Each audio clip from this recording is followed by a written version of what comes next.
All right. We are back. Sorry for the later stream. I didn't want to go super late, but had a lot of stuff going on, and we're here. We're gonna be live for, I don't know. We'll have some fun. We'll figure it out. I mean, right now I'd say, at least 2 hours, but maybe longer. For those of you who are new here, welcome. Be sure to hit the subscribe button on YouTube and the follow button over on Kick. We're simulcasting on both spots. Also, want to point out that if you had been following us before and you missed out, we did finish our Star Wars playthrough. So our Jedi Survivor playthrough, we did finish that last night. So if you want to check that out, there is a replay of that on both channels. So you can go and check that out if you want to see the ending. I don't actually have a clue as to where I am on this. Okay. Yeah, it's been so long since I played this game. We're playing Valhalla right now. I don't even know how long we're going to play it. Like, if I can't get into it, then I'll find another game. But I figured it's been so long. I don't know. Let's see what we can do, right? Let's see if we can get into it. Hope everyone's doing well tonight. And if you're in here, throw a comment in there. Let me know who's in here, Let me know how you're doing.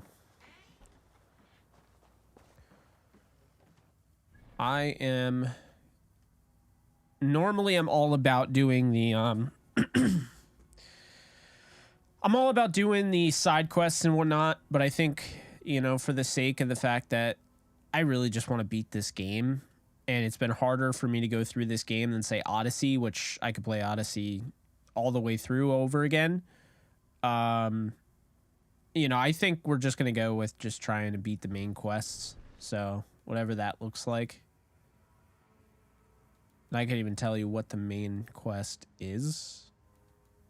Chapter 2, I mean, maybe. Is it that?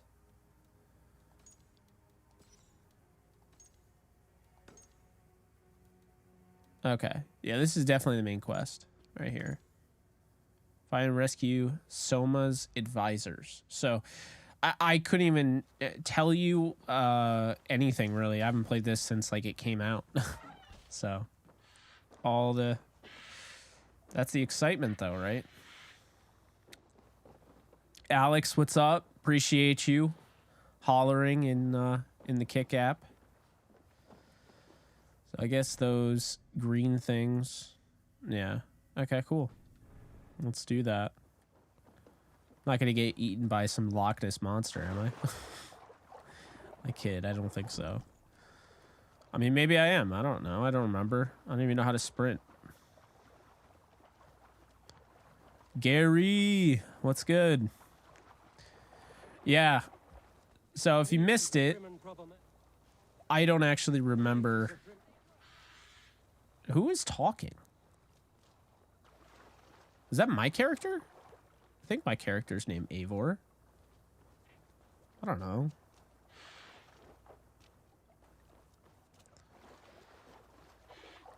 Advisors rescue. Maybe that was one of the advisors.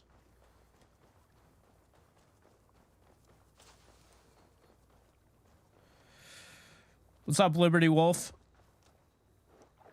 You haven't played video games in years? Leif is a prim and proper man, isn't he? He lives by a strict code of honor, more than most. And builds the best longships I've ever sailed. They're the reason we escaped Grantbridge alive. He's not as strong as Find and rescue Soma's advisors. Are there any great ones out now? Similar to the old Command and Conquer series, love military strategy games like that. I mean, the closest strategy game I can really give you, it's not really military, although there are military aspects to it. But if you haven't ever played Civilization, that's what I would recommend. Hey, appreciate you subscribing. Saxons surrounding that old hut. There may be Danes trapped inside. Okay, she wasn't there. That's kind of funny because she was not there before. The guards here are vigilant. That's right. Tire yourself out. Weak little kitten. Can't even open. Let's raid.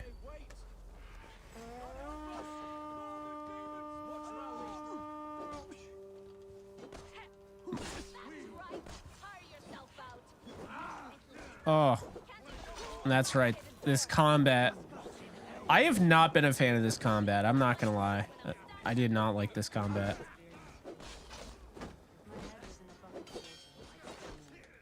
Ugh. It's like clunky, man.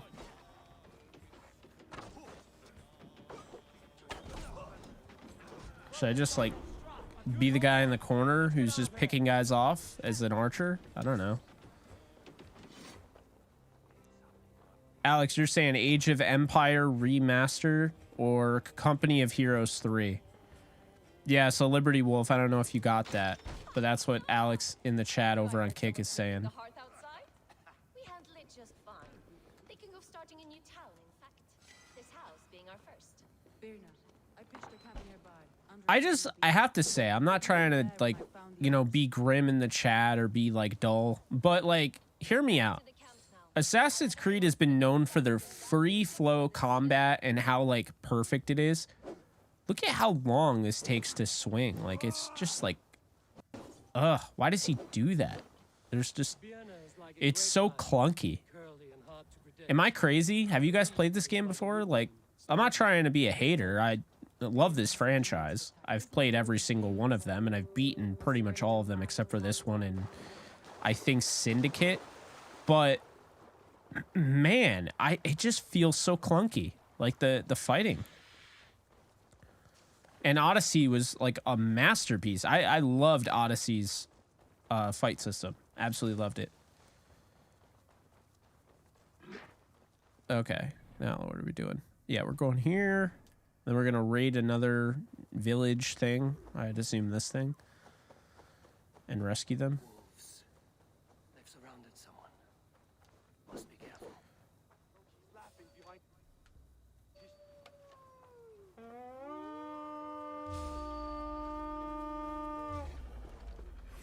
Stop blowing the horn. Stop blowing the horn.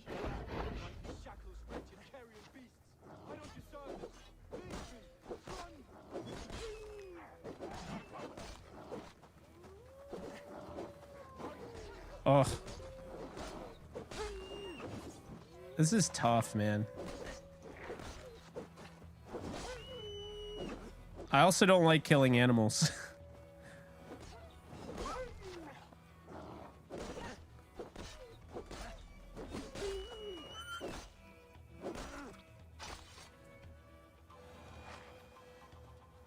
Yeah, not a big fan of that.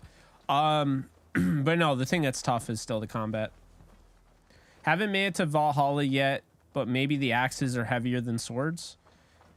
Yeah, I mean, is there any way for me to use swords? I prefer swords. Maybe. I mean, here's what I'll say. Nope.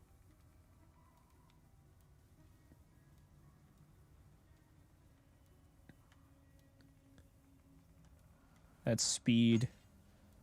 That's what I was using prior.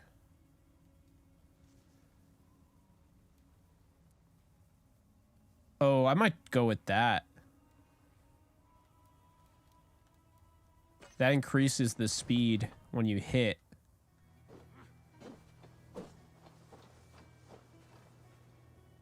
Maybe just don't do double axes? I don't know.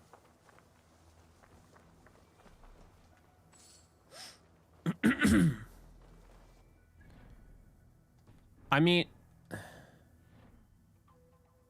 is it here? Like,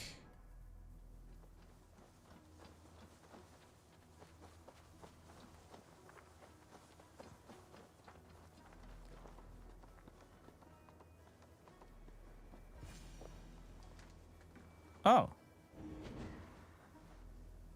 Galen, that's it. you look terrible. What happened here? Saxons chased me into the fog, ran me smack into a nest of bandits. But Freya was on my side. I saw them before they saw me. There we go. Are you the only one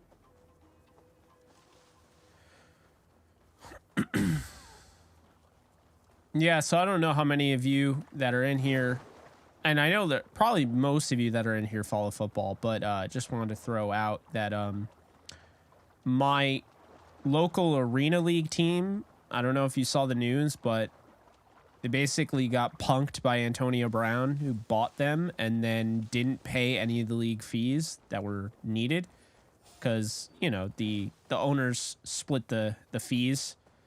And yeah, Antonio Brown didn't pay any of them. Then he was fined $1,000, didn't pay that.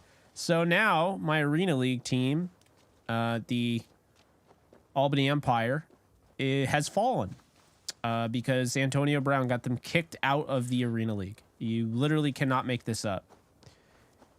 Not only that, he lied about the fact that he was going to play. He was going to suit up and be the first owner ever to suit up for his team. And yeah, he sucks, and I don't like him. It's sad. I mean, I'm not going to be insensitive. It's very sad what's going on with his mental state because clearly he's not well, you know. But I don't know why. It just bugs me, man. I haven't gone to a game in a while, but it just bugs me.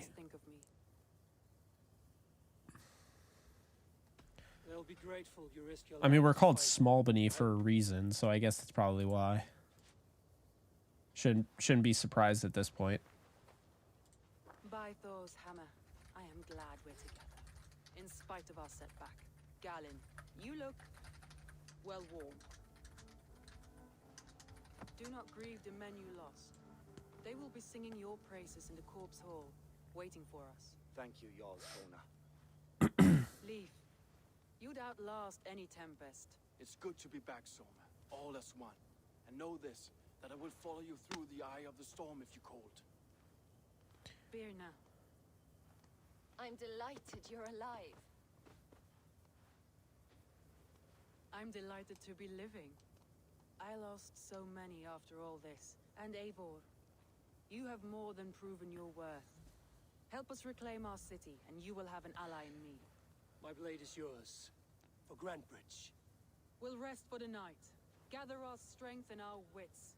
And at the break of dawn's light, we pass the night in our camp, Eivor. Take anything you... All right, well.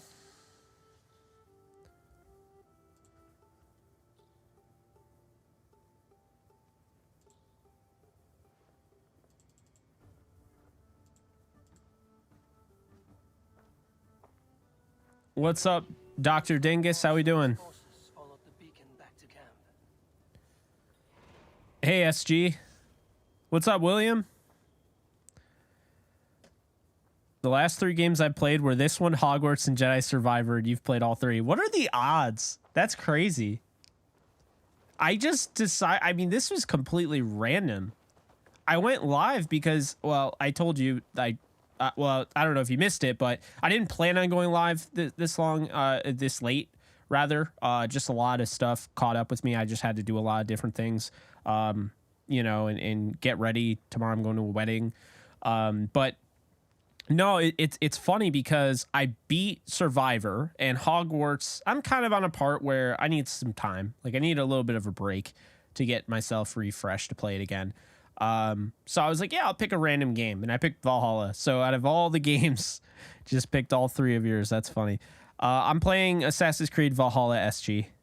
Liberty Wolf, heard of Civilization, that it's great thinking man's game, but I dig building armies and harvesting resources for battle while also advanced strategy and tactics.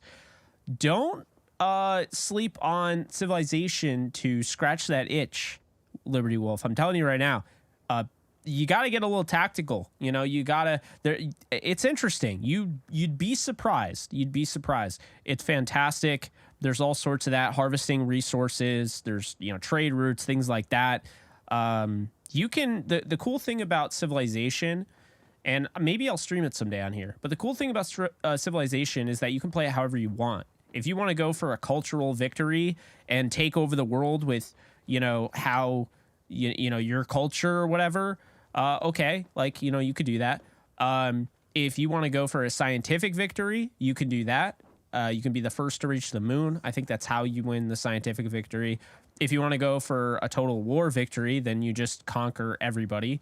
And then you can go for a religious victory where everyone kind of just succumbs to your religious beliefs. And again, you take over the world in that way. So there's a lot of different ways that you can play it.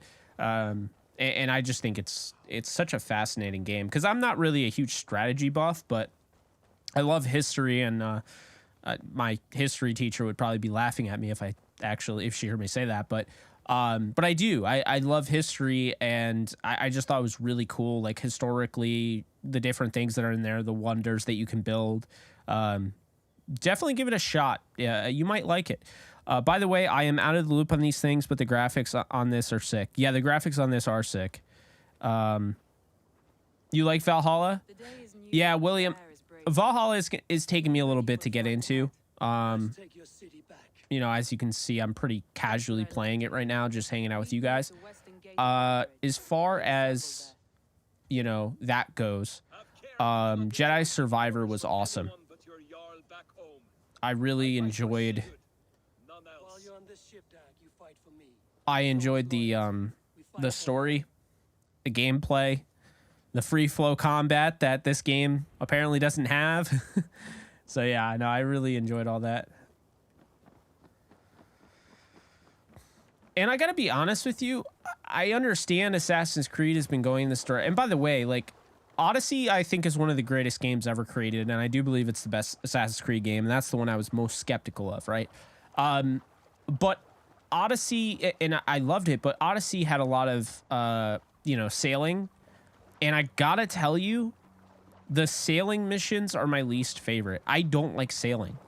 I want to play more, you know, maybe like a hiding type of thing, you know, where you're trying to be more espionage, you know, recon type stuff. And then I like to just go in and maul people. Like, I mean, that's the cool thing, is that I think when you get that, what I loved about Odyssey is that you were able to hunt like cultists. That was fun. I absolutely loved that. So yeah, you know, that's kind of like where I stand right now, is that like I'm trying to push myself into this game currently. This is my least favorite Assassin's Creed since Syndicate. But yeah. On the local and minor league teams, more pain ahead with cuts and consolation. Lots of biz still smarting from the lockdowns, which accomplished nothing by econ damage. Yeah. Survivor might be in my top 3 games. I also love Ghost of Tsushima and Red Dead 2. Valhalla is fun. I think it's a bit overwhelming with how much there is to do. Yeah, you know, I love that. And I think if I was playing, say, Skyrim over again, which is definitely the potential, I could end up playing Skyrim again. That's one thing, or getting into ESO. But it's another when you're just like, hey, I just want to play the story, right? We're just playing the story on here. I could get into all the 100%ing and all I want. But I think the majority of people are going to want to watch me playing actual story mode and not like just hunting for flags and stuff like that. I don't know, just my thought process.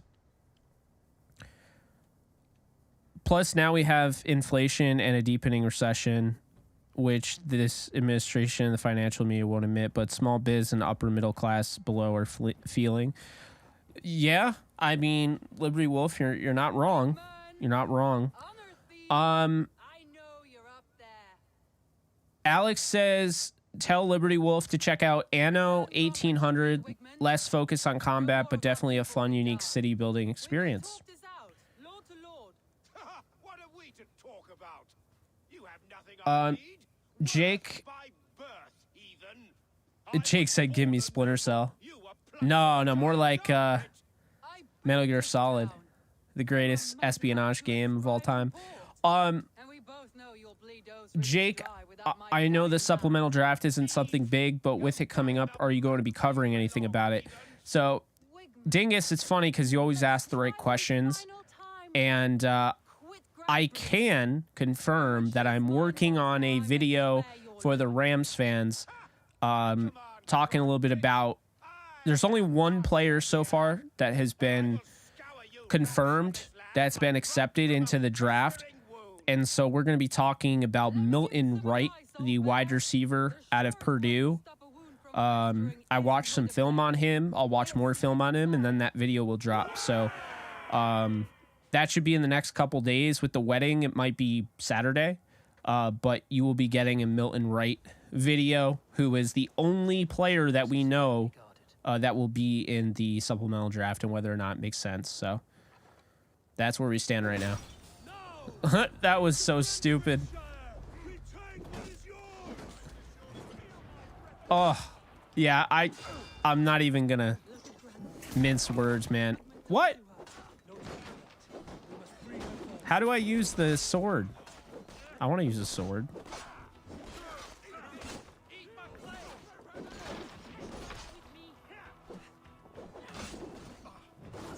Oh, God, I hate this combat.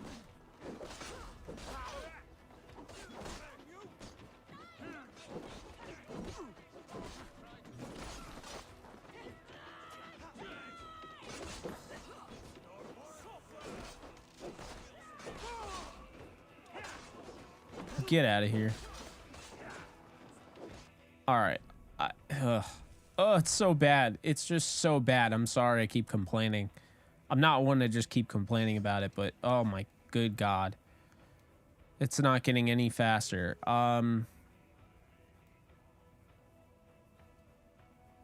We got that.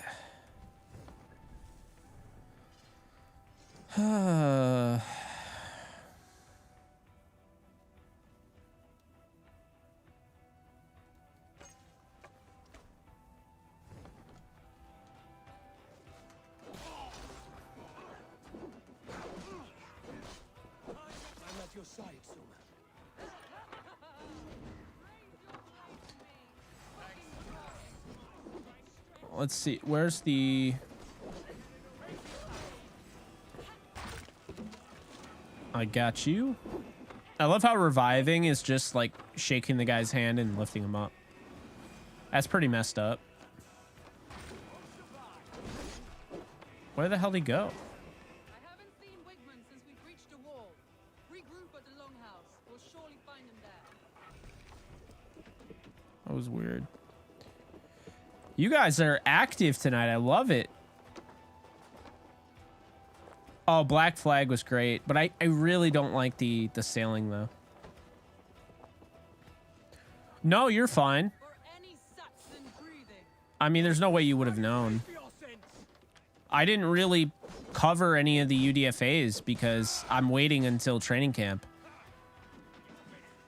You know, I just don't want to get anybody to fall in love with a certain UDFA and have him not even make the team going into training camp, you know? So it's like, I figured I'd just take a beat and, you know, got plenty of content.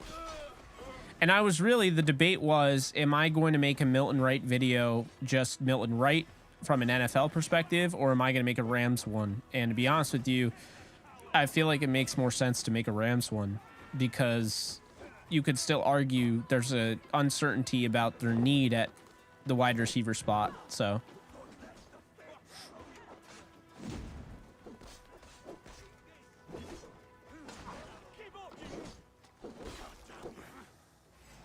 my God, here comes the, oh, I'll just lift you up. Now you're revived, you're good.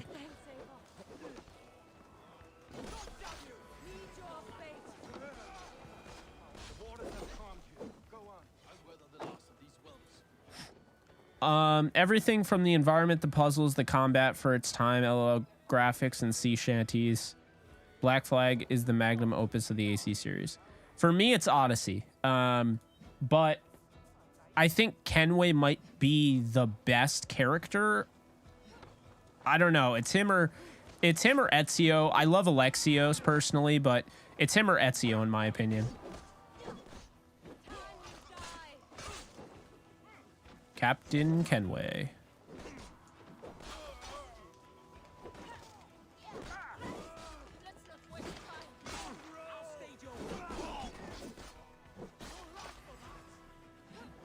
Maybe the combat gets better. I don't know.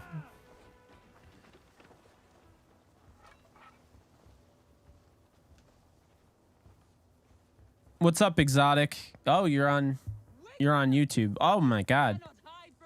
We're wow, guys. You guys are showing out. 10 people in here across both platforms, and oh, that was sick. Oh, it didn't work. Oh, that worked. That worked too. What the? Yo.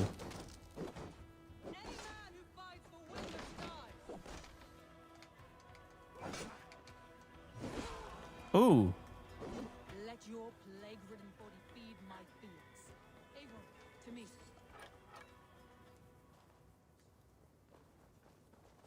No sign of Wickman here. He may be hiding within the city walls. Shall we search? Yeah, happy to do it. Count on it. Arger coward. But we've struck a bold claim today. How much gas in Albany? I don't even know how much gas is. I haven't even been outside this whole week. It's been nose to the grindstone, streaming, making videos, making podcasts, game planning for next week, batch recording.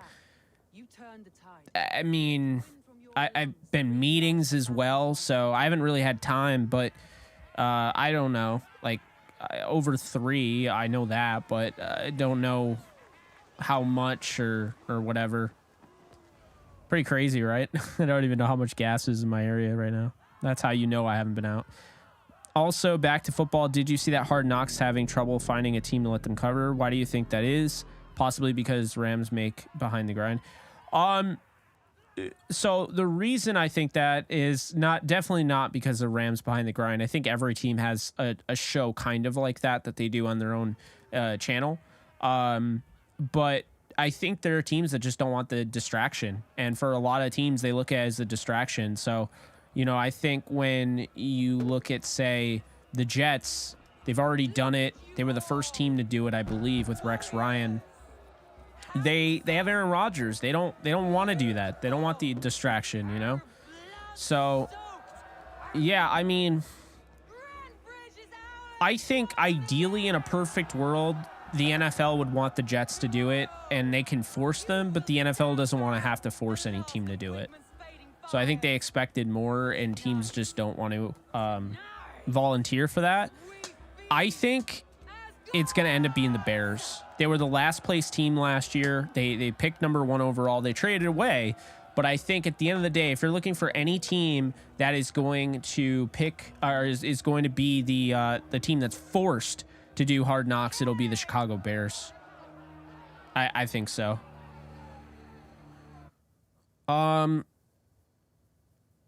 Let's see. Good question, though. Am I excited for Star Wars Outlaws? Yes, that's one of my 4 most highly anticipated games. Now, it's really weird for me because as a PlayStation guy, you know, I love Skyrim. It's the greatest game of all time, in my opinion. Nothing can change that, I don't think. Absolutely love Skyrim. I was so looking forward to a sequel, but I feel like we got rug pulled. You know, it was announced at PlayStation E3, you know, Starfield and Elder Scrolls 6 back in 2018, and we don't get either of them on the console. So over time, you know, maybe I'll consider getting a cheaper Xbox just to play it and stream it. But that can't be considered one of my, you know, most highly anticipated games when I don't know when the hell it's going to come out. So I think right now my top 4, I tweeted about it. Number 1 by far, Spider-Man 2. We will be streaming the hell out of Marvel Spider-Man 2. Cannot wait for that. Number 2 would probably be Assassin's Creed Mirage. Probably. I don't know. Maybe not. How'd I have it? No. It would be Metal Gear Solid 3 Snake Eater remake. That's what I can't wait for. Mirage, and then Outlaws would be 4. That's where I'm at right now. I hoped you might lend me your wits. Speaking about Albany, I was surprised AB and his football team were kicked out of the league. I wasn't, actually. Was not at all shocked. Good. I sent Galin, Leaf, and Birna to destroy what remains of Wigmund's power throughout the Shire. $5 gas. Oh my god. Meet with them, raid with them, get to know them as The much as over under you I think is 7.5, can. which I find kind of funny.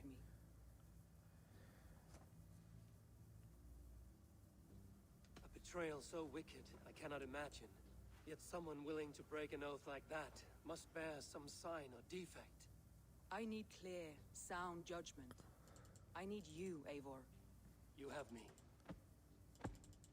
Thank you. Feel free to take a look around as you wish. Search the city, the tunnel, and here, a gift for retaking Grandbridge with us. One of the few things I have left from my blood family. If you build it, they will come. Field of Dreams, nah, this is the Stream of Dreams.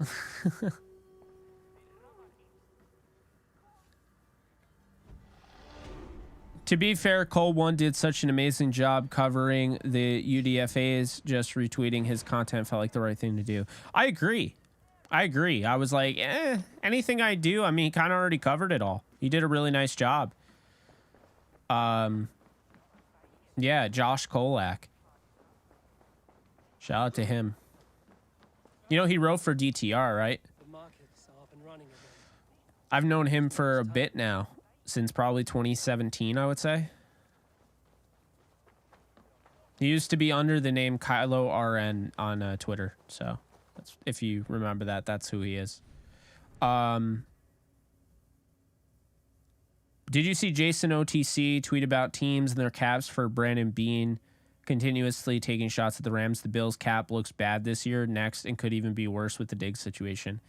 Hilarious. Yeah, he just looked like a clown, honestly. Like, that, it was really dumb of him.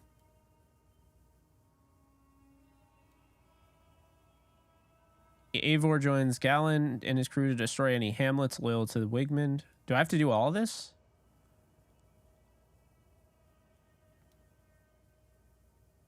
Sure, let's do that.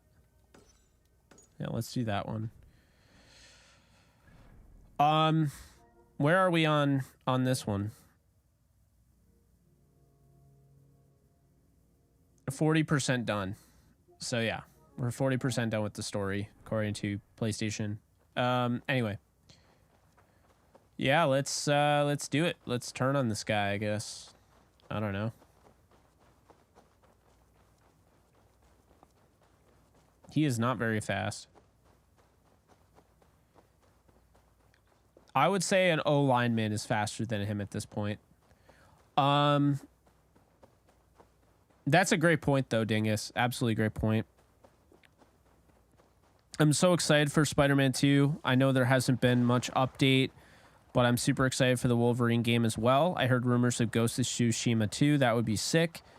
Did you report that Aaron Rodgers vetoed a trade to the Patriots?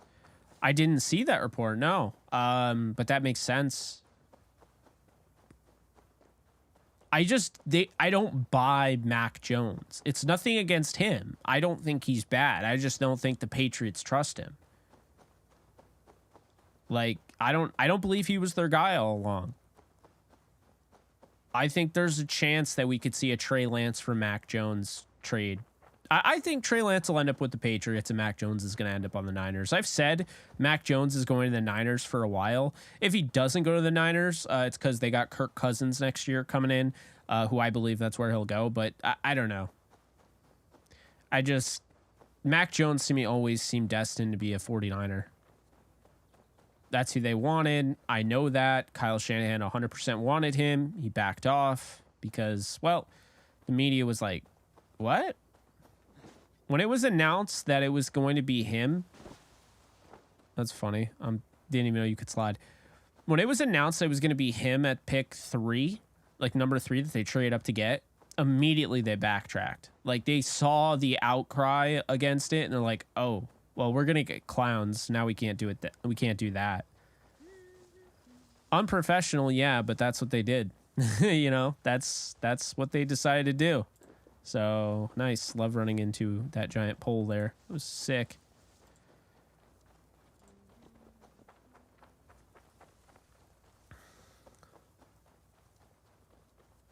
No, if Sam Darnold ends up being good with the Niners, I could see him potentially staying. He's a better version of Mac Jones, I could see that. But I think Mac Jones would thrive in that offense. So, I don't know.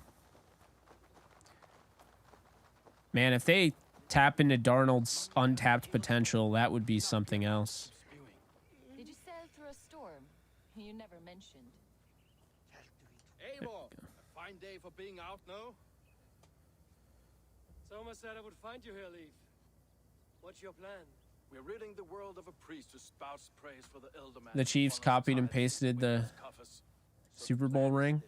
We sneak in, gut the priest, and return to Soma. That will get Wickman steaming. How did you come to join Soma's army? We came to England together, sailing under Guthrum. The Great Summer Army, the Saxons called us. When Guthrum left for Wessex, Soma stepped forward to lead.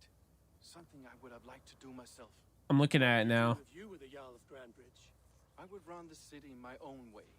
I would not give. Let me guess, removable top. Equal weight. do you not trust them? I wouldn't say that. It's more.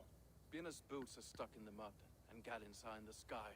If death were bearing down upon us, I worry neither would have what it takes to carry us through.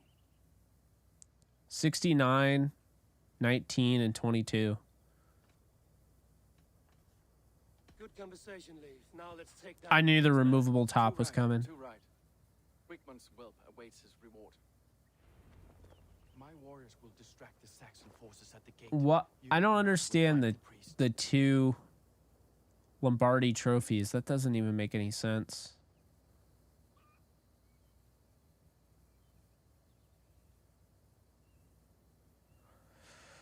I always thought kind of the details on the ring look kind of dumb, because if you need a zoomed in like 3D like graphic, like in order for me to see the inside inscriptions, I feel like you just kind of wasted like time making those inside inscriptions that no one will be able to see.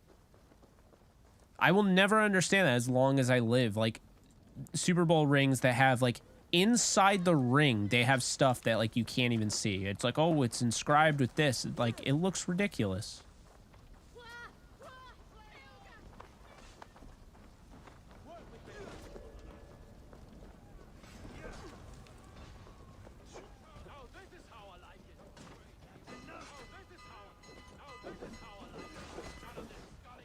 Yeah, you're gonna ring that bell.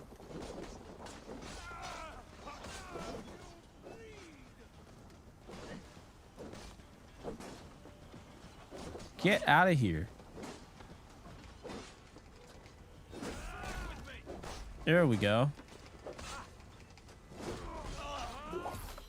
Oh, there goes his head.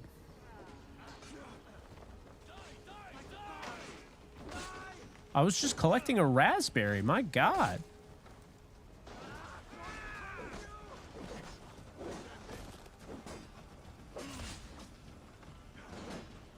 It takes so long to go from parry to actually, and then parry doesn't even, oh my God.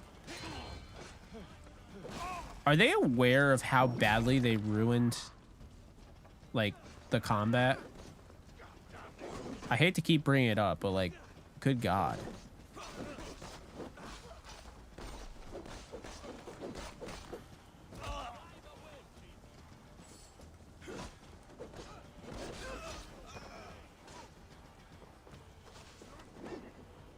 Tanner Brown may have beaten out Christopher Dunn, but I'm almost wondering if they'll go after Robbie Gold. Keep in mind, his value was really high, but I don't believe he signed anywhere. And if they just, you know, if he was always their option and they're just waiting it out, I mean, that could make some sense.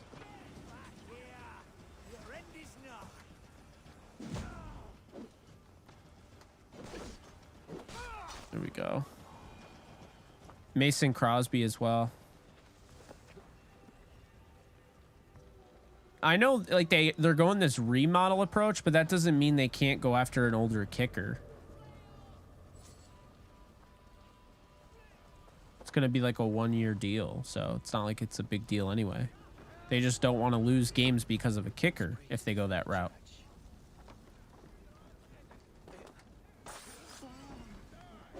Oh, I didn't mean to hit the kid.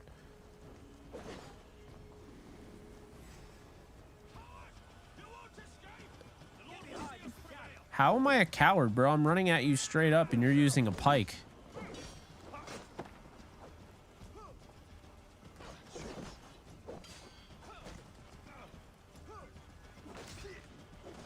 Dude, parrying in this game is just not real. Like, what? That's parrying. And then you can't parry again. Bro, what?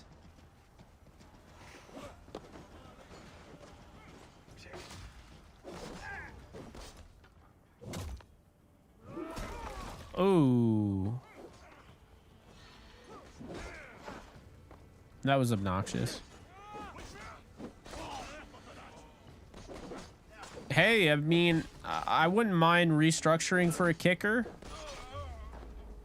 if it wasn't, you know, super expensive and, you know. I don't think, I'm not saying that's what they did. I'm just saying I could see it. Older kickers are going to hold out, but they might not get a lot. The market is the market. They don't know what the market is. They're projecting what the market is. The 49ers didn't want to wait for that. So they're like, they didn't want to do it. You know, they're like, all right, we'll just go and get our guy. They're not going to pay, you know, Robbie Gould wanted like $9 million a year. I mean, that wasn't going to happen. Something like that. You wanted a big number.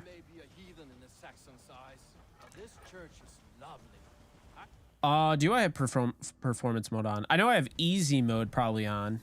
A story, whatever the hell it is. I'm not trying to hide that. Like, I don't care.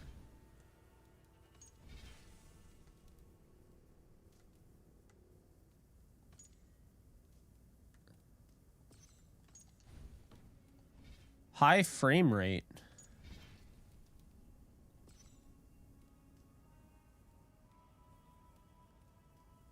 Better performance.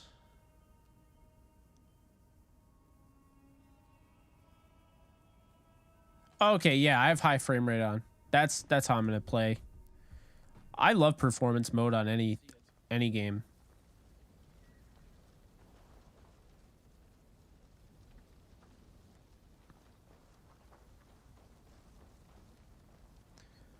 What would that look like?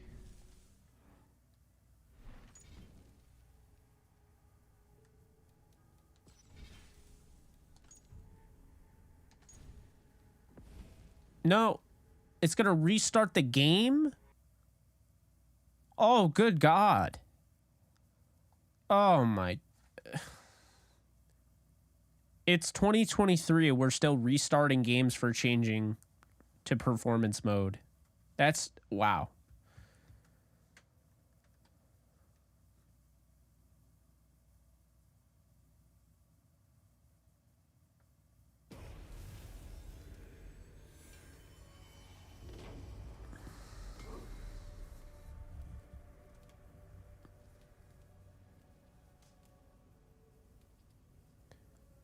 Look at how long this is taking to load. And I don't even think I'm going to like this.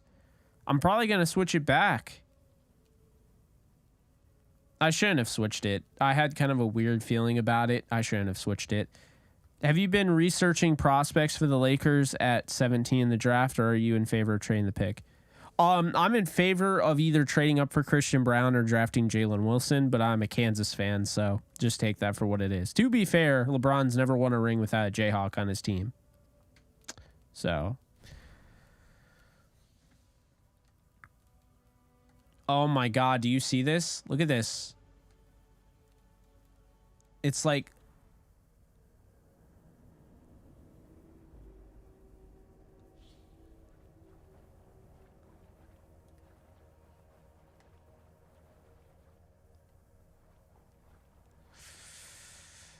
I don't think this is going to be good. I need to play on like that 60 frames, really smooth as butter. Like, I don't need the crazy high fidelity.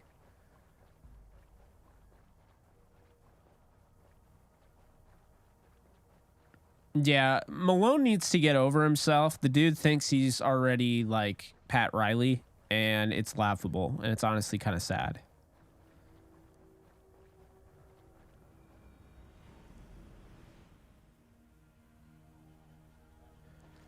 If I could bring back one professional team from any sport.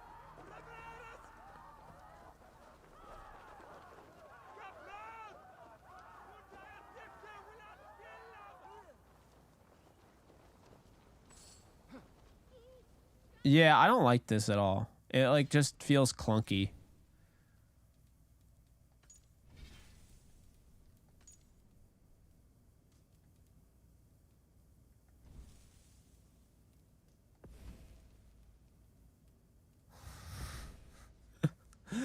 Oh my god, I have to restart again. This is so ridiculous, man.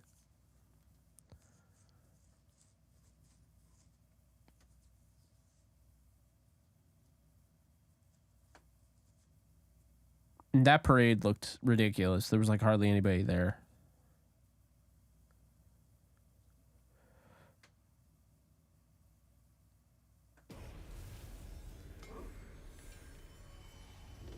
Also, the camera sucks. Like why is the camera so slow? I don't know. I guess I have a lot of complaints about this game, and I'm a picky eater, but it is what it is.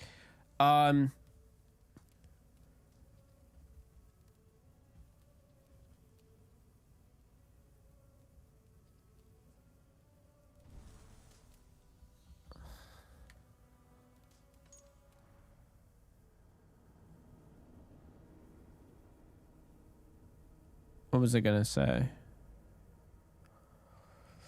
I was gonna say something, I forgot. Oh, by the way, 127 followers on kick.com. Really appreciate y'all.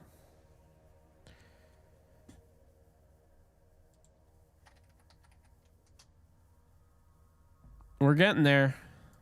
We're trying to get verified.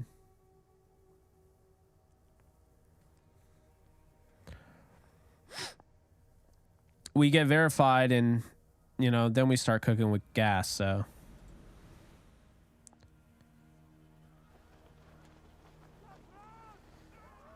yeah, it's hard, you know. Oh my god, that is so much better, but I want to make the camera faster. Sorry guys, I don't mean to be picky. It's just I am. Let's see, camera.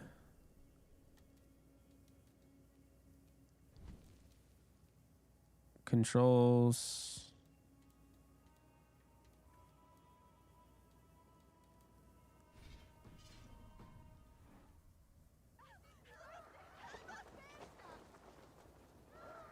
Maybe zoom out a little bit too. I don't know why I'm like so picky today. I apologize.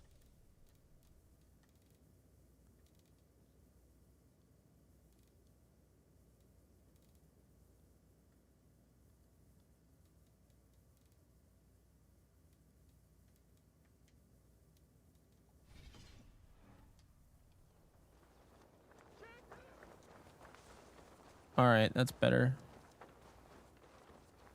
Why is the default like slow motion?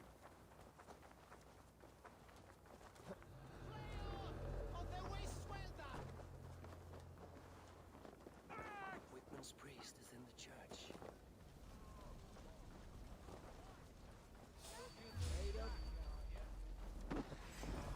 Hell with you! Look at this. The trees must have carried. The demonic must have been live stone. Solid wood. I'm in the midst of a conversion. Shall I steal a small cross from this man? No. Never. All right, I hate pikemen. Other crafts? Dude.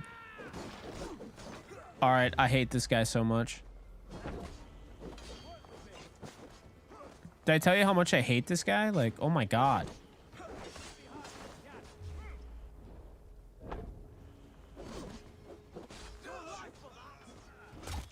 Ah, yes. Yes, I wanted it to be personal. There we go.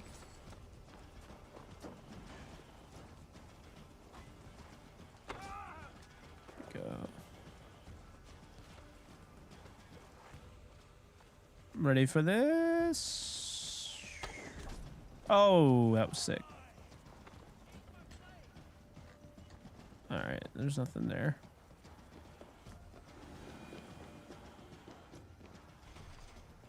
Door is locked.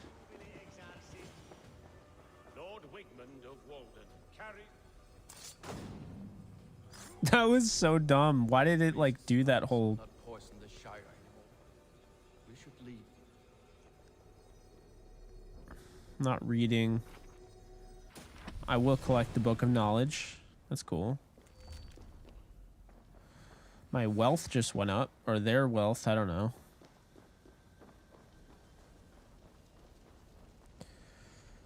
Switched over to Kick from YouTube. Appreciate you.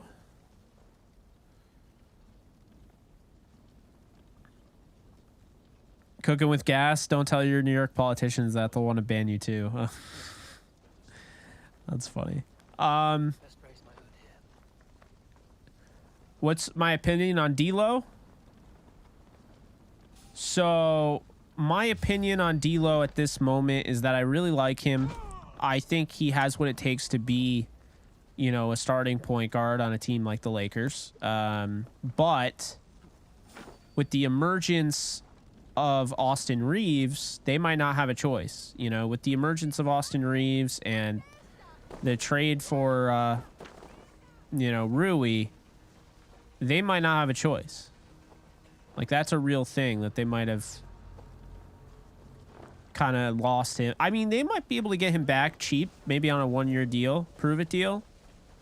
Because that postseason, the way he finished against the Nuggets, everybody saw that. So I feel like his value went down. But to be fair, and I do think, like, we need to be fair to D'Lo. D'Lo fit the offense. You know, I'm a big Russell Westbrook fan. He's one of my absolute favorite players. And you could argue maybe he is my favorite player. And with Russ, he just didn't fit the offense. You know, and so I think it's only fair. I mean, you can't just, like, D'Lo had to make things happen, you know, when LeBron was out. That was their moment of truth. You know, if they lose maybe 2 of those games, who knows what happens. So, you know, I think it's only fair that we keep that in mind when it comes to D'Lo. But on top of that, the Memphis series in the playoffs, I don't think he gets enough credit for. He was very good in the Memphis series. And I understand when push came to shove, the Warrior series, he didn't really show up. And then he didn't really show up in the other series against the Nuggets. But, you know, it's, I don't know. It's one of those things, man, where it's like, it's not cut and dry like you bring him back, like you have to bring him back, but it's not cut and dry that you don't bring him back. It's just, it depends on, you know, it depends on if it works or not. I think that's really what it comes down to. If it works, if they can make it work and keep, you know, Reeves and, you know, keep Rui and not worry about it. If it works money-wise, then it works money-wise and you make it happen. So. Well struck. We made short work of Wickman's man. That we did. You've proven yourself an asset to us. That's a great question, Dingus. Anything I take away? Well, first off, you can really tell a lot about a player, you know, a prospect, by how they approach questions, by how they approach you. And we get a chance to see them off camera too.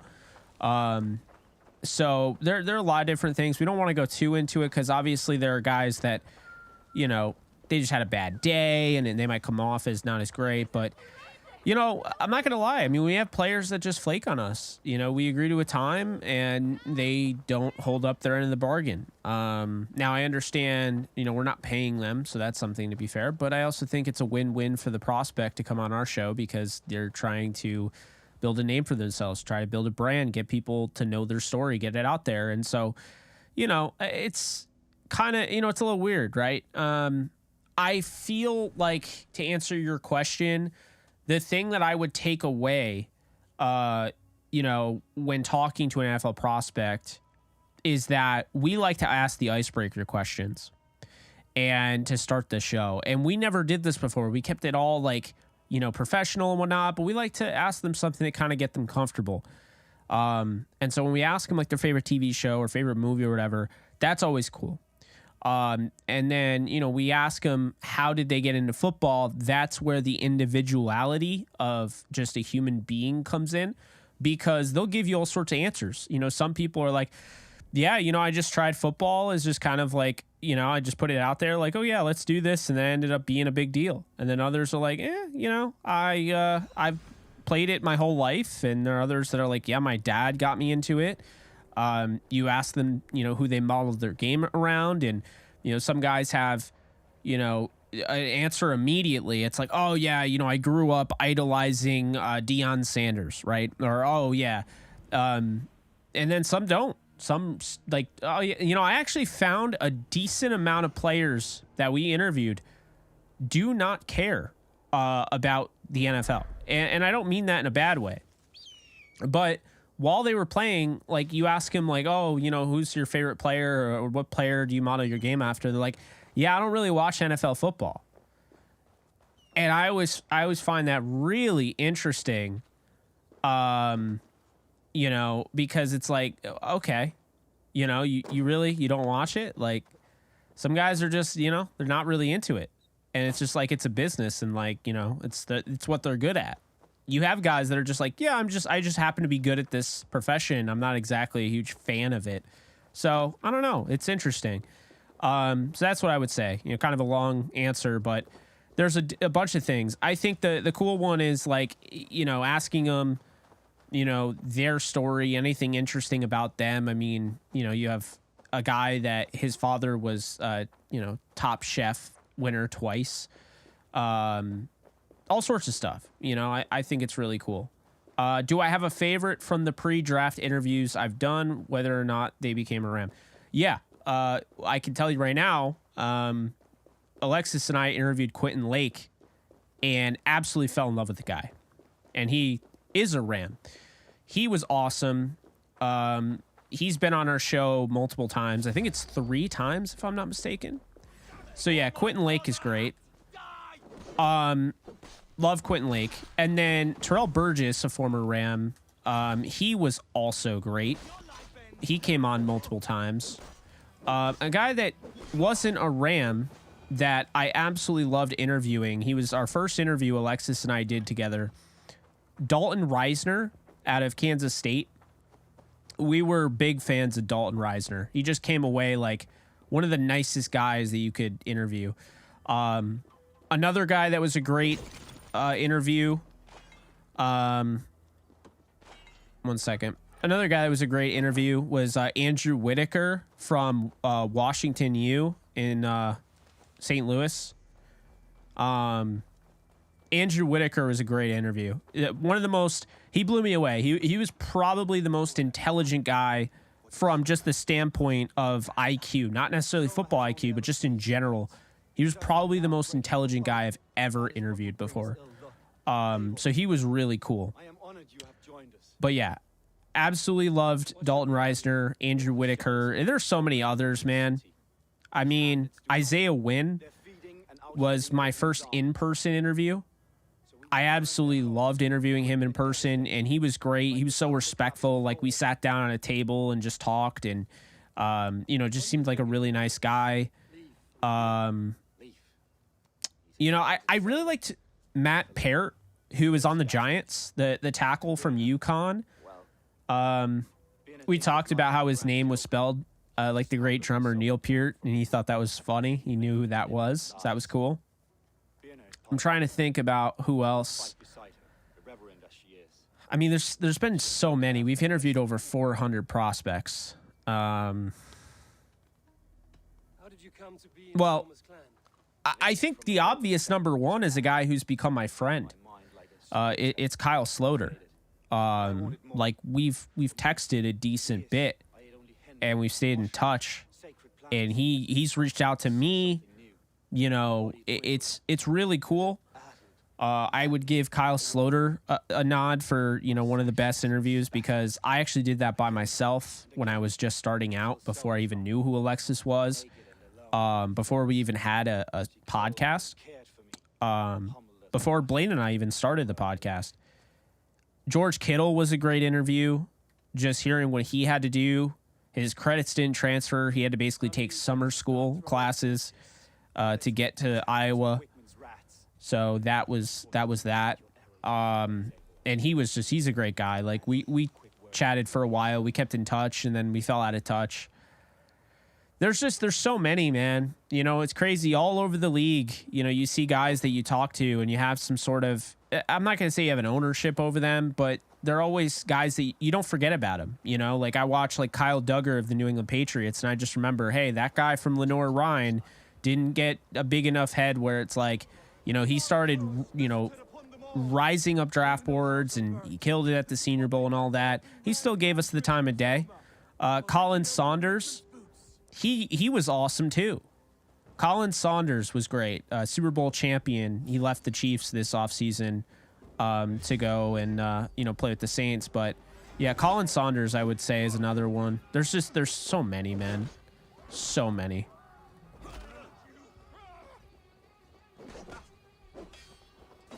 Oh, not the pikeman. Get rid of that guy.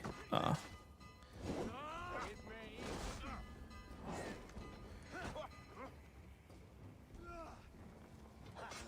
trying to answer everybody's questions. One sec. I love how active you guys have been. Like, really, it's making my night. Because I was, like, kind of looking at this as, like, a bust night. I didn't expect a lot of people to join. You know, it's late on a Thursday. I know people have work and such, and it's just really cool. Like, I feel like we're really just continuing to grow and gain some momentum here, because seeing this many people active right now, like, it's not just that you're here and watching, which is also just great for the channel and great for me and hugely supportive, but it's the fact that you guys are, like, also interacting. Like, the comments and everything, they're flying up and down, and it's great to see, you know? I feel bad I'm trying to keep up with it. You guys have done such a great job of that. Sneak attack.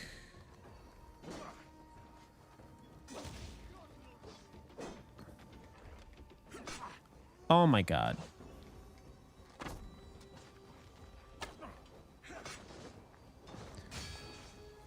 Get out of here.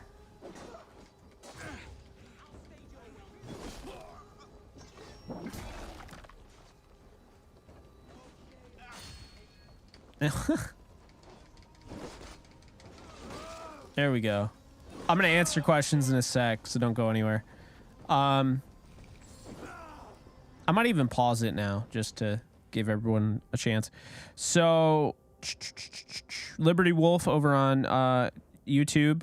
Football strategy / philosophy. Why would McVay still prefer a 3 wide receiver set to 2 tight end sets? They do not have 3 proven stud wide receivers anymore. Why not try 2 stud tight ends? Well, there's a little bit more to that. You know, because I think you want to get different looks, and they do a lot of those legal pick moves. And, you know, when you're constantly trying to free up your best receiver in Cooper Kupp, you want 3 receivers on the field. You need guys to be quick and be causing some traffic. So when you have that traffic, you know, you pick guys, essentially. It's a legal move.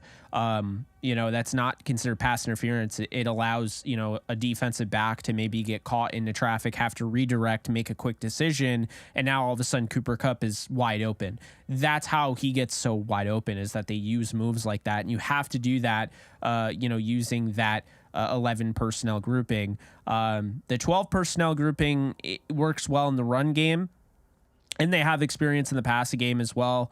13 personnel grouping is not really conducive to what they're trying to do. So that modified West Coast style offense that Sean McVay runs with the wide zone run game, you know, I think it makes more sense to, you know, go with the 3 wide receiver set.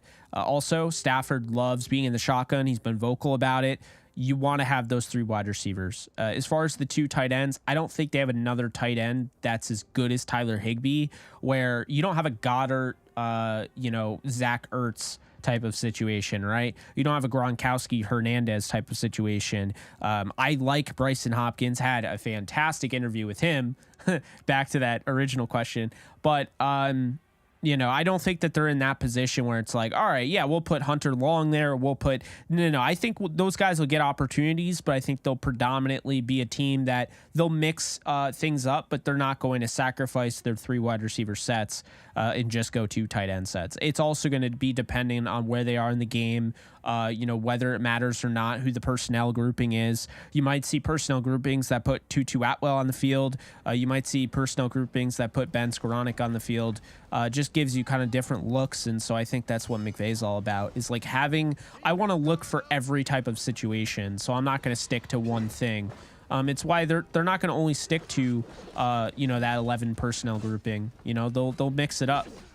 So I hope that answered your question and didn't confuse you. I know I can kind of ramble on when I get excited about a topic, but especially a topic I know.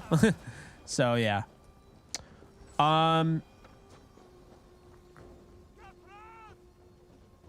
Is there anything you have learned from your co-host Cam about the Rams, McVay, or maybe the NFL that you didn't know, thought was interesting?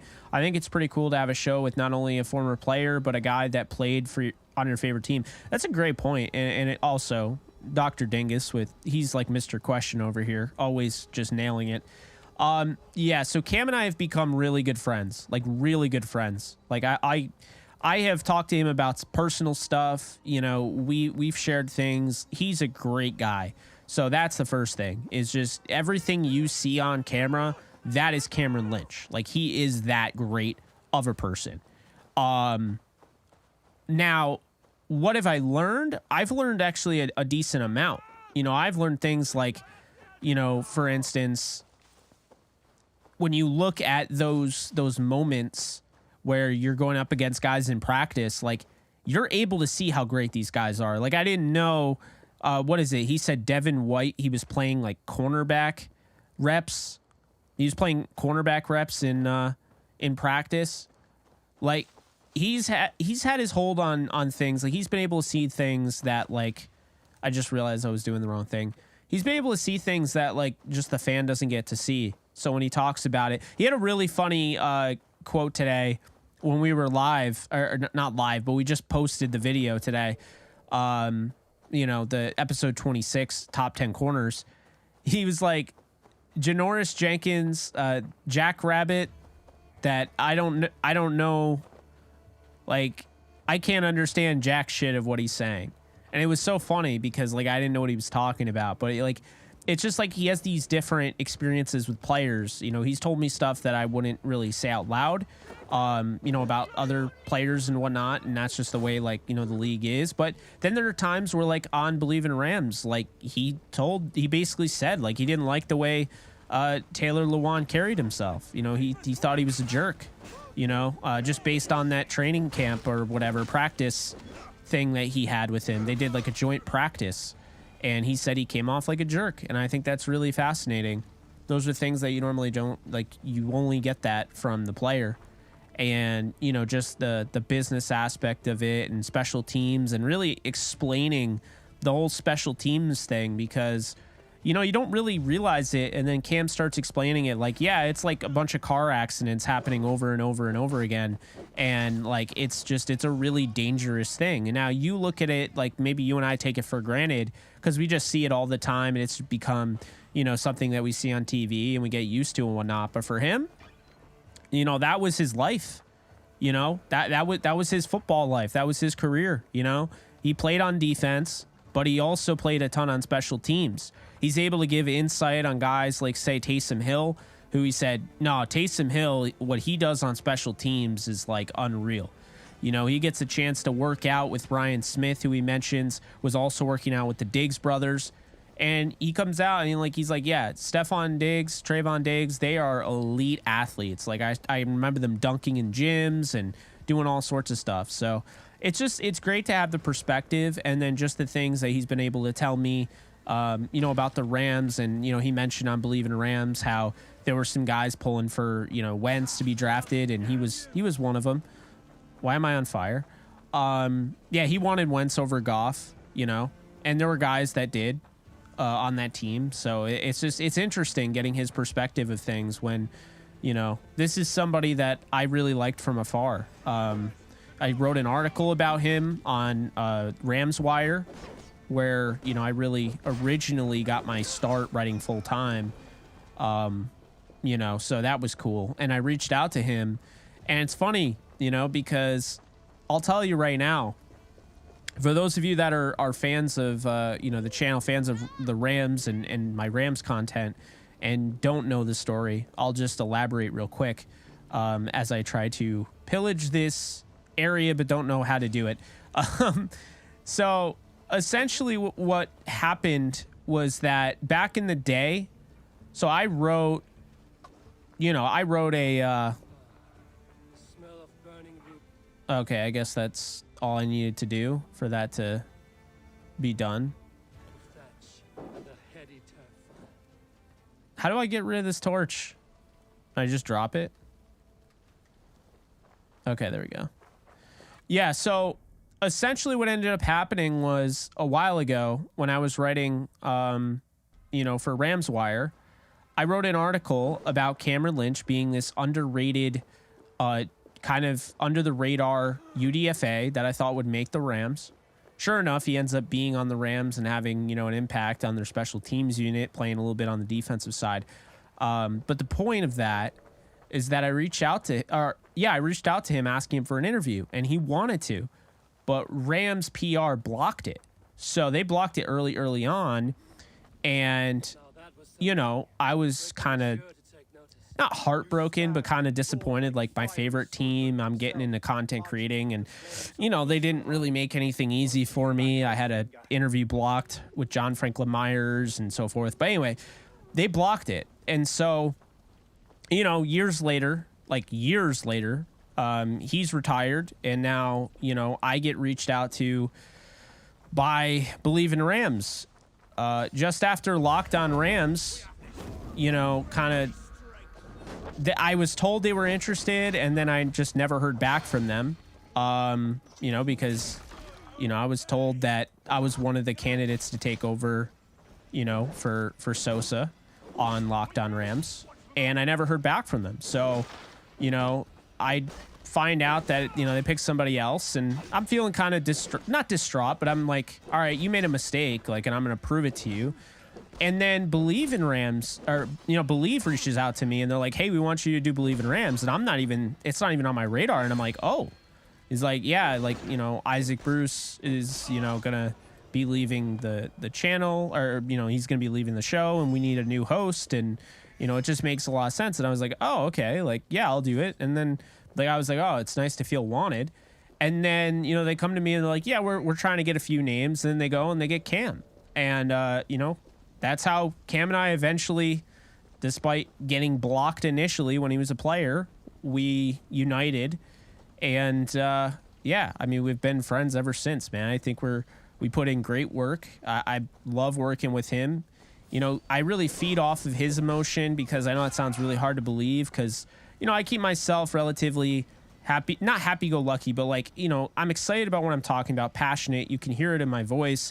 And it's like when you're working with somebody like Cam, you know, he's always in a good mood. Like, maybe he's not, but you can't tell. You know, the way he carries himself, you know, on the, you know, the way he carries himself on screen, that's who he is. And so it's just really great to be able to work with somebody like that.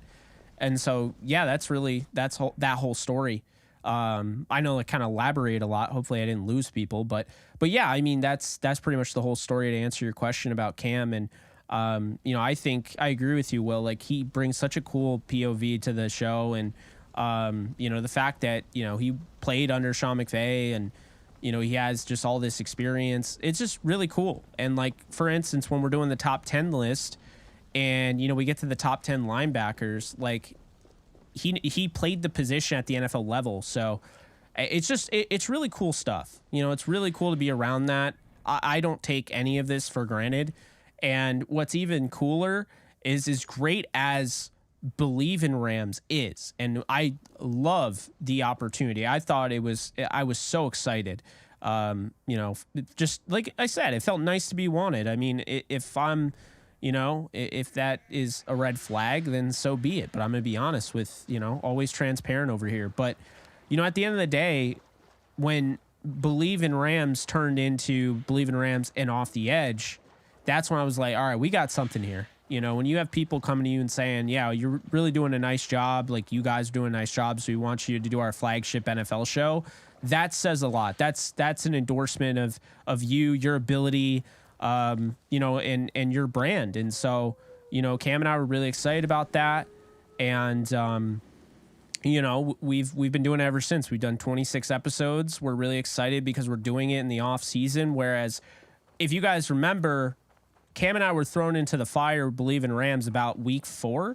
So we didn't really get a chance, you know, and now we're getting that opportunity, and it's really cool, you know, to start and try to build this from scratch, if you will, this Off the Edge show that has no experience with anybody being the original host like Believe in Rams does, with Isaac Bruce and Doc Holliday.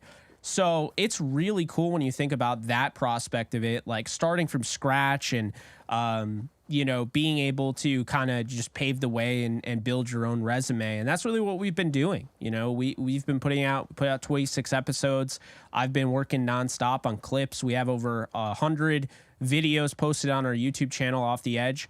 And we're really excited because of what we've already found is that we grew a lot during the draft.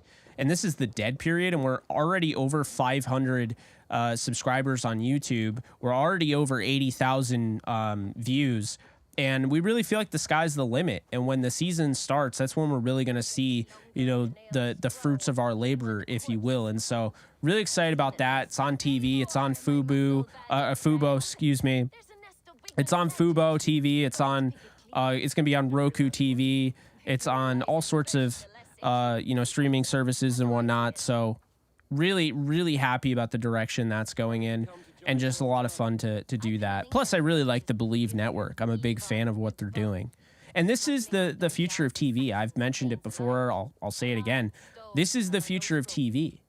It's why you see the budget cuts, right? You see all those budget cuts with ESPN and why they're getting rid of all those on-air talents, because they're paying Pat McAfee all that money to basically run his show and cast his show from his location remotely. That is the future of TV. It's not going to be in a studio. So like when people, you know, are like, I can't wait to see you on ESPN someday, appreciate it. That's really nice of you. But that might not be the case, because that might not be where TV's going. And I don't believe it is. So yeah, man, we got the blood flowing tonight. Damn. A lot of talking. I hope I'm not talking your ear off. Although, I mean, you're here to watch me play video games and talk. So I think the Rams should hire you, let go of jammies, and make a Rams show featuring Cameron. I'm not going to say anything because I really do like Erica. You know, so, you know, I really appreciate that. But Erica's a good person. I've had the pleasure of, you know, talking with her and interacting with her on Twitter. I really like her. I think she's really good. So, you know, no comment, but I appreciate what you're saying there, Nuisance. We are, brother. I've been watching you since you had 500 followers. I will always support you, and so will most people in the cat. I really appreciate that. No, that means a lot. And don't act like not saying you do, but don't think I don't notice who the OGs are. And I think really the big thing is you have to. Like, yes, people are going to doubt you. It sucks. It is what it is. Like, Lockdown Rams totally doubted me. You know, they clearly didn't believe that I was the best for the job, and I believe they're absolutely wrong. And I'm going to say it. I think we put out the best content, you know, over on my channel. I believe that. I mean, I think there are great Rams, you know, YouTubers, but I think we put out the best Rams content. But, you know, I go with the more humble approach, right? So, you know, even though they made a mistake and they, you know, didn't hire me or whatever, you can only control what you can control. And I've taken it and I've used it as motivation with Believe in Rams, and I don't even think about them really, you know? So that's the way I look at it. It's nothing against any of the guys there. I know they added another guy. It has nothing to do with that. It's just, you know, I know that it's more about me and less about them. But when you think about it, you know, at the end of the day, when you start getting praised and you start having success, you thank the people that have stuck by you. You thank the people that are on, you know, your live streams at midnight Eastern time, watching you play, you know, freaking Assassin's Creed Valhalla, you know, half-assed, not even knowing what to do, just swinging an axe. And those are the people that you thank at the end of the day, because those are the people that drive you. Those are the people that support you. So, yes, you know, there is a little bitterness because, yes, I am a human, but I always like to point to the people that follow me and the people that support me and give them more credit and give them more of my attention than the people who don't. I saw something yesterday. It was so great. It was this quote from the recent Hollywood Reporter article. They interviewed Tom Holland, and I thought this was a great quote. It was Benedict Cumberbatch once told Tom Holland, and I might botch this, but basically, to make a long story short, he told Tom Holland, he's like, if you have a problem with me, you know, call me, right? Text me. If you don't have my number, then you don't know me well enough to have a problem with me. And that, I think, was spot freaking on. Like, I thought that was spot on. I loved that because it's so true. You know, I mean, really, like, if you have a problem with me and, like, you know, call me up. I would hope people who had a problem with something I was doing, maybe they were a fan before and they're not a fan now. Like, if you have my number or whatever, like, you text me and be like, hey, you know, I didn't really like what you just did. And, like, we're friends, so I'm just, you know, kind of giving you constructive criticism, whatever. But if you don't have my number and, like, say you don't even have, like, you're not in my DMs, like, you know, like Alex and I, like, I'll say that right now. Alex 408. Sorry, I always have to look at your name. Your actual name. Alex and I talk. Like, I talk to Alex. Alex is somebody like, if he had an issue, like, if he texted me, it was like, hey man, like, he DM'd me, it was like, I didn't like, I don't know if what you did was the greatest idea. Like, I'd be like, I'd hear him out because I'm like, okay, well, like, Alex, like, you know, he's a supporter.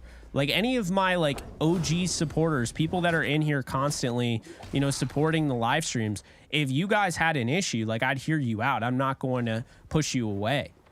But the point of that whole thing that, like, Tom Holland was saying that Benedict Cumberbatch said to him is that the people that you like, that are saying that don't know you, that don't even reach out to you, do not matter, right? So I think it's something that we can live by, you know?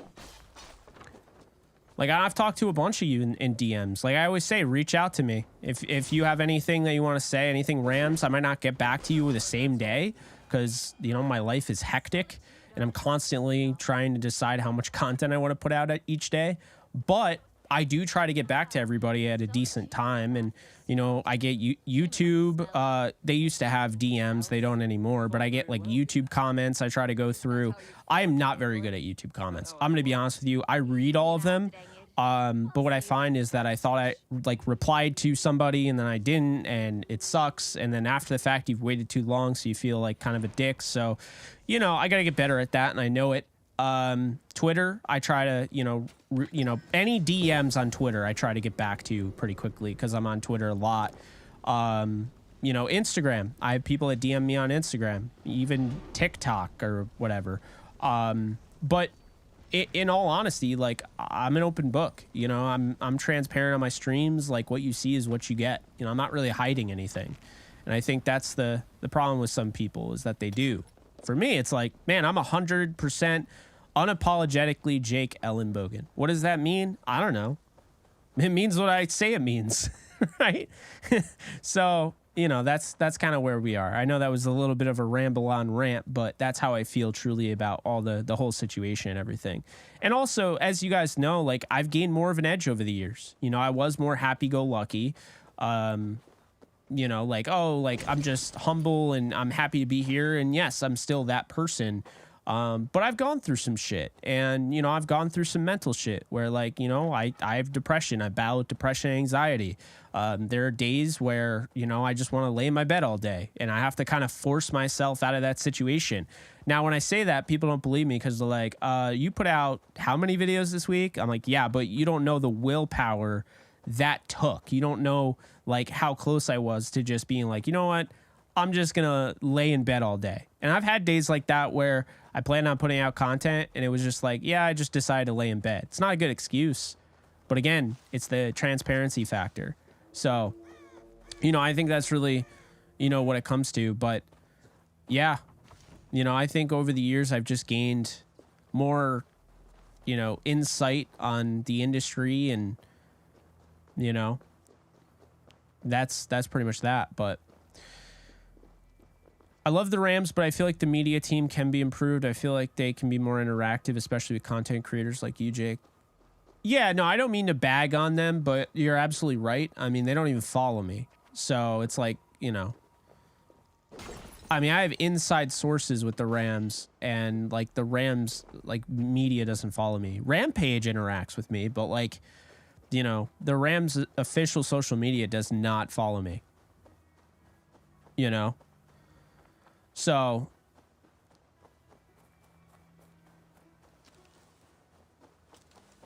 I think the Rams should hire you. Oh, I saw that already. How did you get on Ramswire? I had no clue. I read Ramswire, LOL. So Ramswire, that was interesting. I started off my come up essentially, and I'm not saying I've made it by any stretch, but I'm known, you know, in the Rams niche, and I'm trying to get known in the NFL niche. But what I'll say is this. If you guys didn't know, I started Downtown Rams, and I didn't have a website. Couldn't afford it because, you know, I was out of work and, you know, going to college and, you know, or sorry, no. I dropped out of college. That's right. So I had already dropped out of college. And I was out of work too. You know, so I was in half-ass, like kind of looking for a job, half-ass trying to start a business. And then I was making fan posts. So I don't even know if they still have them on SB Nation. But under Turf Show Times, they had a fan post section where people could make like their own like fan articles. Or maybe they weren't supposed to, but I wrote legit articles. And I just kept making articles. Like there are probably ones that are gone, but, you know, I made mock drafts and stuff that, you know, took off. I had a mock draft that I put on a fan post section on Locked On Rams that was the third most viewed article on the SB Nation, like all of the SB Nation pages. And I remember a guy that no longer wants anything to do with me. I don't know why. Maybe you got jealous. Not really sure, but I won't name his name. Over at Turf Show Times, who DM'd me and he's like, Jake, you just had the third highest view rate for an article and you didn't even make an article. Like, it was just a fan post. Congratulations, my guy. And I was like, appreciate it. You know, I kept asking, like, kind of like, hey, you know, would you ever be interested in having me on Turf Show Times? And it was kind of always like, you know, we really support you and all that, and, you know, we'll figure it out. And I feel like they did a really nice job of like kind of lifting me up, but I didn't feel like they totally wanted to bring me on. So I get reached out to by a guy named Jeff Smith, who at the time was long before Cam Da Silva. Jeff Smith was, you know, the head of this new thing called Ramswire that started in 2016. And so, you know, it starts in 2016, and, you know, he reaches out to me. He reaches out to Blaine. He reaches out to Derek Klassen, who's killed it. And, you know, Derek goes on and he becomes, you know, really good and, you know, a really good quarterback guy. You know, Blaine has done great things. And then, you know, basically we had about a month there, and then, you know, I wanted to go somewhere else, and it was perfect timing because, you know, we had the big wigs come in and say that, you know, our views weren't doing well enough, and basically they let everybody go after a month. I wrote 100 articles in a month. I know that sounds like abnormal. But yeah, I was constantly writing articles for Ramswire in 2016. So then Blaine and I leave Ramswire and we go and start Downtown Rams officially, website and all. And that was kind of that. So yeah, I mean, to answer your question, it was 2016, August. I went from July to August, and then August 1st, the day that I was told that, you know, they were moving on from everybody, because I mean, they literally got rid of everybody. You know, basically we just kind of like went our separate ways, and you know, we went on and made Downtown Rams, and now Downtown Rams, we're trying to figure out what it is. I mean, right now trying to make that YouTube network and try to make it something big, but you know, as of right now, I couldn't really tell you what it is. We're constantly trying to figure out, you know, and obviously it's the off season. So I think as it gets closer to the regular season, we'll know, but that's what we're trying to do, is we're trying to make it a video network, but and also have the podcast, which, by the way, I've had 3 hosts. Alexis feels like she's been the host the entire time, because most people, when it got really big, Alexis was the host. But before it got really big, Blaine was the host for, you know, a year or 2, and then you know, he helped me build it, and then he left, wanted to go more in an article writing direction, and then Joe Curley, a Ventura County Star, ended up taking over. And I haven't talked to Joe in a while, but you know, it was always fun doing the show with him. And yeah, you know, that's kind of that. Whew, I'm talking a lot tonight. Damn.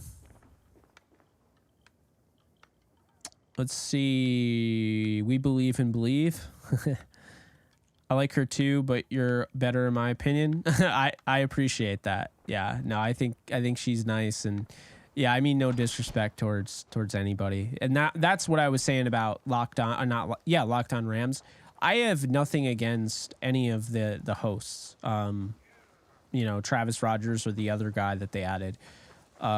It's just more so like Locked On Rams. I don't forget that, you know, when I, you know, wanted it, and I was kind of under the impression that I was one of the leaders in the clubhouse, if you will. I never got so much of a call or, you know, like a text. And Sosa pushed for me, by the way. So, you know, I was told he had a big say, and he pushed for me, and you know, I was under the impression that I was like the front runner, and, you know, I didn't really, I don't know. That's kind of how I felt. I found a message meant for Saxon forces. It said not to attack it. There's no yellow on our longships beyond. That's funny. Yeah, I'll let her know. I mean, I've been trying to kind of push her back into streaming. I told her about Kick, and maybe that might be a place to start, but, you know. I started watching you when you made a video about Wolford needs to start over Goff. Think it was one of your first videos. Since then, you've been my only Rams content creator I follow and support. I appreciate that, Will. Yeah, that was a big moment in my life, honestly. I was just in a Star Wars kick, and I know it sounds funny, a Star Wars kick. Bro, you just played 6 hours of Jedi Survivor last night. What do you mean a kick? You're probably a huge Star Wars fan. I am a big Star Wars fan, but I am not a diehard Star Wars fan. I could not talk shop with the biggest of the biggest, the best of the best. That to me, that's me with Marvel. That's me with the MCU. So I was on a Star Wars kick at that point. Maybe a movie came out. I don't really remember.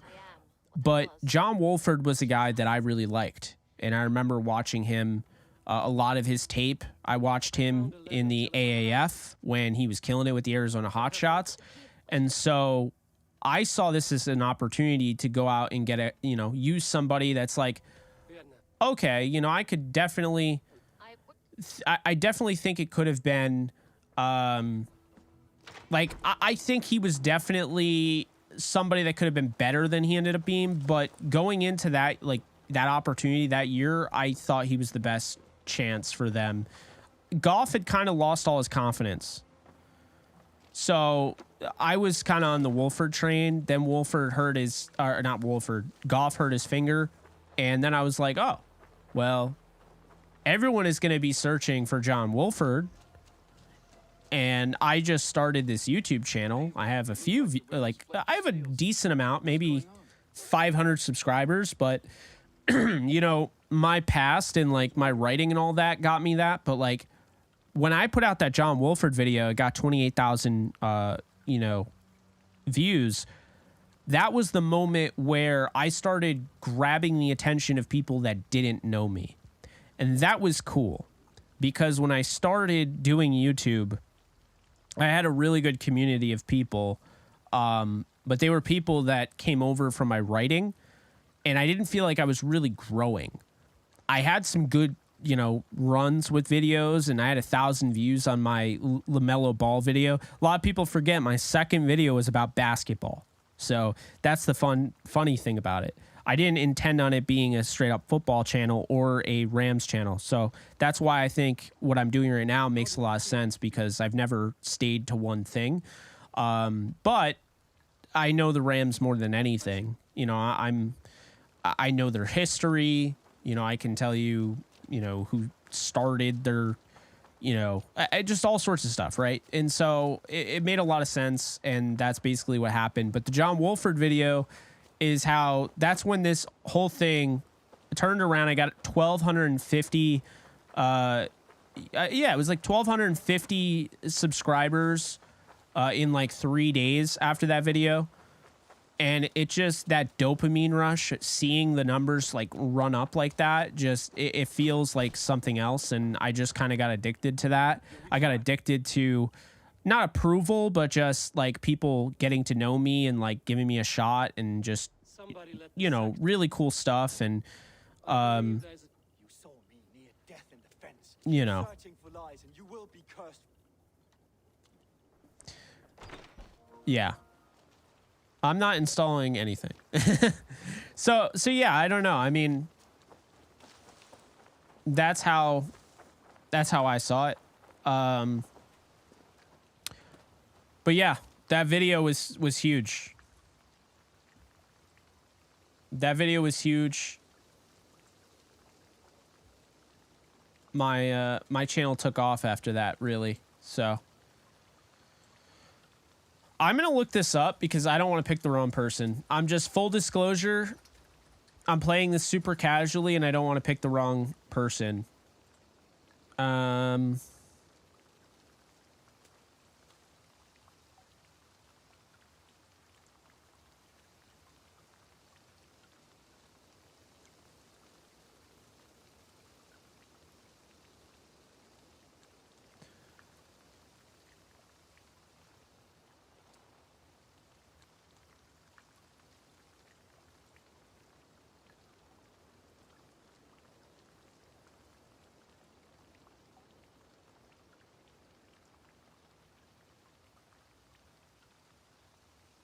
Like, my vibe was Galen was the traitor, and I just saw he's the traitor, so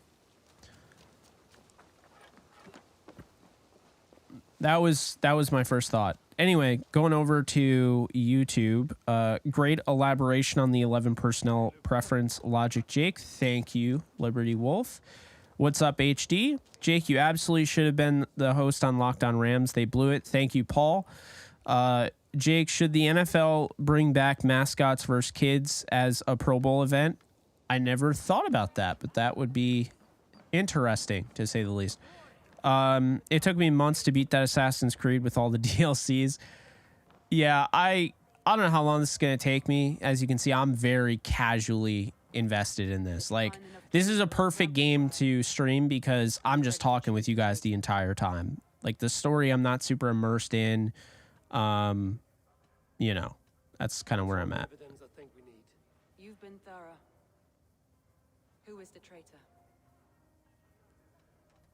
Garland betrayed you. Are you certain?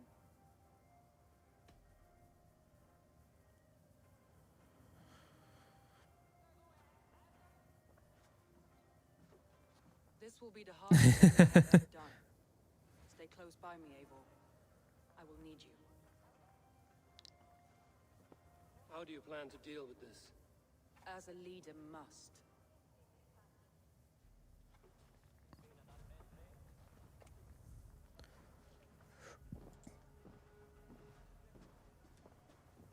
Thank you, Nuisance.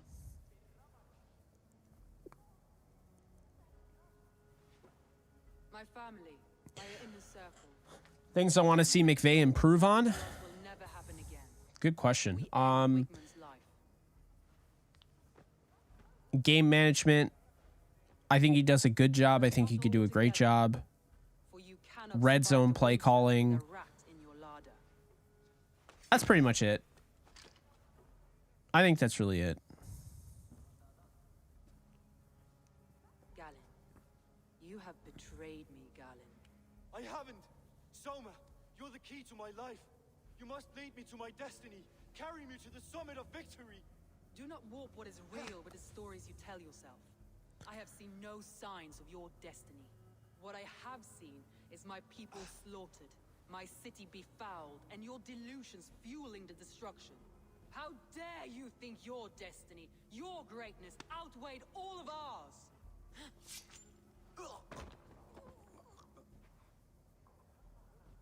He believed too much in fate, and not enough in us. Wow, she just destroyed him.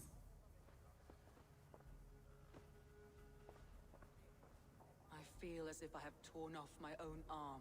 Wigman deserves death, but killing him won't make your family whole again. You think I don't know? This is for those who follow. To join me is to take an oath. To break it is to suffer.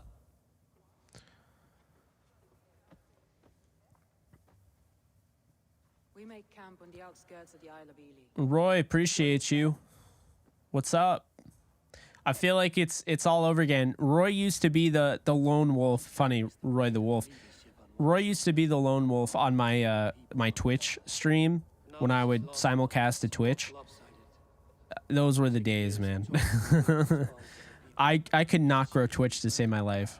We're at 127 followers on Kick, and Twitch we were at like 166, but it took like 4 or 5 years to do 166, and we've done 127 in like 5 days.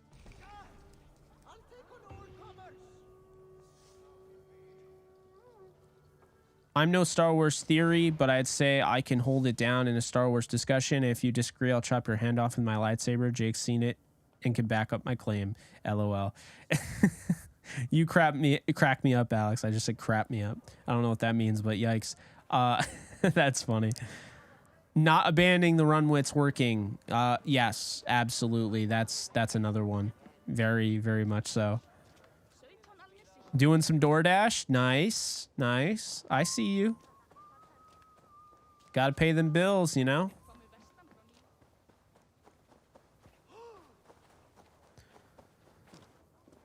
We shouted out Cooper Cup's birthday, actually, on Off the Edge. He was our birthday feature. That's all the way over here.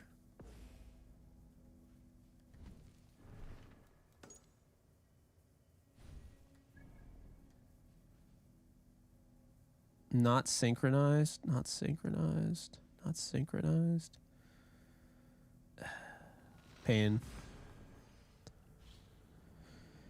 He won it for now. I don't know if he's the, the kicker for sure. They could bring in, a Mason Crosby we were talking about, a Robbie Gold, but for now, yeah.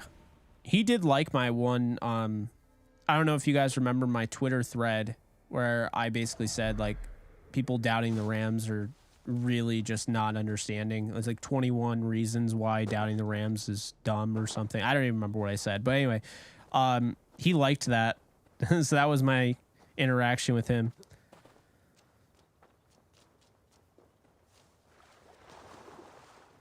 Has there been a favorite stream or live that's been memorable to you besides some of your most viewed streams or videos, an underrated one? Yeah, I mean, I think everyone will point to the Super Bowl stream, the post-NFC title win stream, but the one with Ultraman just felt super special. That was one of my all-time favorite streams. It was so funny, and it just, like, I was going through such a hard time at that point, like, really, really just depressed. And that just was so perfect. It was like we all gathered together and just kind of lifted my spirits up. Like, it was just, I don't even remember how many people were in it. I don't think it was like a banger, but it was a banger based on the quality of the content. It was funny. It was engaging. It was what I want this community to be. And I'm not saying it's not always that, but that was just one of those ones that really stands out to me, you know, to answer a question. I would say I would have to go with the Ultraman one. I thought that was just fantastic. So that's the one that stands out. Another one that stands out is, so we did the Resident Evil live streams. I'm not kidding when I say some of those Resident Evil live streams got 40 plus people in it, like at once. It wasn't all the time, but the Resident Evil Biohazard and the Resident Evil Village, they did really well. Compared to the fact that I really was never, like, I didn't ever make leeway as a streamer, like video game streamer. So I absolutely loved those. Those were so much fun. I think people always will gravitate towards, if you're going to watch anybody on, you know, a live stream, people will gravitate towards watching people react to, like, you know, playing horror games. I think that's just like kind of a no-brainer. I mean, it goes back to the days of like the OG days of PewDiePie and how you would play, like, you know, Outlast and whatnot. Amnesia, you know, I watched those growing up, and, you know, I think those are like extra special. You know, I think the next thing I'll buy, if, you know, it's now or down the road, I think it'll end up being Resident Evil 4 remake. You know, I think putting that on PS5, that just, I never really had a chance to finish that game when I was younger. And so it'll give me the opportunity. Plus it's a horror game, and I feel like just people love watching horror games. So yeah, I mean, to answer your question, I think I'd go with the underrated, the one that was just so meant a lot to me was the Ultraman one. But we've had some great ones. I mean, I've done so many JE live streams, it's insane at this point. But I also really like the horror game ones. Another one that I really liked was how invested people were in Detroit Become Human. Because there were a lot of people that didn't know what that was, and I took a risk playing that game, and I thought it did really well. We had just a lot of people that just kept watching because they're like, this is so fascinating, you know? And Detroit Become Human was like watching a movie. So, you know, I would say that that's up there as well. I really like the majority of my live streams, the ones that stand out to me the most are the ones that really just, they don't have a ton of views, but they're the ones that I feel like I get the people in there that want to, you know, ask the right questions. And, you know, I kind of veer away from just football, right? It's just, it represents who I am. Oh my God, I cannot shoot. And then I nailed that. That was, there we go. Yeah, it's just, I don't know. Those are the ones that stand out to me. What have been some of the top questions you've been asked you have really enjoyed answering? Pretty much any question you ask at any given moment, Dr. Dingus, is a banger. Like I've literally created content based on your questions before. Like I wasn't even thinking about something, and then, you know, maybe you directly made me think about it, or you didn't, but either way, like you've had that impact on me. Your questions are always like really thought-provoking. So I would have to say your questions. There was a question I was asked, like, how did I build my setup? That was a cool question. You know, there was a question about, someone asked me about like if I was dating anybody, and it's not like they were interested in like dating me. But it was more so like just asking, like, you know, what my love life is like. And I just was honest. I was like, I kind of took a hiatus from it. You know, I want to focus on myself. I want to get my finances in order. I want to be able to, you know, I want to be able to treat my girl, you know, and I also don't want to waste time, because I'm so focused right now on the mission at hand, which is to, you know, continue to grow as a YouTube content creator, and now a Kick content creator, that I don't really have time to get involved with somebody at this moment when I don't have my life figured out. Like I do somewhat more than others, but when I get things figured out, then I'll start looking at potentially settling down. But as of right now, not even in any hurry. But that was one of those questions that I liked, because it just was a reminder that, like, you know, we've created this kind of, you know, safe space, if you will, you know, with our community. I think the whole point is that I'm really going to answer any question as long as it's appropriate. And I don't get asked inappropriate questions, really. So, you know, it's like I feel good about everything. Good. At the first sign of trouble, my crew will jump in.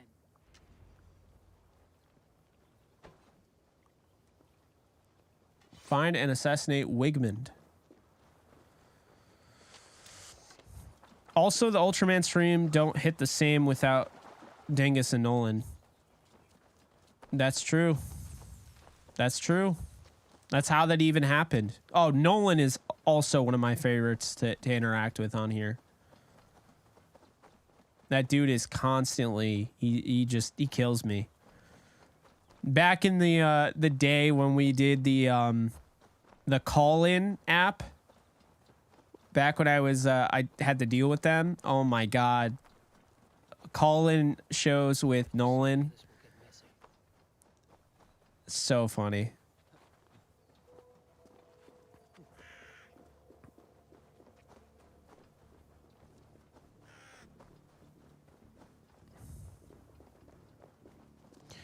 Yeah, every time Nolan brings up the YouTube TVA, I just lose it, man. It's so funny. Is this the... I guess this is it? He has retreated to the aisle.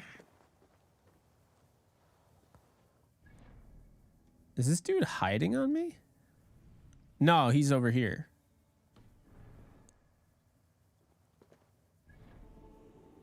Okay. He's retreated. Yeah. Yep, the TVA took him. And then pruned his, it's so funny. Attaboy Jake, a man must be powerfully connected to his mission and purpose first ahead of women/female interactions. Exactly. Where am I going? What the hell? I was like, oh yeah, like we're going in the right direction. And then all of a sudden I'm that far away from it. Like, what? Jake, learn how to read a map, will ya? My God.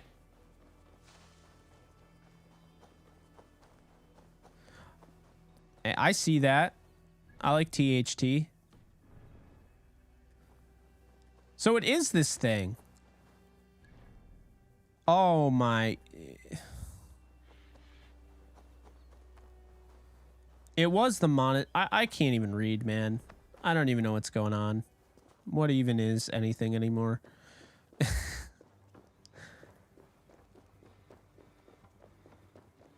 Okay. Oh, what? There's no sneaky attack. Oh my god. How bad do you want to be at this game? Yes. No, not you. Oh, I hate you.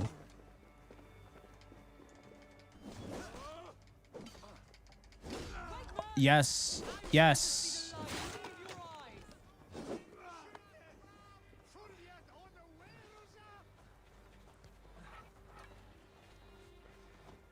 Yes, I loved Oblivion. I beat it multiple times. And I played Shivering Isles too. It was fun.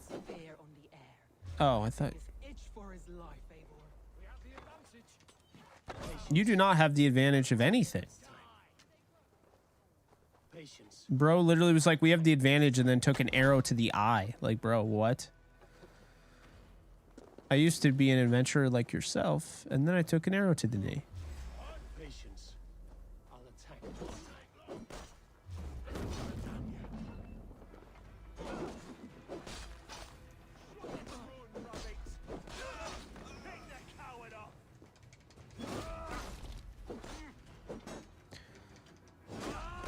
Nope. Get out of here. Nope. I win. I win. Alright, where is this dude who's hiding? Like a little biatch.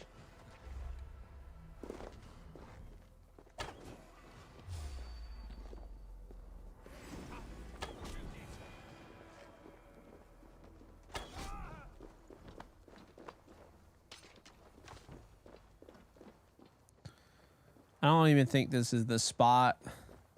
What are some of the most important things when covering a sports team? Does it hurt your content if you're too critical? What I found is no. So your content still gains views, right? People still watch you. People will still watch you. People will still interact. The interactions won't be as fun. People still hate watch enough for you to make a living, not necessarily a living, but, you know, make it in the content, you know, industry or whatever. Even if you're somewhat negative. Now, it will get kind of annoying. You have to get used to it. Like, okay, like if I'm negative, but I'm justifiably negative, I'm not like, you know, trying to be a jerk just to be a jerk. You know, you have to understand that like people still don't want negativity. So I think really what it comes down to is the fact that, look, like it's not perfect, you know, but I don't think that if your content's good, or if it's, even if it's not, people still hate watch. And there's enough people that hate watch for you to, you know, make it. So to answer your question, like some of the most important things when covering a team, I think, is to stay consistent. You know, you put everything out there that you can, but also you have to make sure it makes sense. Like if you're tweeting about, you know, stupid shit that doesn't make sense, then like, why are you doing that? You know, you're wasting people's time. So, you know, you have to also build trust. Even if you're putting out stuff where, you know, your opinion on it is negative, if you're consistent with news, people will still care. They'll be like, all right, well, he reports news. So like that, I mean, it is what it is.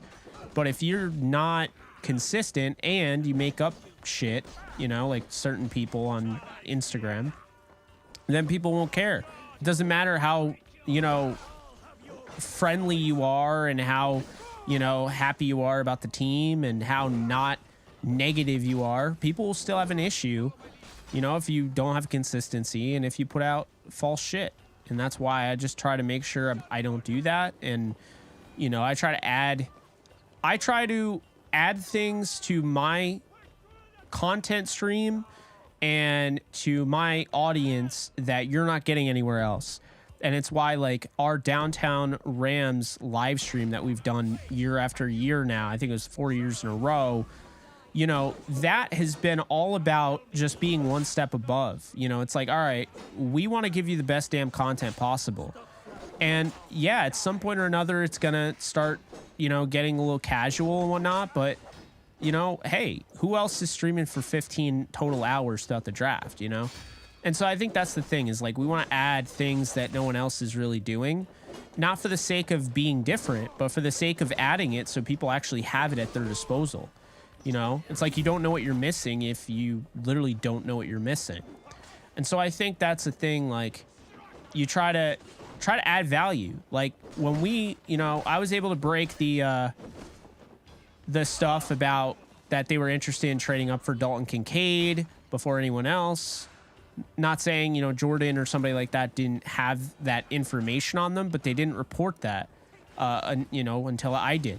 And so, you know, like when Stetson Bennett was going to get drafted, I broke the news on Stetson Bennett. So I think really what it comes down to is you're just trying to give your awesome fan base, you're trying to give them more than they're getting anywhere else, right? So I think that's okay. No one warned me about that. But yeah, I just think it's always about trying to, you know, trying to add more value. How can I add more value? You know, that's what it's all about. How can I make, you know, your experience better? What's up, Darren?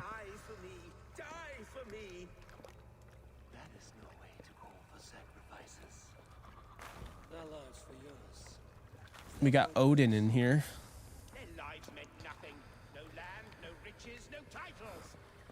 I feel feel like you have to back up why you're being critical, or else nobody is going to take you seriously. Like, look at Grant Cohn. While I find his content hilarious for obvious reasons as a 49ers fan, seeing Grant as a primary 49ers reporter, they can't stand him and don't take anything he says serious at all, even if he's right. Yes, but then you have Skip Bayless. You know? Skip Bayless has made a living. He is literally rich off of people hate watching him. Think about that. Who's really winning? I think he's a clown, but... And I think, you know, his legacy is going to be known it like that, but still. This dude's a wacko. And honestly laughable. And going to die again. I'm glad you'll get to see it. Ha. So yeah, I mean, Skip Bayless is a, you know, an example of like how publicity is publicity, you know? We should return to Oh, Darren, I have Days Gone. to the ground. Going forward, I must Edwin, I have no idea. That was so bizarre. I was not ready for that. time, trust. That will take longer to repair. But you have a new friend and ally in me and my clan, so There we go. let the storm as well inside. Yeah, I don't even know where I'm at in Days Gone. Maybe I will bring that back. I just remember getting stuck. I was in a really freaky spot and I ran out of gas on my bike and I never played the game again. I was like stuck in this spot where I had like no health, or it was brutal. So I think that's why I stopped playing. Oh, don't sneak up on me like that. What are you doing?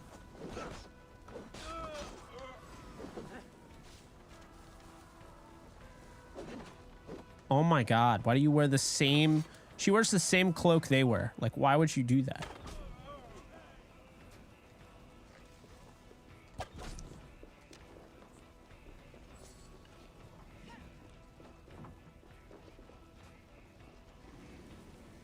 Okay, here we go. Oh, get out of here.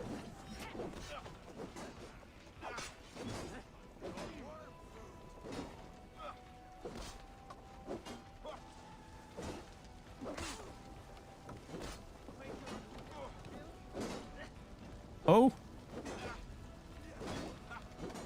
You are so annoying.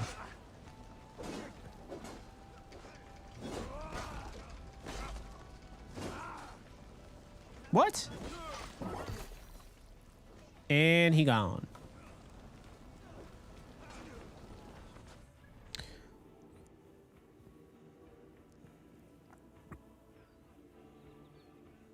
It did catch a lot of slack. Yeah, I don't know. I like it. I don't know when I'll play it again, but maybe it'll be in the rotation, since the plan is to beat all the games that I've put off for that last half decade while I've been content creating. Now it's my job, content creating, or gaming. So, what are the most important things when covering a sports team? Does it hurt your content? Okay, I saw that. Sorry, I repeat things a lot, I guess. I would have thrown a punch at my TV if we trade up for Kincaid. To be fair, while I didn't have Kincaid as high as, say, where the Rams might have had him, he would have been such a stud in that Rams offense. He really would. He would have fit like a gem. So I understood it. I kind of got a little excited too, but they ended up having an A+ draft, in my opinion. Got 14 picks. I think all of them have a chance to make the roster. I'm going to say 13 out of 14 make it, but... yeah, you know, I definitely, at the time, liked Kincaid. I was going to ask, did you finish the Thieves Guild quest line in Oblivion? I remember it being stupid hard for some reason when I was younger back then. LOL, but I loved it still. Yeah, I did the Thieves Guild. I remember that. It was really hard. I also remember that. A trail like that is all. Of course. And now as we prepare, All right, I'm not really interested in this dialogue. Eivor of the Raven clan.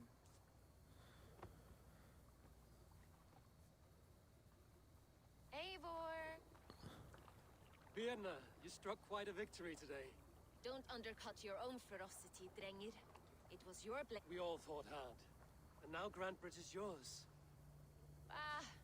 soon merchants and priests and besides, with no room for me. Her priority is Grantbridge and the people in it. You want to live with the Raven? And sail and raid with you. I'll be happy to. A relief to these ears. I've already... All right.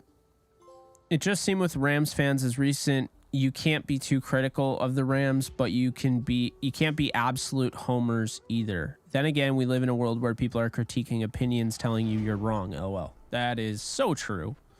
Could not be more true. Yeah, I don't know. I think I've found it a little bit of a tug of war at times. And I've been very open about this, where I just can't stress enough. I cover the Rams a lot on this channel, but this is a Jake Ellenbogen channel. This is representative of who I want this channel to be, what I am, who I am as a person. And, you know, it just, that's kind of how I've always looked at it. So I don't know. Maybe I'm wrong for thinking like that, but I also can't tell. Is this better? It weighs more. Increase armor. Runes. Do that.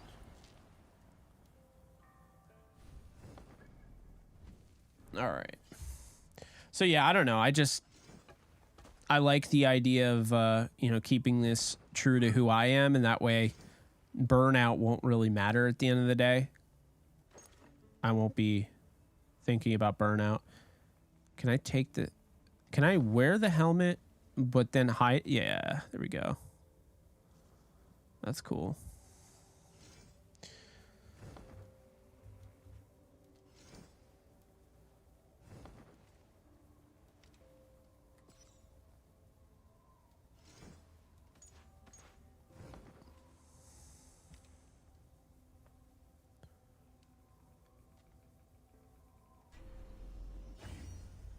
Quiver upgrade.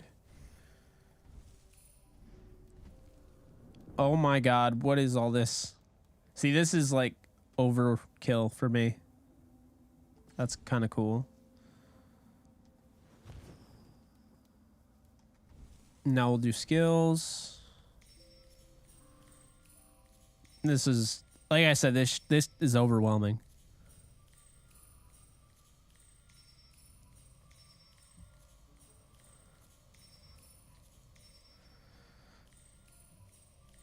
It was on par with Last of Us, Darren. That's a big claim.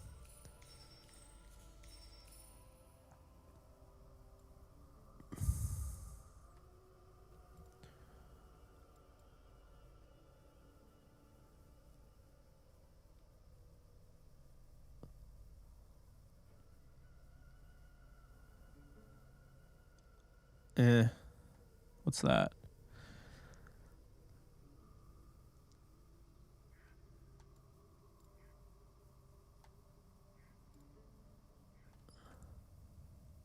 I can't tell what I have and what I don't.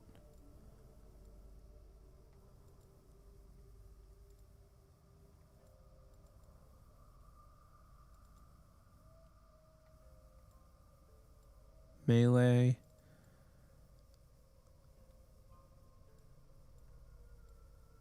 Health. I have 10 skill points. I have 9.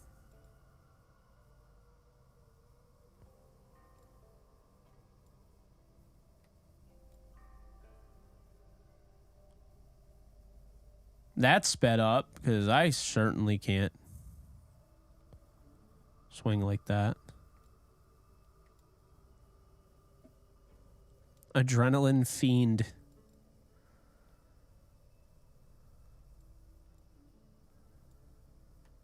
I don't want to do stealth though.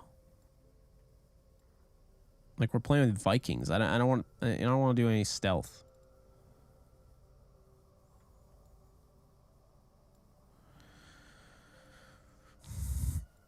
Range damage. Oh my god, that's so sick.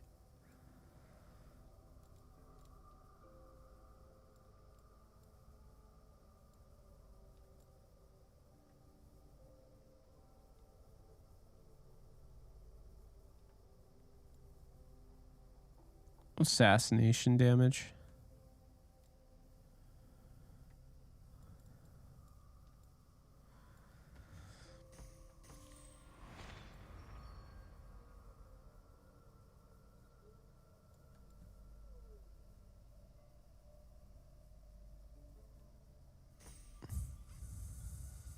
So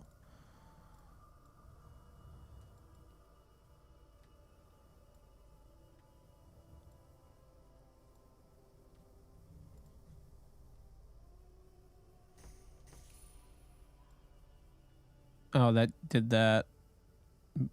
Well,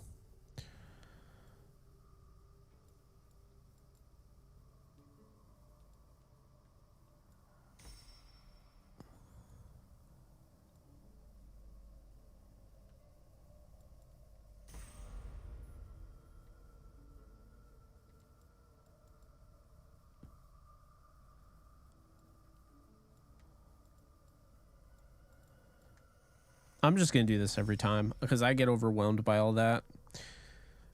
I normally don't. I love RPGs, but I don't like the way that's listed and it freaks me out and there's just a lot going on. Yeah. So that's kind of where I see it. All right, cool. Let's save because I don't think we've done that yet.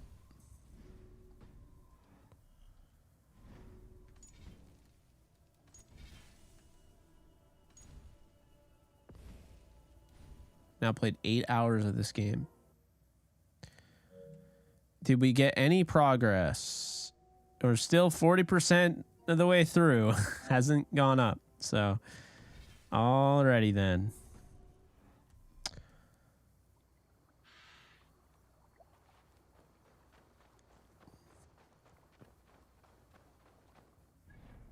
We're going all the way over here. Cool, fast travel. Good God, how many skills could you possibly need? That's what I'm saying. Like, what? Did you see that skill tree?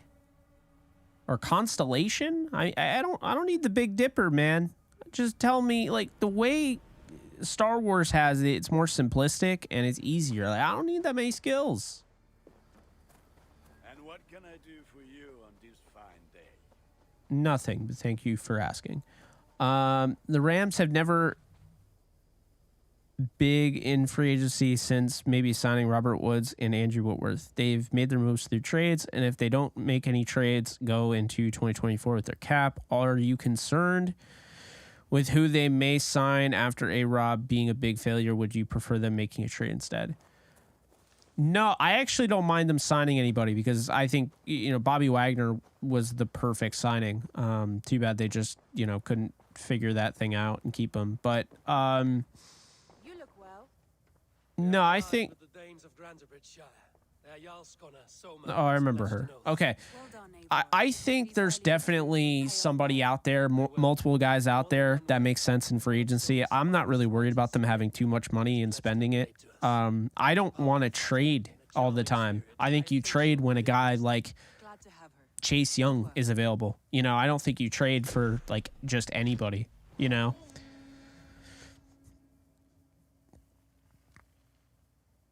Eivor, a word of note. Someone has set up shop outside. A trader, I believe. When you can, ask him his business here. Clay Matthews. Represent the larger guild. The Child's Connor Wives Barwin. or the Eyeless Yeah, they Children? haven't made a bunch of moves though. No, that cannot be right. Ask him yourself.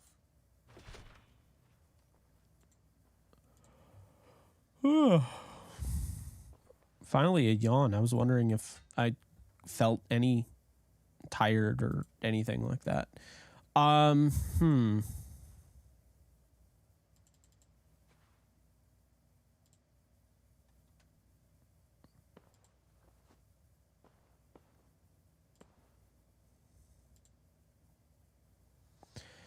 If you guys haven't already on Kick or YouTube, be sure to hit the subscribe button on YouTube. Be sure to hit the follow button on Kick. If you want to support the channel further, you can leave a super chat on YouTube to donate. All donations go to the channel, the growth of the channel, and to me. And if you want to do the same thing over on Kick, by any chance, all more of a percentage of the donations go to me. 70-30 on YouTube, 95 and 5 on Kick.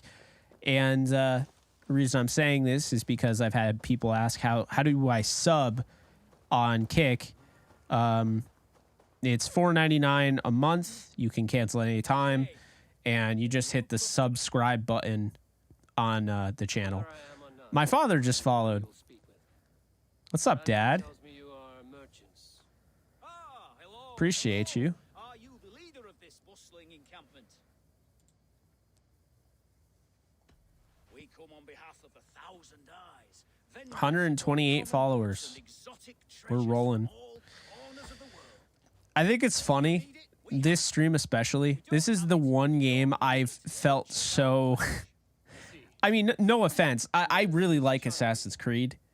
But I do not feel connected to this game at all. I'm playing it. It's actually probably the best game to play, like I mentioned earlier, because I'm able to talk with you guys, and it's a casual thing.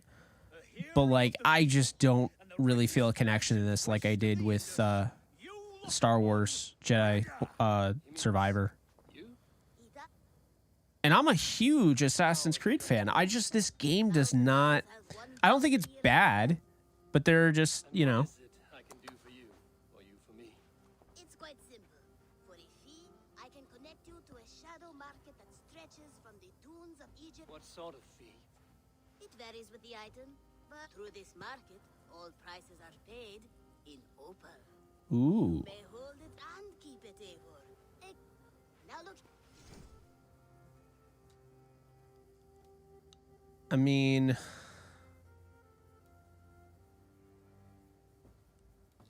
I don't really care about any of this. Nothing for now? No matter. Nope. And what does the Eat and I might be interesting off? good to hear. Now if you will excuse... You're staying for a while? Oh, yes, and you needn't eat...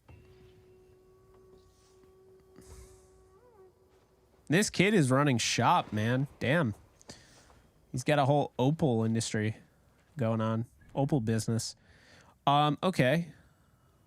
What are we doing now? Well, yeah, I feel bad for Kyron Williams. I feel bad for Tutu Atwell. You know, I don't think they get enough respect.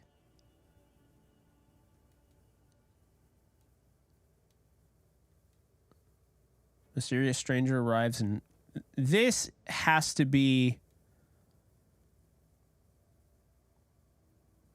This is definitely the map thing, the expansion pack.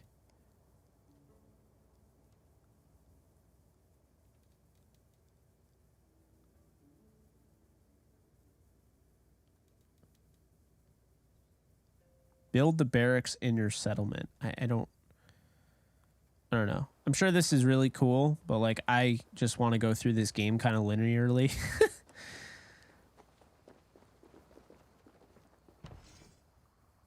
All right. What is this? Barracks. All right.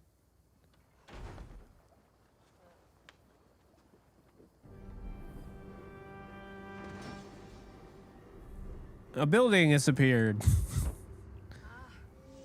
With this, we can recruit more warriors. Cool. More warriors. Now have a place to rest and train. A fine shelter it is. When word I hate it too, Jeremiah. I totally agree with you. got to fight Dingus, I agree with your original point. I mean, I think what it really comes down to is, you know, Kyron's a 5th rounder who they traded up to get. And, oh my God, that scared me for a second. I was like, who is that?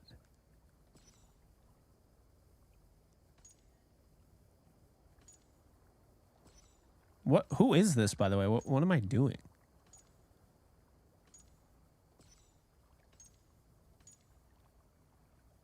Okay, like what is this? A sign?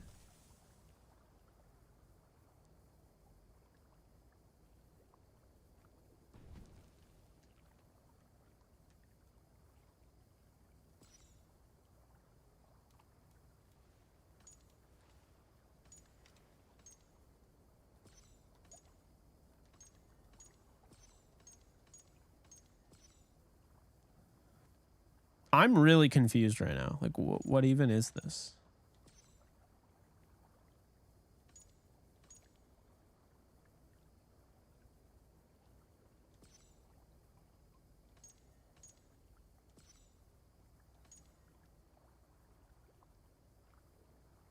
Painted face.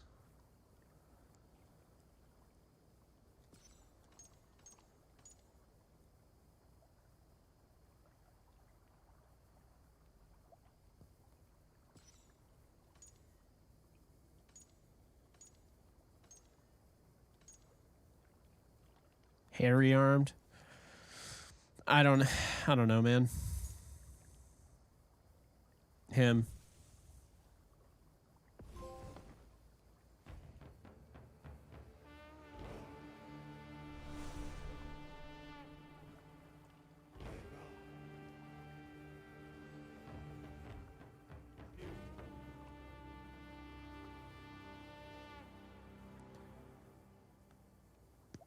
I love how they're like, you created him. I'm like, how about Taserface?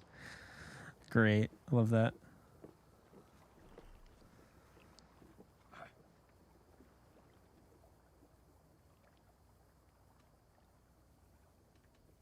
I'm off. Be well, friend. All right. Time to go over here.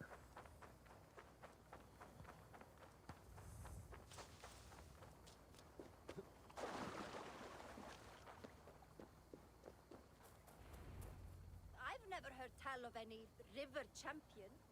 Not sure what to make of that. But you're welcome to ask Eivor. Sunniva and stranger, what brings you to our shores? Robert Rochelle breakout. Brian and his crew claim to That'd be Eivor interesting. with great treasures. I wouldn't be against They it. seek to join with Ravenstone. If you wish to join us, we only ask for hard work and loyalty. Would not We be need your against it. silver or gold. Wouldn't say no to. It is good to meet you, Eivor. And there is more in this for you, but we know secret roots of England. You seek to share them with us. When the table is laden with too great a feast, let me show you.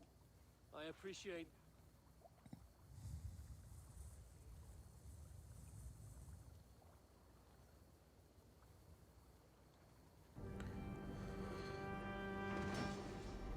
River Raid Dock building completed. I love that the building just appears. I feel like that's really realistic. I like the realism. And how do you judge our dock? Ah, now that's...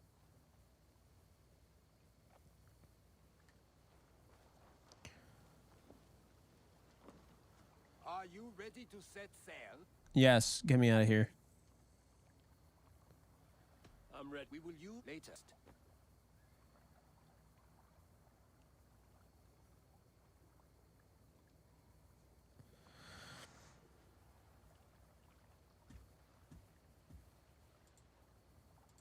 What's up to SMG?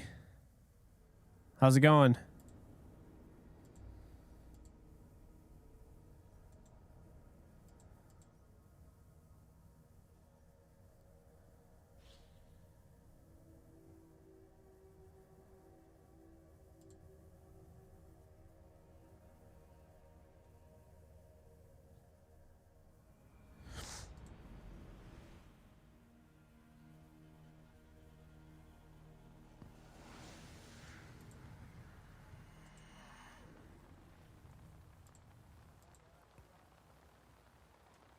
This river does not appear on many maps. Few know how to navigate it. The Jomsvikinga have been learning its skirts. An old friend said Find and loot a big ration chest. she claimed it was useful in hiding their tracks. I assume you're not giving me a location to go to. Nope, not.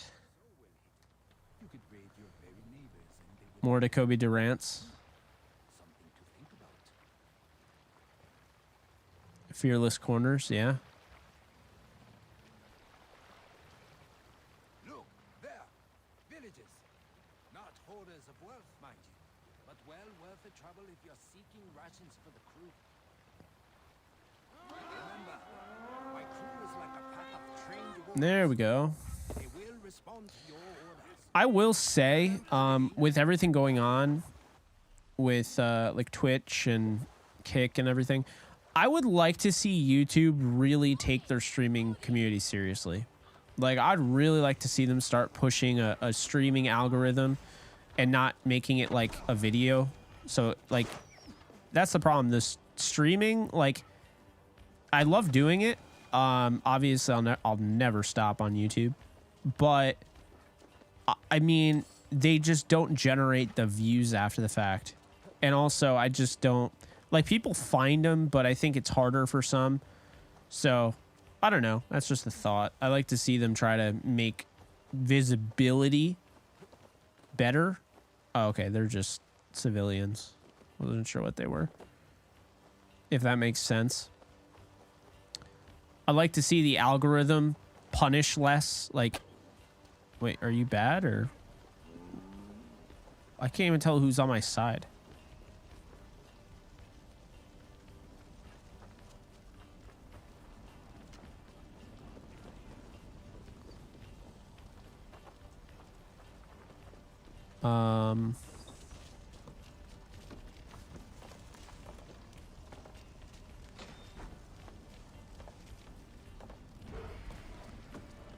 This is the big ration chest, I'd imagine.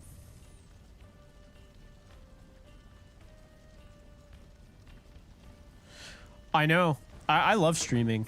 I think it's great. I mean, you have gaming channels now that just stream. Like, they used to just, back in the day, like, PewDiePie would literally, he didn't even stream. Like, he would make his videos. He would post his playthroughs. His Let's Plays were epic. I was a big fan of his. Not that I'm not anymore, but he pretty much retired, so... And I don't blame him. I mean, he's happy. I've had tougher fights in taverns. I don't think I'd ever retire. Like, even if I had all the money in the world, I'd still be making content because I don't just do it for the money. And I think that's an important thing. Like, if you're trying to really do something, like, I've turned down, like, money essentially to, you know, in financial, I guess, stability, flexibility when I quit my job. But I hated my job that much, knew that's not what I wanted to do. And, you know, short-term pain for long-term gain. That's kind of how I look at it. And it's like, you know, if the moment you realize that you're only doing something for money, the moment you realize that it is work and you're not going to be as happy as you thought you were. So that's the thing, like, PewDiePie, like, retiring, like, good for him. I'm just saying, like, for what I do, like, I would never retire. Like, obviously, if I got older, you know, and just got to the point where I couldn't really talk as much anymore or whatever, yeah, that's different. But I don't know. I feel like I want to keep doing this.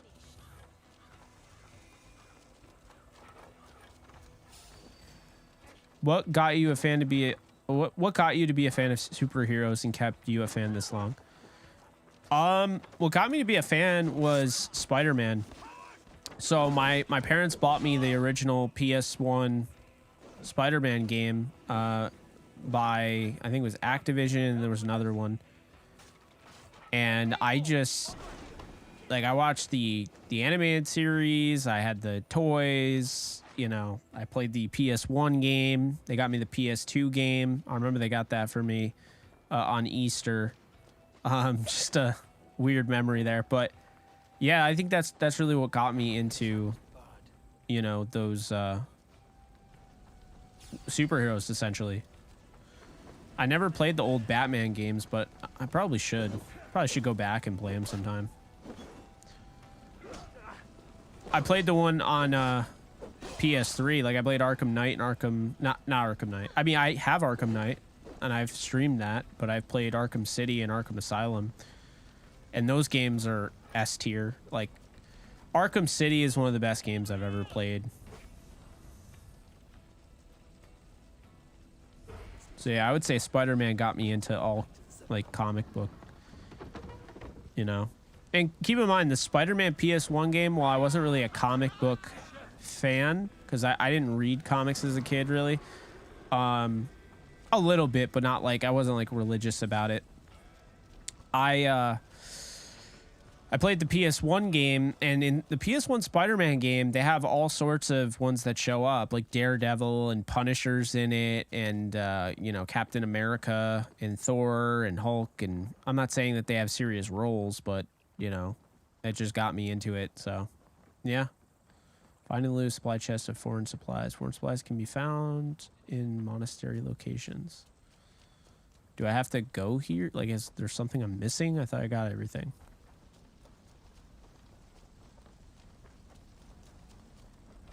Blocked from the other side.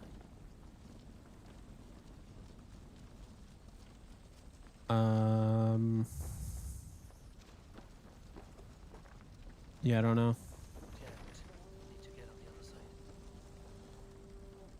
I think we can go back to the boat now, guys.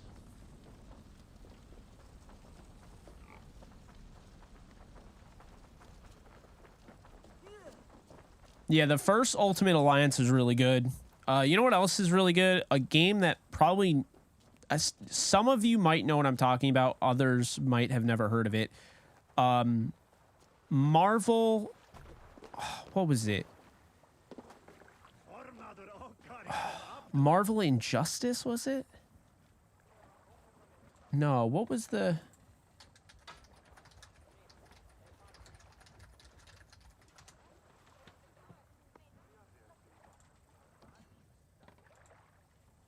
It was Marvel Nemesis. I loved that game.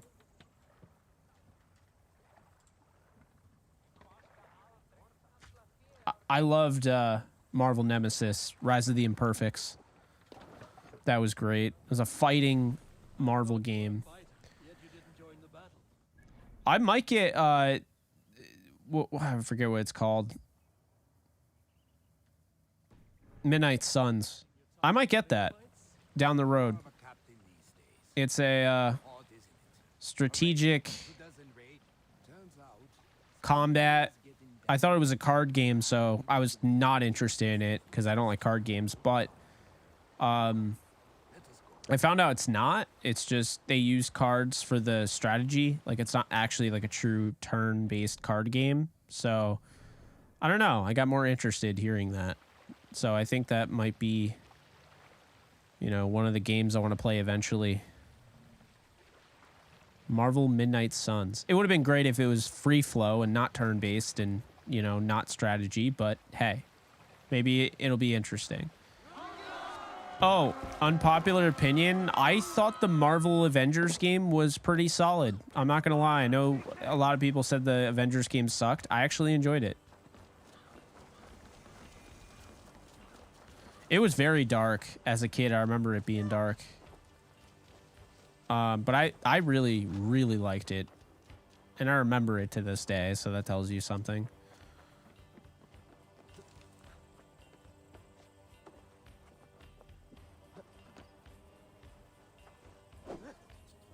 Do you have to? Okay, you don't. Cool.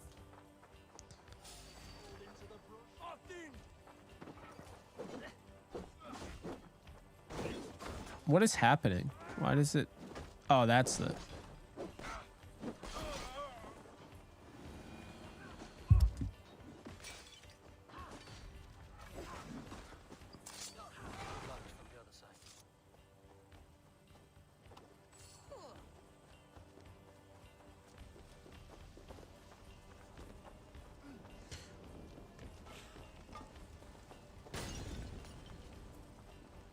Hey, that's the guy that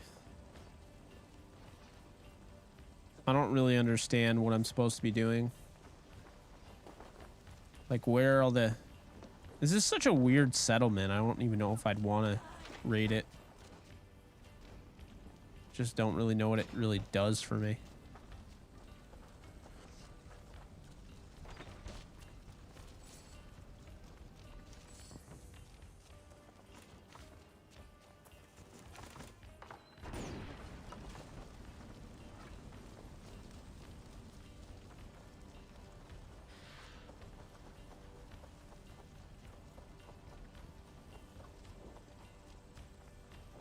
Was I hooked on Flappy Bird?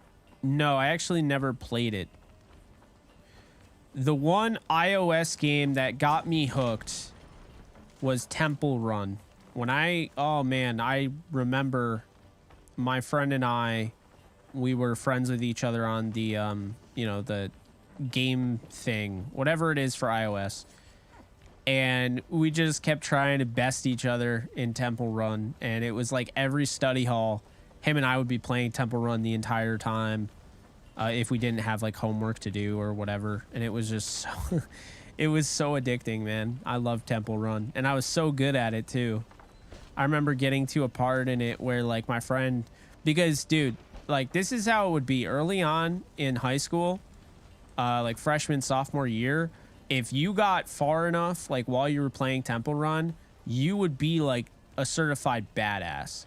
People would be coming to you. They'd be looking over your shoulder, like rooting for you. And like, that was just the way it was. Like Temple Run, everybody was playing that game. So I think like Flappy Bird, I never got into, but Temple Run just hit differently.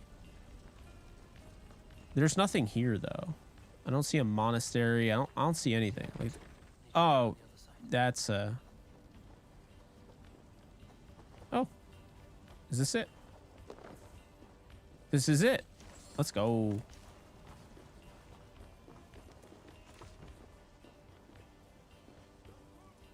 Hey, come here a moment. Yeah, I believe so. I like the second one, although it got a little laggy, but Help me out here. that's what a turnout does, man. The turnout's been great. I know it sounds weird. You know, we have 5 viewers on right now and 7 on YouTube, but that's like one of our best, I would say, since we started simulcasting. It's a big deal. Oh, I'm an idiot. They're not going to go through the window.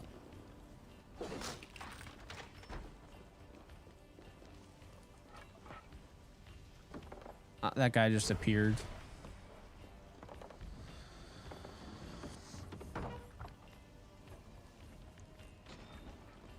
Go back to your long ship. Don't tell me what to do.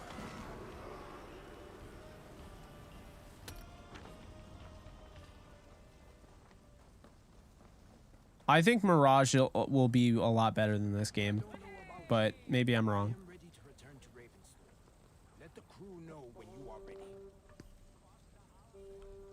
I'm ready to. No raising the sail here. Are you gonna get us? What do you think you're doing? Why would... Yo, it literally... Oh, I can just blow the horn.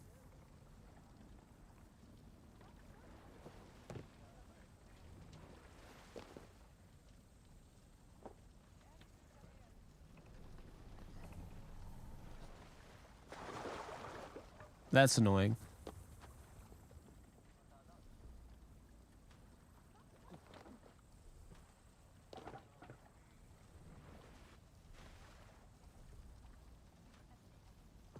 Yes. Okay, I like that. Not annoying anymore. Oh,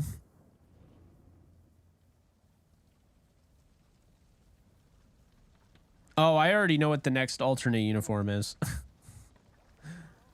And yeah, it's going to be next year.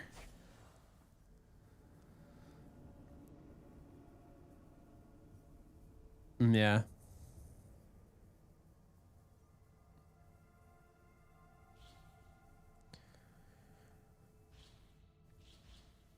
Rise of the Imperfects, man. That one dude with like, he had the electricity. Is his name Johnny something? I don't know. He like would hover, but he had the electric. I remember him.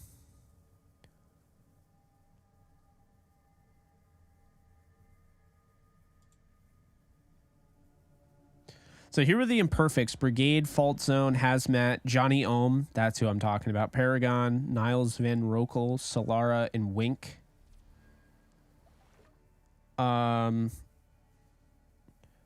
Marvel, Captain America, Daredevil, Doctor Doom, Elektra, Iron Man, Human Torch, Magneto, Spider-Man, Storm, Thing, Venom, and Wolverine. I remember Venom I played a lot.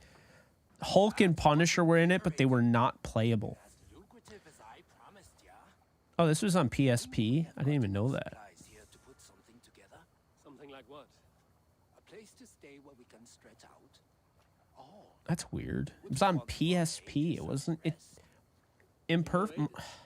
Really? I know. That's so weird. Her reputation as a fighter and as a trainer precedes her. Simply wouldn't. I see. I remember Johnny Ohm and Spider-Man more than anybody. I think my brother used to play as Johnny Ohm all the time, and that's probably why, because I would always play it with him.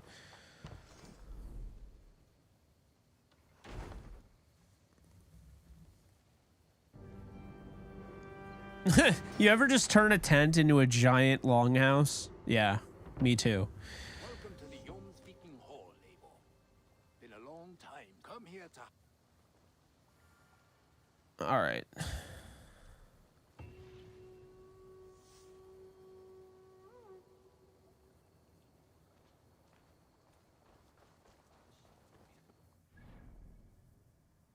All right. Now what? Reach settlement level 2.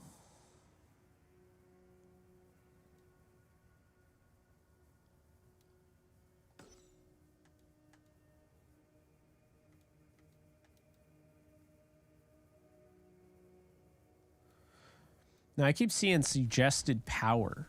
I don't know if I think I saw my power. Okay, I'm 33. So like power's like level, I assume.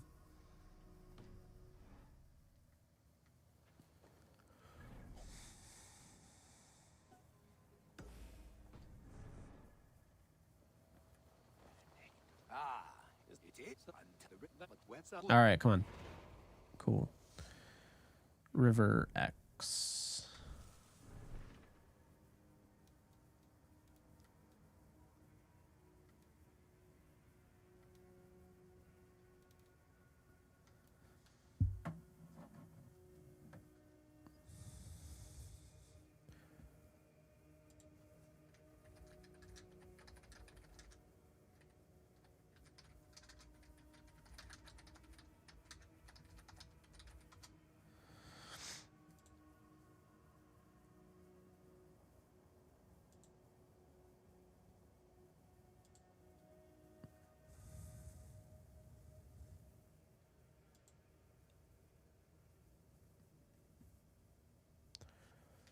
Ugh. All right.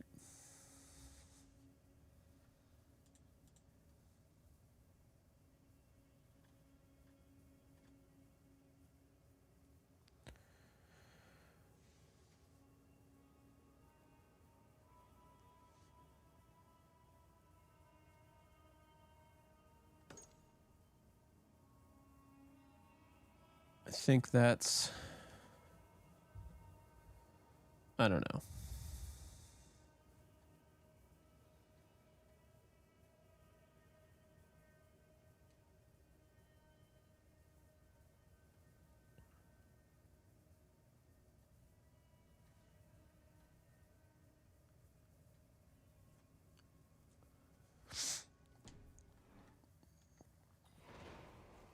Constructing new buildings and making new allies will increase renown.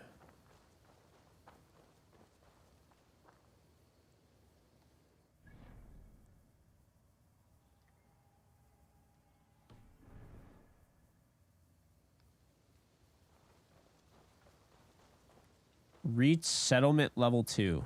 How do I do that?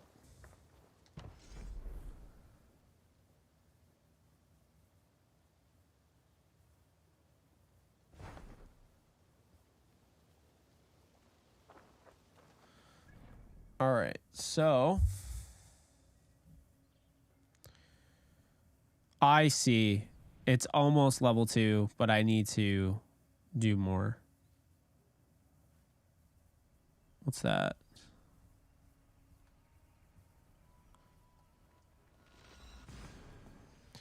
When did Disney get control of the Alien franchise? Just saw they're releasing an Alien movie in 2024. So that's awesome. Love to hear that. And basically, to explain that whole thing, what's so funny about that acquisition, and I don't know if I've already said it on a live stream, but the acquisition, everyone acts like it was for X-Men. Like, oh yeah, they acquired X-Men and Fantastic Four. No, Disney acquired 20th Century Fox. So they got all of those IPs in return. They can now basically rent out those rights to different streaming services. Like, they have a giant cash cow because there are a bunch of things that they own. No, I'm not playing that stupid game. But Alien is one of those IPs that they acquired. So yeah, I actually found out about that the other day, which is funny that you mentioned that. What brings you to my house? Let's see. What have you got for me today? You have a keen eye for quality. Downgrade. What? What do I want to downgrade gear? Stop it. Oh, man. Anyway. Look, I have to go. until next we meet.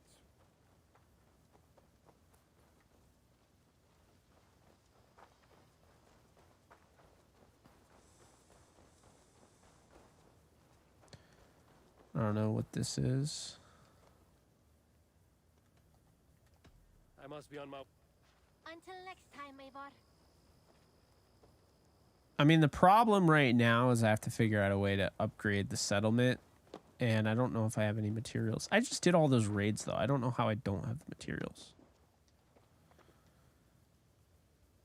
Bro, what'll it be? Randvi asked me to. That's right. London, Jorvik, Winch, but the reach extends much. Do they cause here? Not just turmoil. You have strong feet. Of course. This is the sole purpose of it, but we have not operated in England for over. This absence has given the order of. But with a bureau, Basim and I could begin our work. I will see what I can do.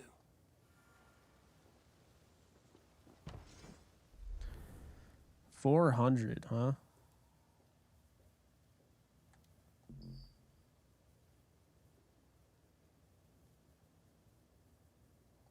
Raiding is the surest way to find treasures and supplies for building up our settlement. Yep, we got to continue to raid.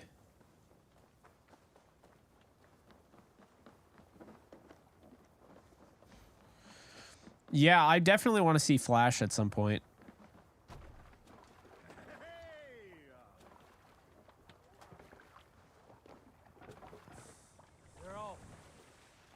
And now somehow everybody's there. It's funny how that works.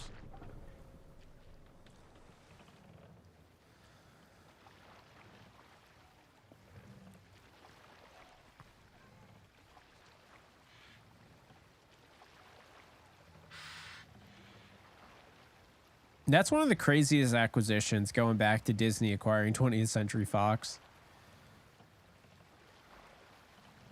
I mean, they have so many pieces, intellectual properties that they can just basically rent out the rights for streaming services to put on their platform. It is a non-stop moneymaker. Like, they'll never run out of money, essentially. I know it's Disney, but, like, you have to think about that for a second. Like, they can literally, if they play their cards right, this thing can make all their money just with how big streaming is becoming, or has already become. All those IPs, renting out their rights, having, you know, streaming services pay X amount of dollars to be able to put it on their platform. Just crazy stuff, man.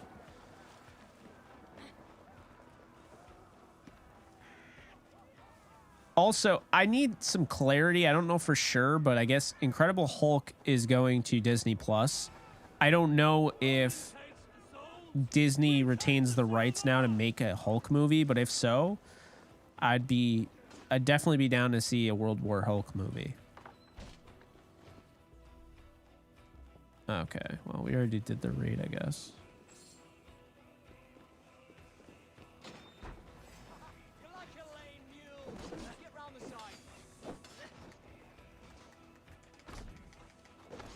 Not even dealing with you.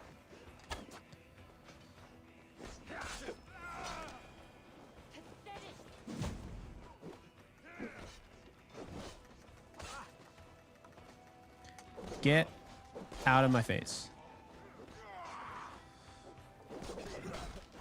Good God.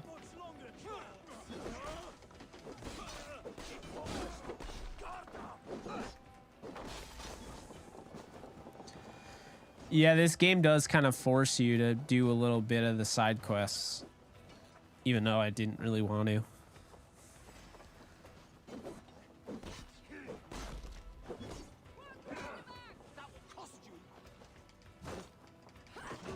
Oh my God, pike guys are so annoying. I can now imagine when a xenomorph does a sneak attack on someone, I want to hear Mickey Mouse chuckle laugh. That's funny. Oh my.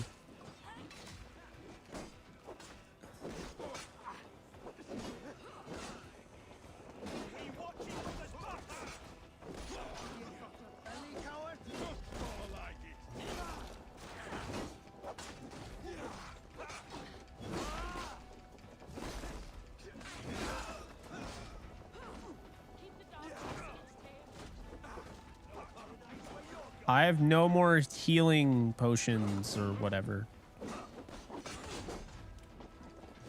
Hopefully my health comes back. He won't be needing that anymore.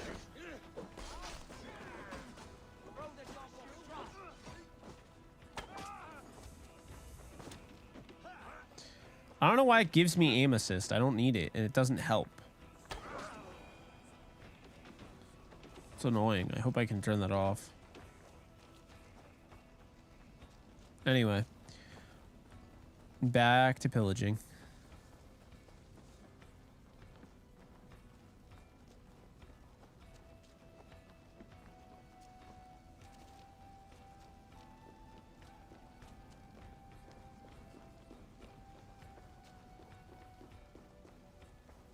What? Why did it say raid, bro? We already raided this area? What gives?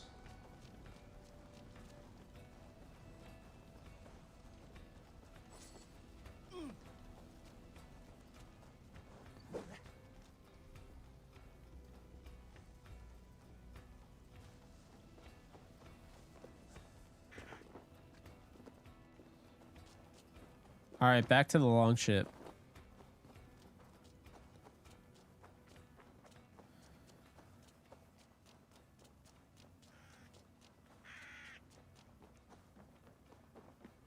Here we go. Oh, Freddie Freeman walk-off. I'm sure the Dodger fans that are watching will like that. Look, one of the rich temples. I don't understand. Didn't we just raid? Why is it doing that?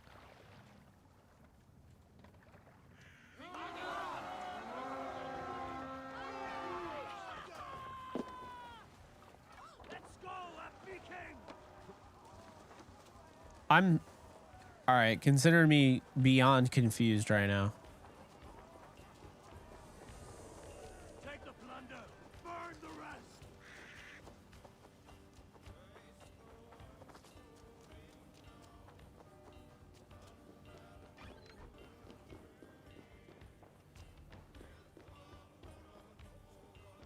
Yeah,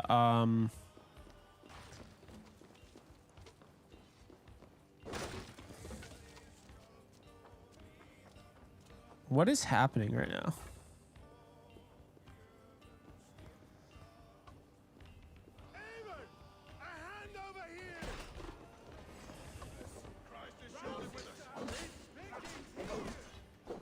Is there any sort of treasure, or am I wasting my time? This looks like a waste of time. Oh, there's the treasure. Help me out here. Rampage, huh?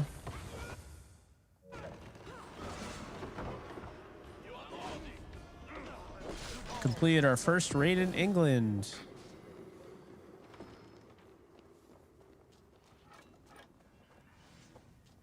That should be good. Like, we can do another raid, but like, that should be good.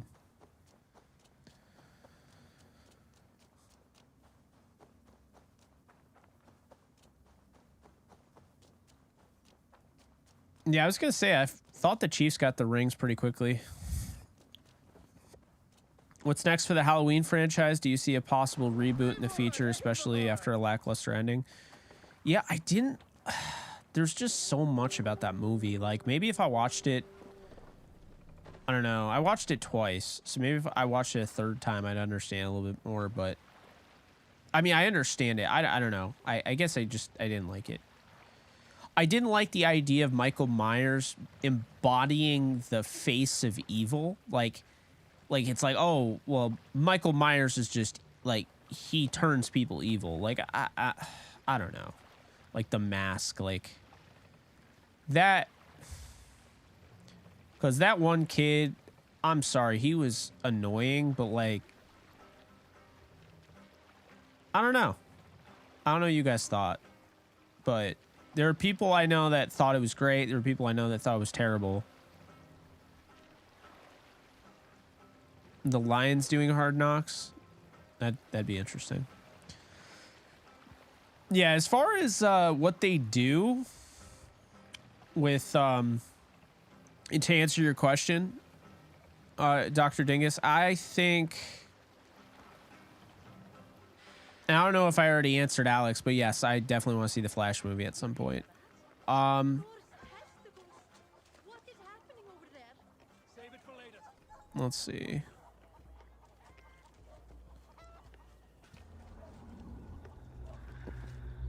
What is he doing?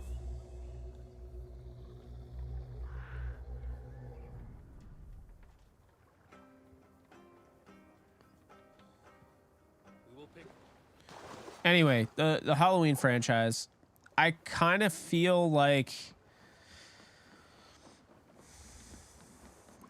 they're gonna reboot it. I just don't know what that looks like, when that happens, so forth.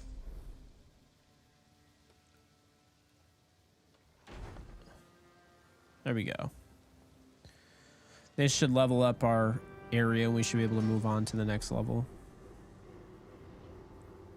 There we go. Now we're a colony.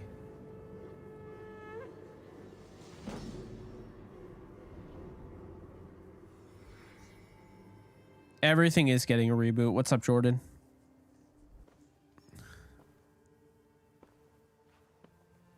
This will make a fine space for my work, Eivor. Thank you. Well, if your work benefits us, I will see that you keep it for as long as you live among us. I believe it will. No, I agree, Dingus. They nerfed Michael Myers, and they hyped up the granddaughter, and yeah, she didn't really mean as much in the third. In London, they now operate without restraint. If you were to eradicate them, the city would be in your debt. They could make her bad. I don't know. I think they'll just reboot it. I think they're done.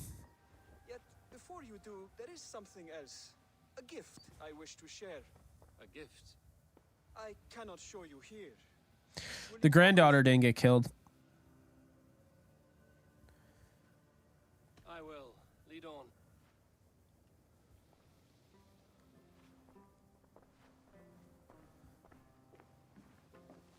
No, she went out on her own at the end. Like she moved away from. That's funny. A heaviness to your breathing, Hytham. Does your wound still trouble you? It does, I'm afraid. There is a pain in my chest for which I have no remedy. Rest easy then. So long as your mind stays sharp, you will recover. Of course. Though I am reluctant to displease my mentor. You would risk your health and your life to please Basil. That I do not understand. I should not expect you to. When we first arrived, I noted a shadow of suspicion in your eyes. A doubt. A wariness. Yeah, no, I figured. That's why I just wanted to clarify. Only an observation.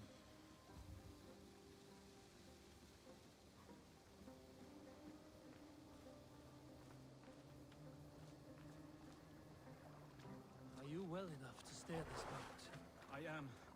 I thought she was going to be like my favorite. Like I was going to really be a fan of her, but I'll be honest with you. You know who I'm a real big fan of? Melissa Barrera. And like Jenna Ortega is awesome, but I think Melissa Barrera as Sam Carpenter is, I think right now she's my favorite Scream Queen, period, all time. Like I like her more than even Laurie Strode. I don't know why. There's just something about her. She's got like this kind of edginess that you don't expect. She doesn't really have the damsel in distress attitude. She just is like a go-getter. And I just think I stand by it. I think Melissa Barrera is fantastic. I love Sam Carpenter. That character is awesome. The idea of having the original killer in Scream, you know, have like his daughter end up being like good and constantly going back and forth between maybe she might turn, maybe not. They just did it perfectly with her, I think. Yeah, the new Scream movies are awesome. The 6th one was so good. Loved it. I thought the 5th one was really good. I love the first one. Like, I don't know. I think, to me, in terms of like legit franchises, like Sinister, if they made multiple movies like past 1 and 2, I think they would have been one of my top horror franchises, but I don't think they really count. I think in terms of horror franchises, the 2 best ones are probably Halloween and Scream. You know, Nightmare on Elm Street has some bangers, but they have some freaking duds. In Friday the 13th, you don't feel connected with any of the kids. You know, there's not really, there's no protagonist where you're like, oh, okay, like, yeah. No, they're really just meat bags at the end of the day, which I get is the purpose, but I just think, to me, Halloween and Scream do it the right way. And Scream is its own original thing while not being original at all. You know, that's the thing that I love about Scream, is that they use the whole meta relevancy to their advantage. Like, everything about them is just super meta. Like, they make, you know, they make fun of themselves. It's almost kind of like a spoof, but then it's serious. It's just done really well. They will reboot it, and the Michael that died wasn't the real Michael, like they did at the end of Halloween H2O. I mean, there's no way to really tell if it was the real Michael, to be fair, because he's older. But Jordan, I kind of agree with you. Friday the 13th, like, Jason Voorhees is kind of a cool character, but I don't know.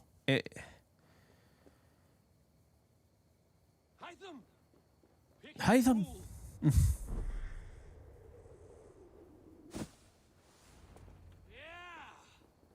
Perfect fall. And how did it feel? You spoke true. It was madness and vigor, a purging of fear, a gift I give myself. I see that. Why are you running in circles? Thank you for showing me the way. Of course. And thank you, Eivor, for hearing me out.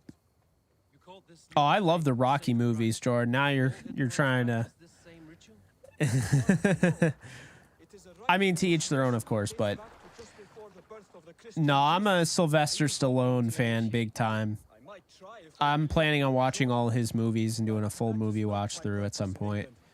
But yeah, I think the Rocky series is great. I think the 5th one was probably the only one that felt like a true money grab. Like, he was forced to do it and had to put out a movie, and they just didn't really have a great idea for it. And that's how the vibe felt. But like Rocky Balboa, like the last one he did before the Creed franchise, I thought was really well done. I love the Creed franchise. The 3 movies are really good. And I just finished Tulsa King 2 weeks ago, and Tulsa King is fantastic. So yeah, I'm a big Sylvester Stallone fan. I love what they're doing.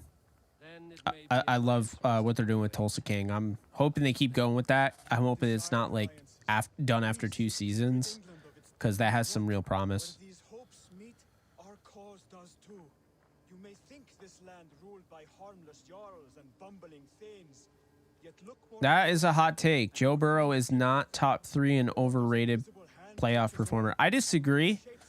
I mean, obviously it's your opinion, but I'd say Joe Burrow is number 2 in the league behind Mahomes. I think he's phenomenal. And I think, you know, overrated playoff performer, I think is a little harsh. Because, I mean, he did lead wild card Cincinnati Bengals team, pretty much wild card Cincinnati Bengals team to the Super Bowl in his second year coming off an ACL tear. So it's like, I don't know. Like where he is now too, I think he's much better. Like this Joe Burrow right now probably could have beaten the Rams in the Super Bowl. This Joe Burrow right now. Yeah, Tulsa King's great. I will speak with Randry about this. And while you are there, be on the lookout for our symbol. We have 12 total viewers, 6 on one platform, 6 on the other. Really awesome stuff. Search them well for documents bearing the same symbol. If you guys aren't already doing so, please be sure to follow me on Kick. It's kick.com/JKBogan.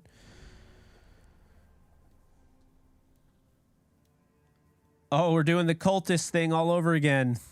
Yes. I like that. Okay. All right, game. All right. I see you. Don't threaten me with a good time. I loved picking off the cultists, man. When you were hunting those guys down, that was fun.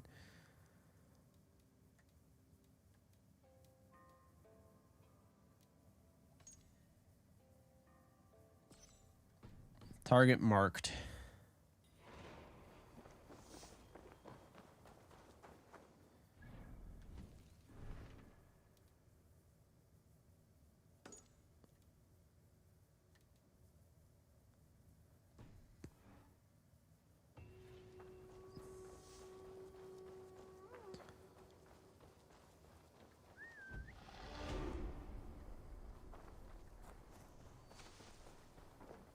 It's a fine.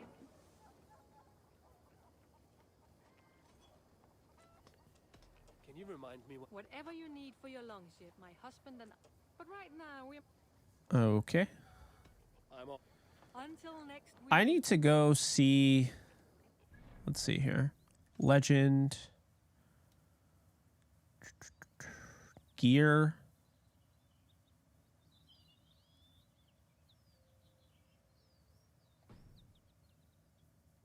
What is that?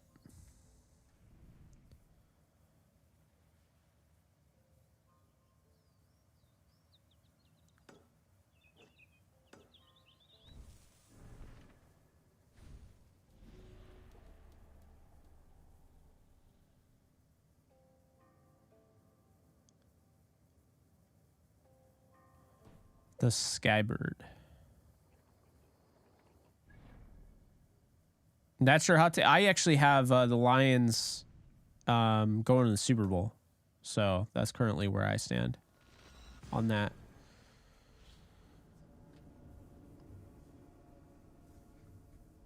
Expendables 4. I got to watch all the Expendables movies. You reminded me on that.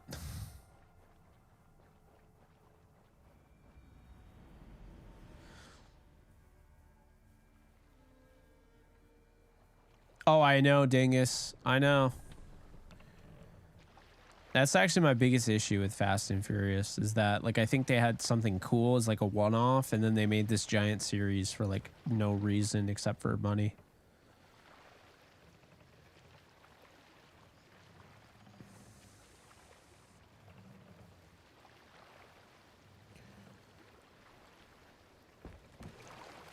Look there! Enemy camp, Eivor! Stop that! This place is heavily guarded.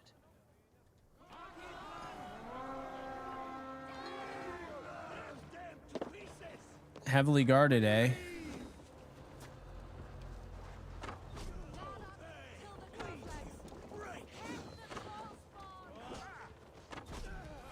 You're done.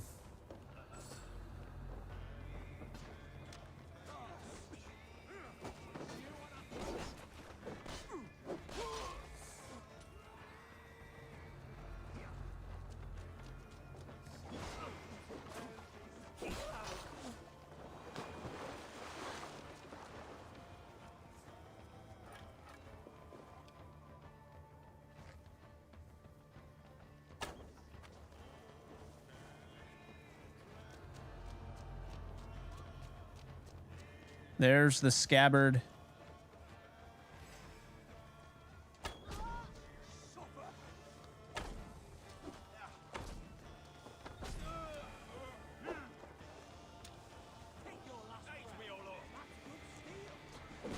Get out of here. I'm trying to confirm the kill.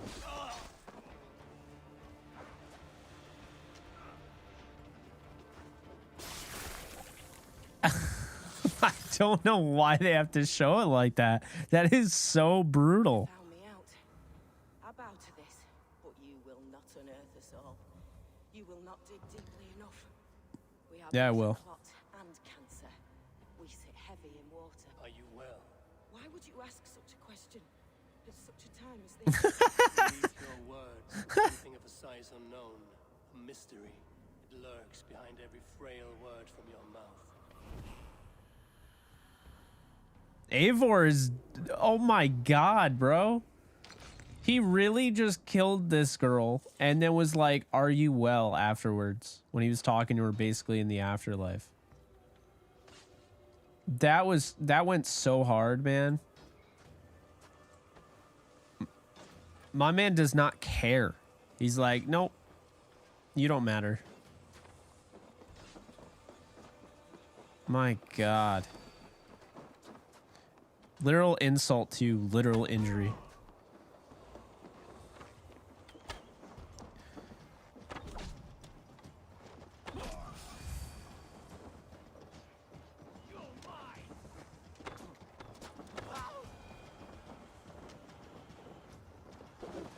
Oh my god, don't spook me like that.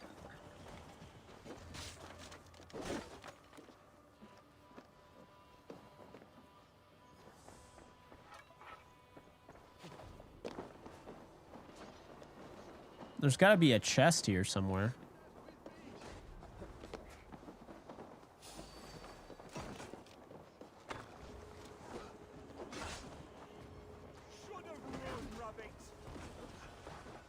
Okay, I gotta turn this thing off. I don't know if you guys are noticing, but it's incredibly annoying. This auto...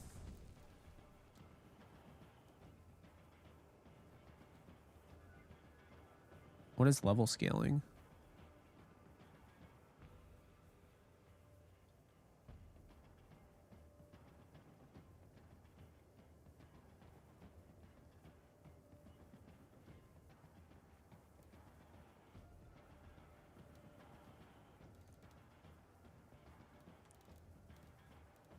Stealth difficulty easy. Yeah, I told you I play on pretty much easy mode. I used to play on hard mode, but it's like if I'm playing a game that I'm barely into, the last thing I want to do is jack up how hard the mode is. Anyway, the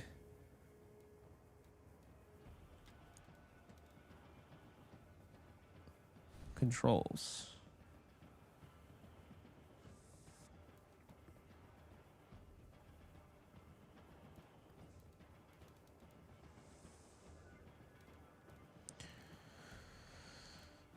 There's no way to turn off aim assist.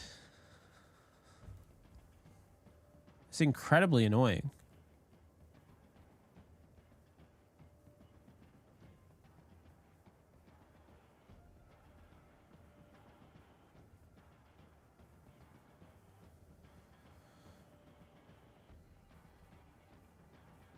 Oh, I know, dude. They're never going to let the Fast and the Furious thing end.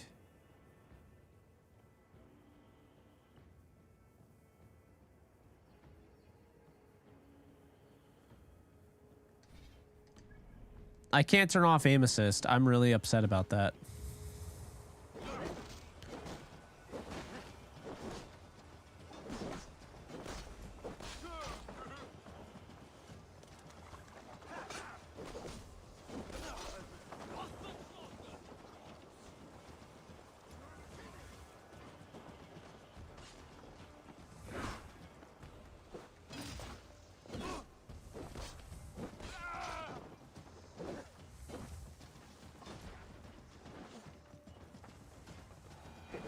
Oh my god.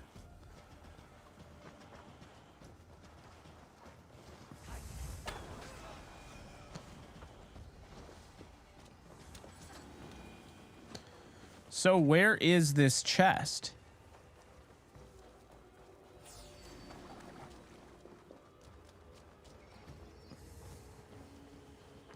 It's not in here, but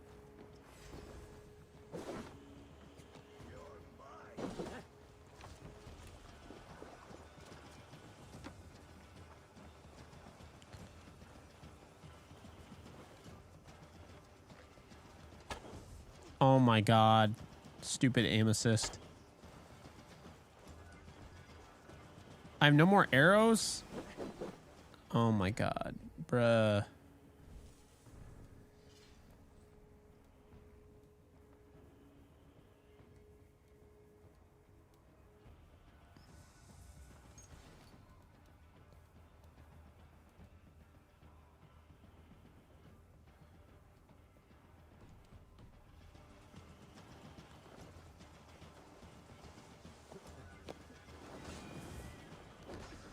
Yeah, the quarterback, that looks interesting. I don't know if I'll watch it, but it looks kind of cool.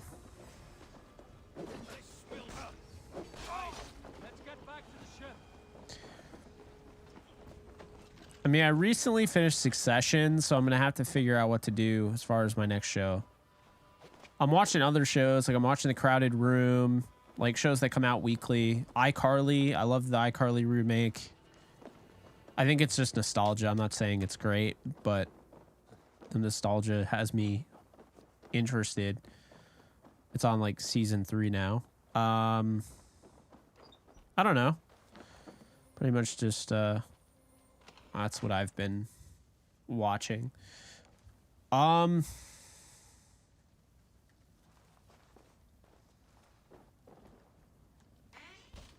Is there a way to... Yeah, I don't know if there's a metal chest thing here. It's like you rated it, but like... What was the reward for that, you know?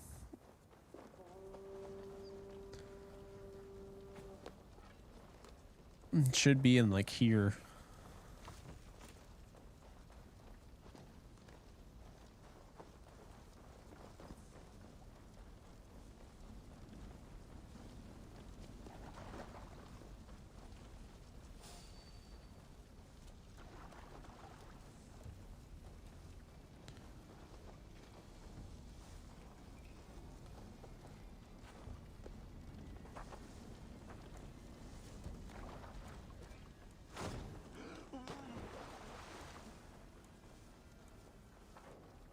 Any...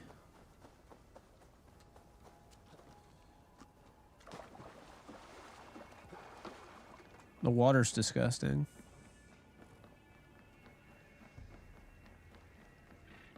Yeah, I'm gonna go with there's no chest, and this whole thing was kind of a waste.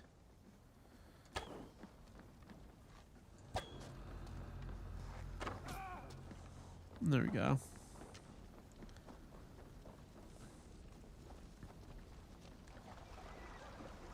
Maybe it's over here.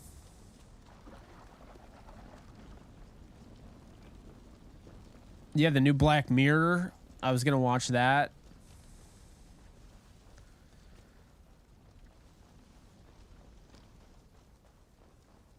I don't know. I think I'm in like a mood to just not really get sucked into another binge watch yet. Like, I need some time to just digest what I just saw with Succession. That was a lot. Those last 2 episodes took a lot out of me, just period. So emotional, you know? You might not know if you haven't seen it, but...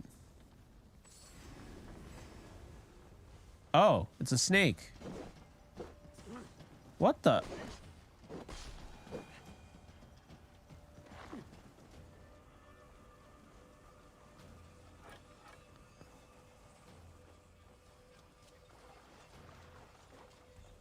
The fact that the water's green, probably not a good sign.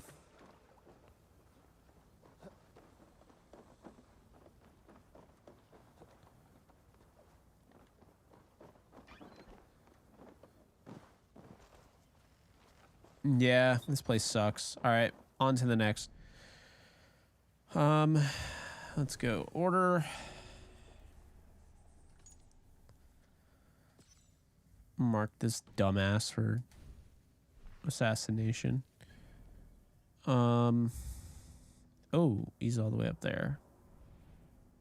Well.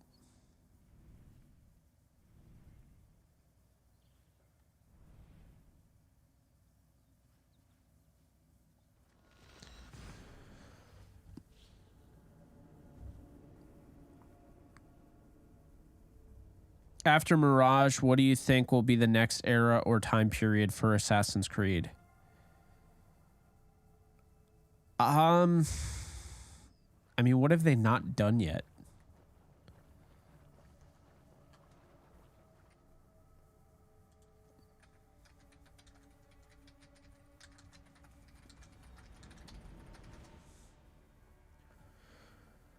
Oh, it'll be Japanese.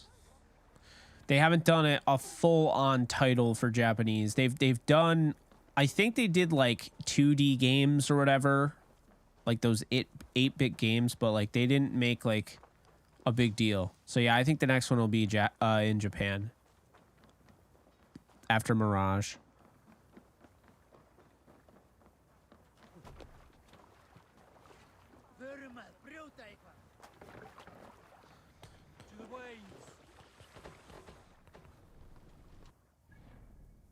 Okay.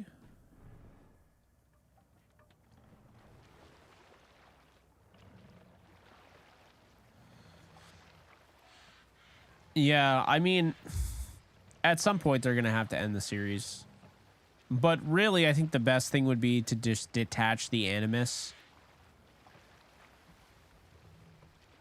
That's what I think. I mean, I just don't think the Animus is necessary. It was kind of cool at first, and then it just becomes tedious. I don't know if I have to do any Animus missions in here, but oh my god, I hope not.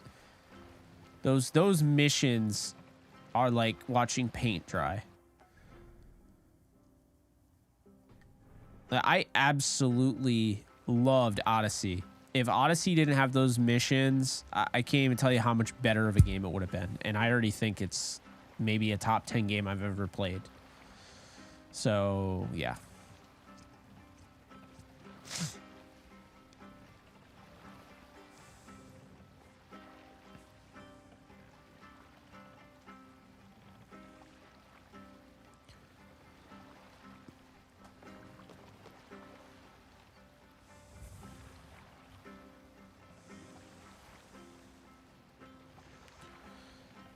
Maybe after Codename Red, the Japan one, there will be a Canadian one, just for the sake of it. I'm kidding, of course, but so that's kind of funny.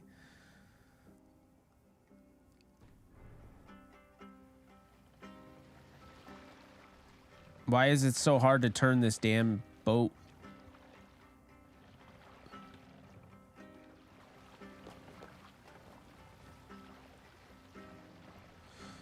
I haven't liked a Final Fantasy since the 10th one. That was the only one I actually could get into. And I have played that pretty recently. Funny enough.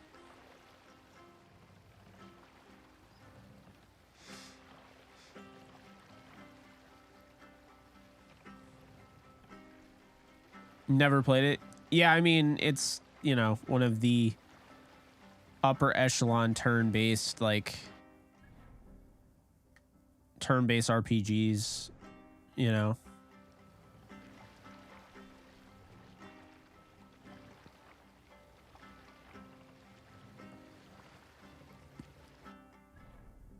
Yeah, I don't know. I don't know why anyone would want to work with Skip Bayless, but that's just me. Let's raid. This is another spot. I don't know if this is going to have anything that I want, but...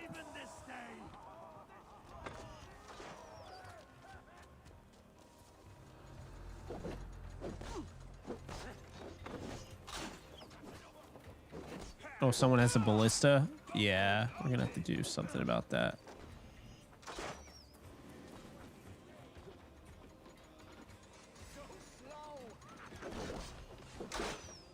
What?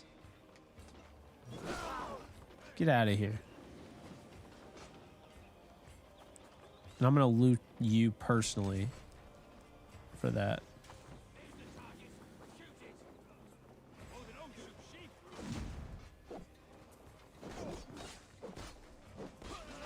There we go.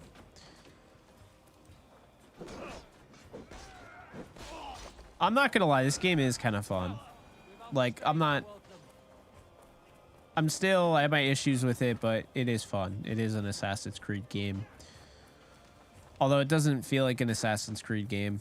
I think that's also part of the problem with going into like Valhalla. You know, it's like, okay, we're going to do a Viking game and make it like Assassin's Creed. Like, how do you really do that successfully?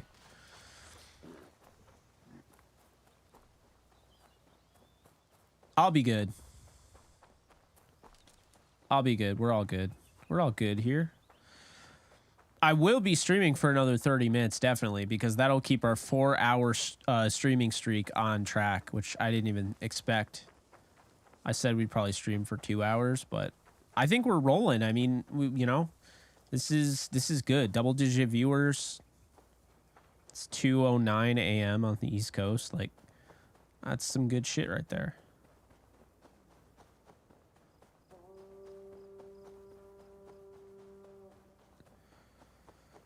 I agree with you. I think AC gets a lot better as the game progresses, for sure. Best raise my hood here. I still think, man, this game could have been really good if they focused more on just keeping the same combat system as what they built with Odyssey. That's just me.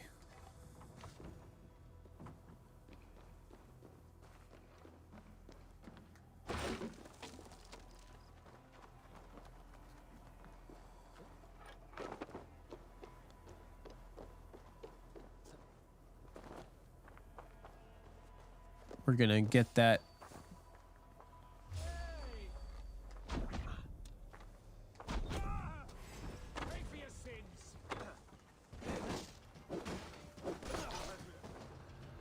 What? The bro had a paper shield.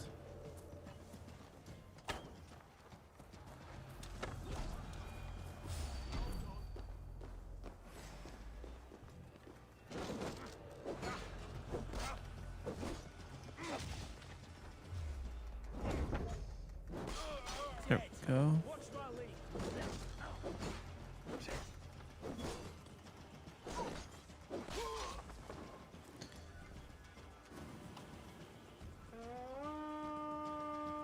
There we go.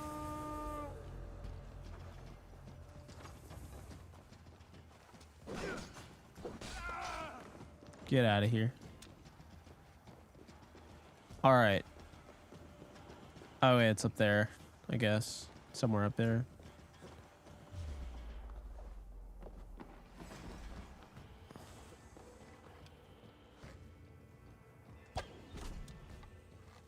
Boom. Headshot.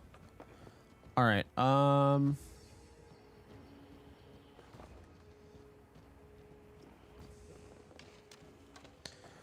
No, one game would be fun to stream.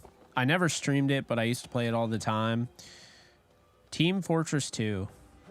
It's one of my all-time favorite games. I honestly don't know if anyone's made a better multiplayer than Team Fortress 2. That's just my opinion.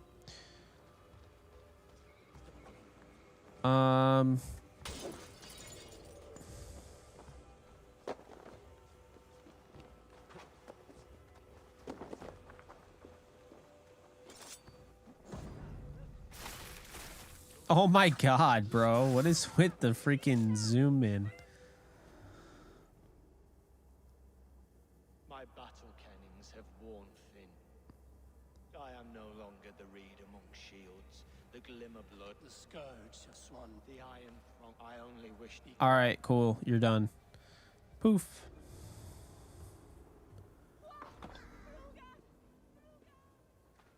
All right. We did that. Now we got them all.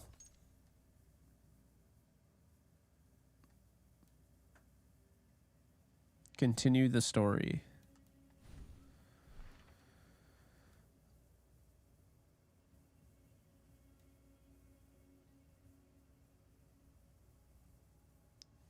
A brief history of the Hidden Ones.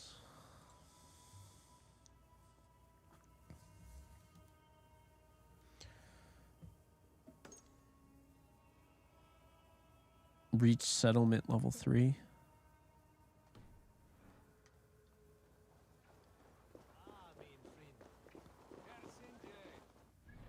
All right, let's go here. Oh wait, no, I want to get one of those.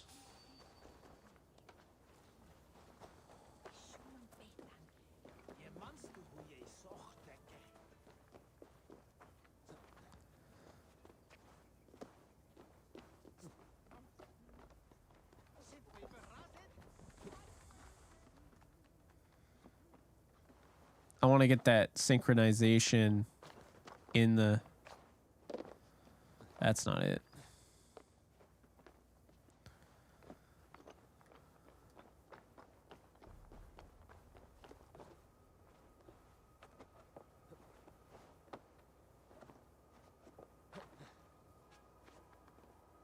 AC will never end, you're right. I don't see why it would. It's become like Call of Duty, you can make one every year. Although they stopped making them every year.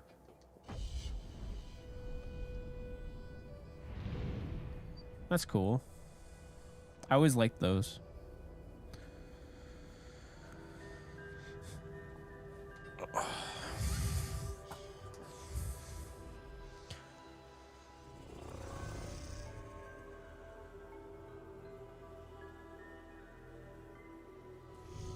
Where's the bale of hay? Oh, there it is.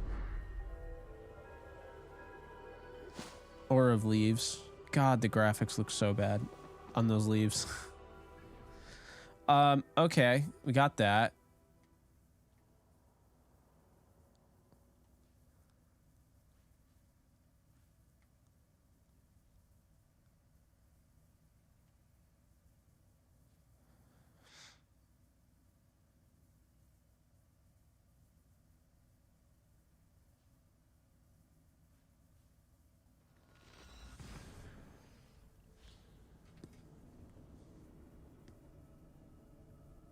I think Josh Allen's more overrated than Joe Burrow.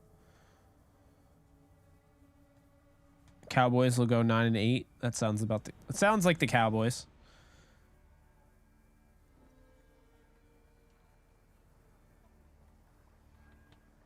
Oh, Cooter McDabbin, appreciate you for following the channel. We're at 129 followers. So, it's pretty dope. No, we've already raided. Please don't ask me if I want to raid something we've already raided. What's wrong with you? I don't know. You can't steer.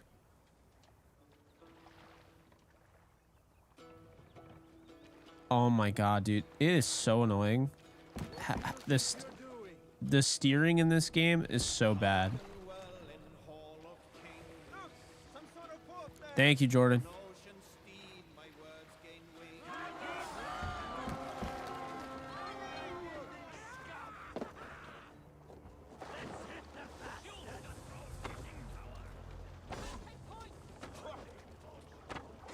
Bro has blood on his helmet. Like, come on.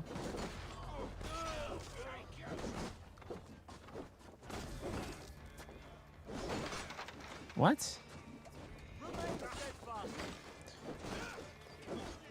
See, it just doesn't feel like free flow. I don't know.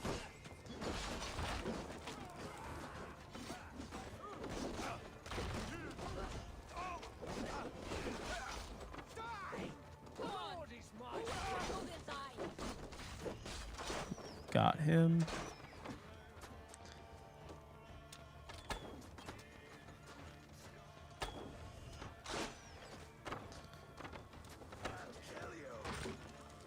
Ha! Oh my god, so annoying.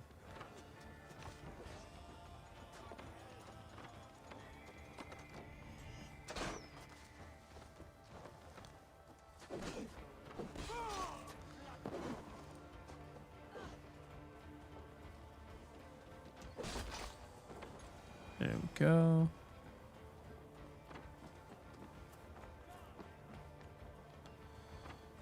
Is this gonna have any chests, materials, anything like that? No? I don't know.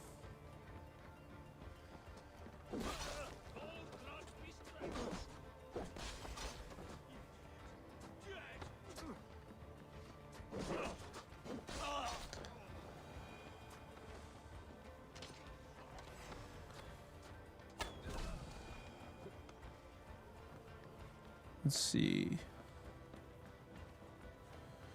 You're gonna watch the Hulk movie? Oh, wow. I haven't watched that in forever. I skipped that in my last MCU watch through.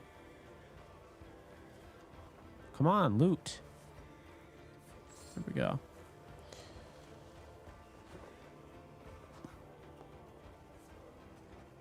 Anything in here?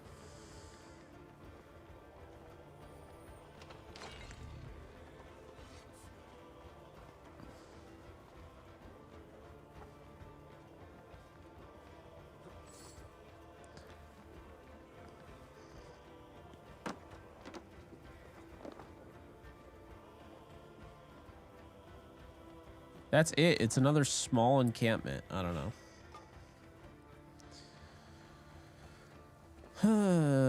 Boy.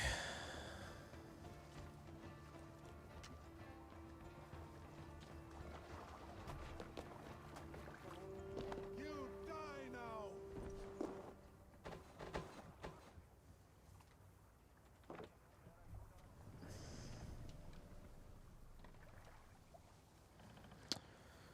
So that didn't go as well as I expected.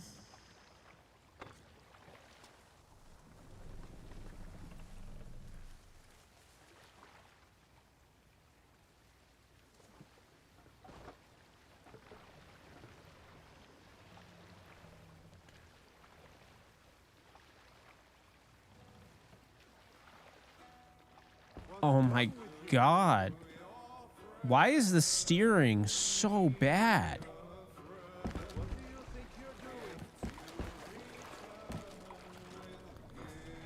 Good God, you're going to destroy our ship.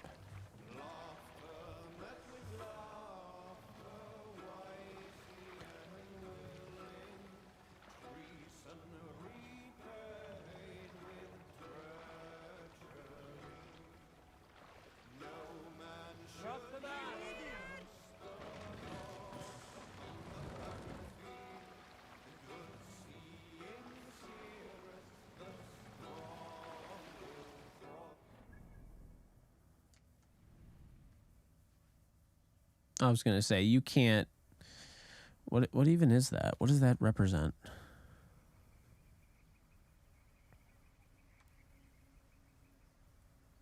Mastery challenge. Oh, drinking challenge. Who cares about that?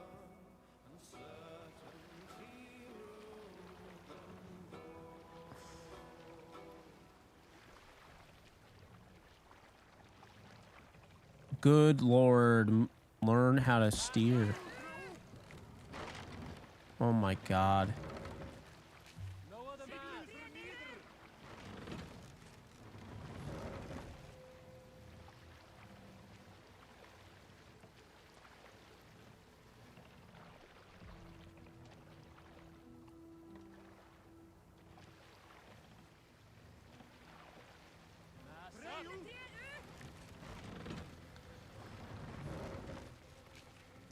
The worst TV show that I've ever seen.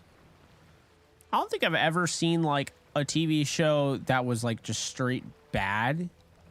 That I kept watching except for She-Hulk. I thought She-Hulk was by far the worst.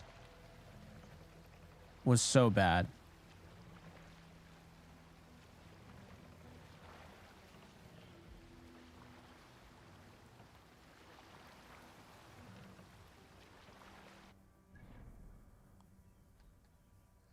It doesn't look that big. Small encampment.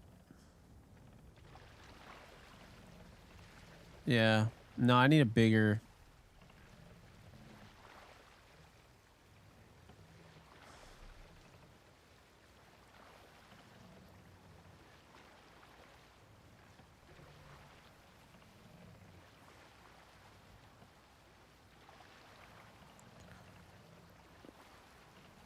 I'm trying to think, like, that's probably the only bad TV show I've watched is She-Hulk.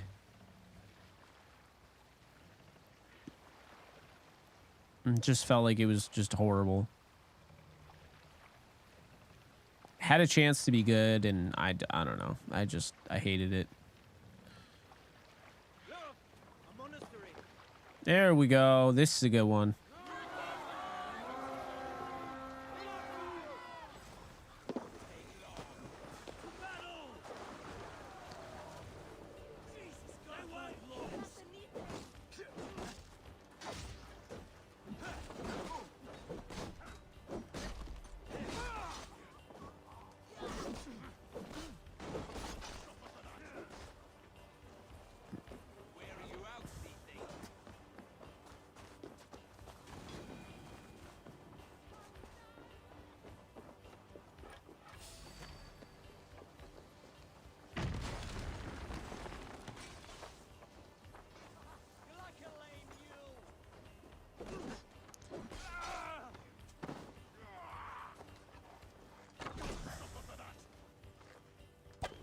Oh, come on. Can you... Do you see, like, this aim assist is just not helping me? Like, it gets stuck, and it doesn't let me, like, aim on them. That's the irony. Look at the aim assist. Like, I have to move it up gradually. I don't know who designed this, but what the hell, man?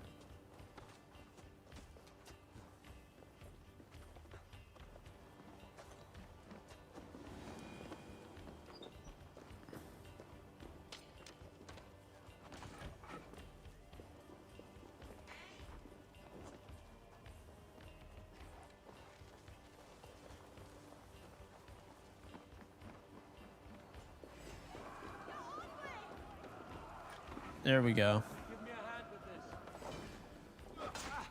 What? I didn't say you. I want my guy to give me a hand with it.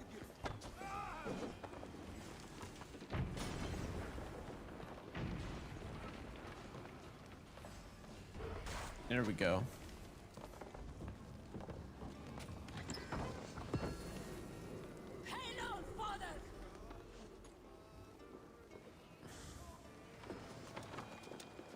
Nice. Raw materials that I need.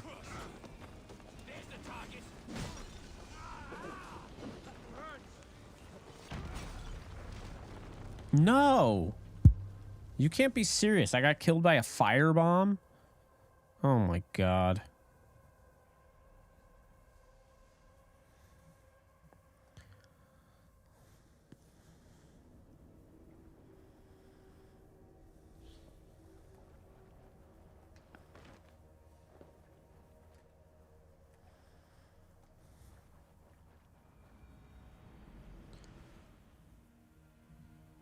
Monkhuts there.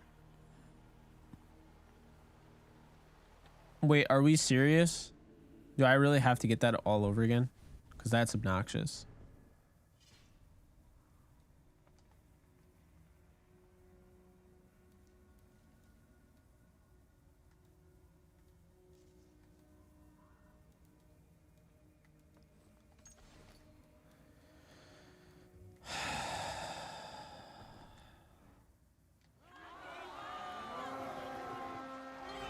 We just ripped through that, and I got... Oh, my... That's obnoxious, man. Why?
I'm still so annoyed about that whole thing.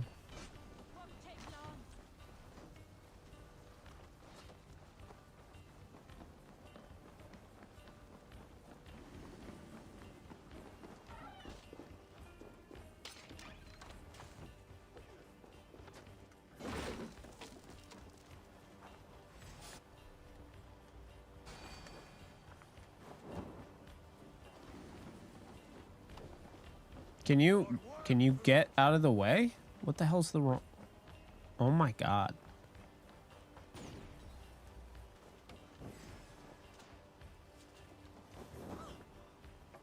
Why are you...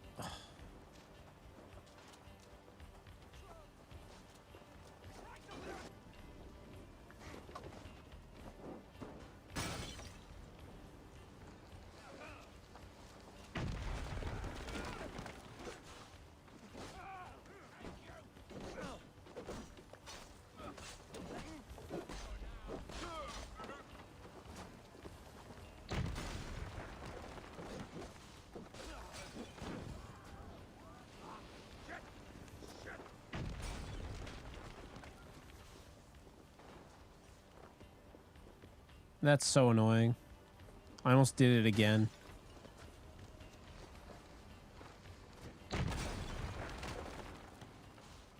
Alright, where's the monastery? That's all I'm worried about right now.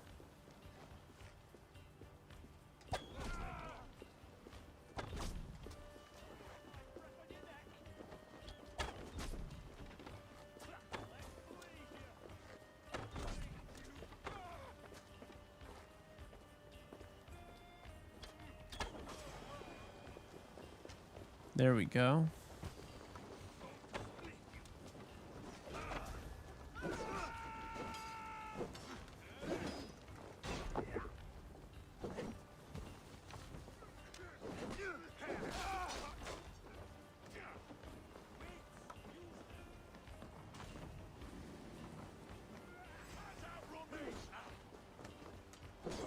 Get out of here, man. Go.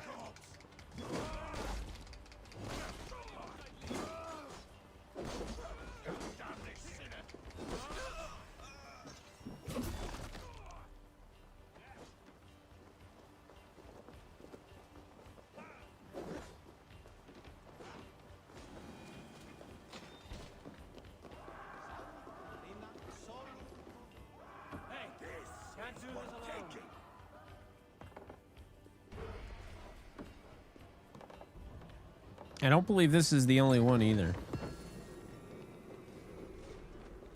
I think there's definitely another.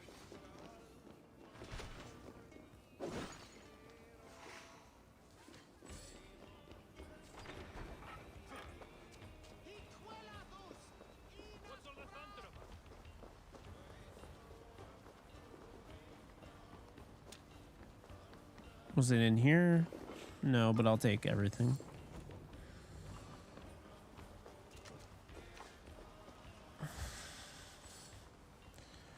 Where what? Maybe it was over here.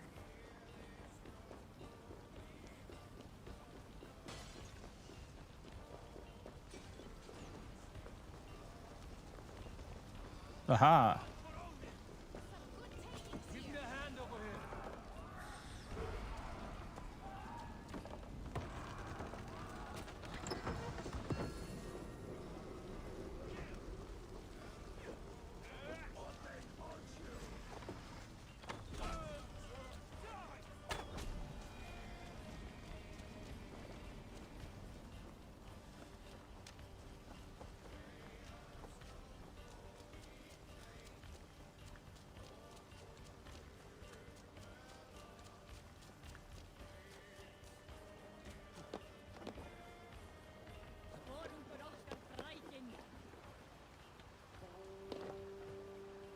Monastery there, Eivor!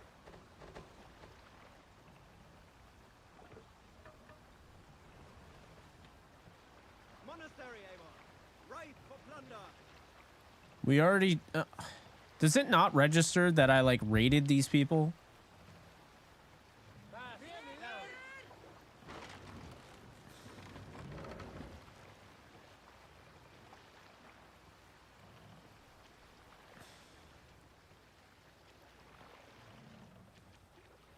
Set the mast up.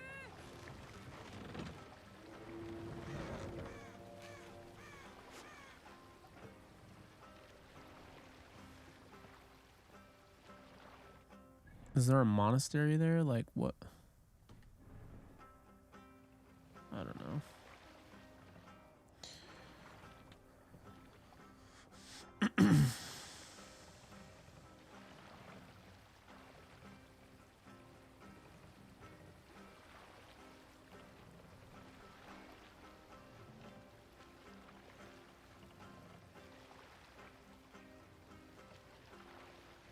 Oh my god. Such a ridiculous turn. There! A military encampment! But that's not a monastery, though. Like, I want a monastery. I don't want a military encampment. I bet there's not even anything in there worth taking.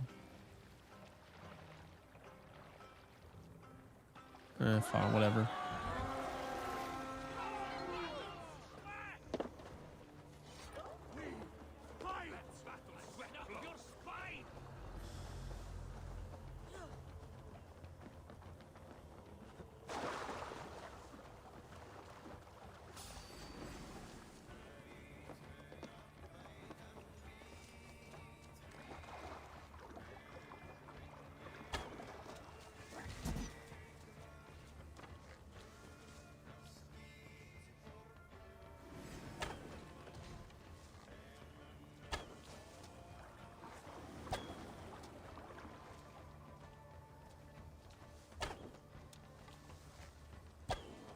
What the hell?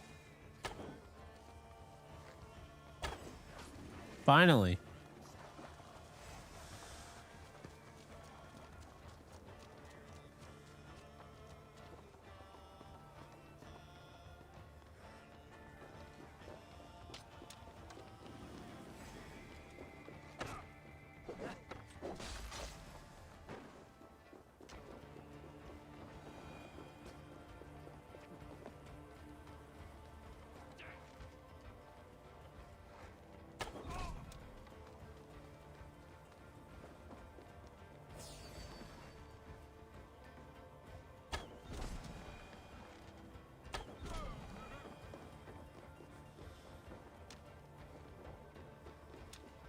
There we go.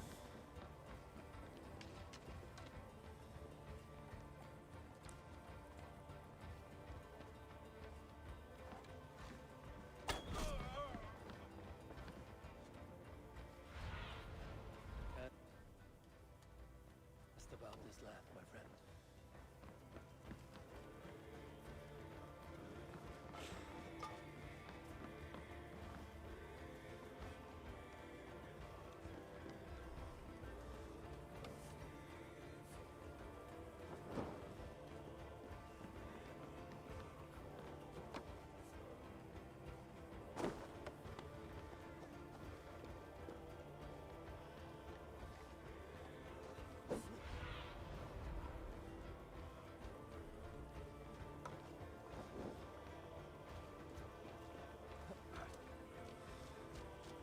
All right, well, this is not going to have anything good, I don't think.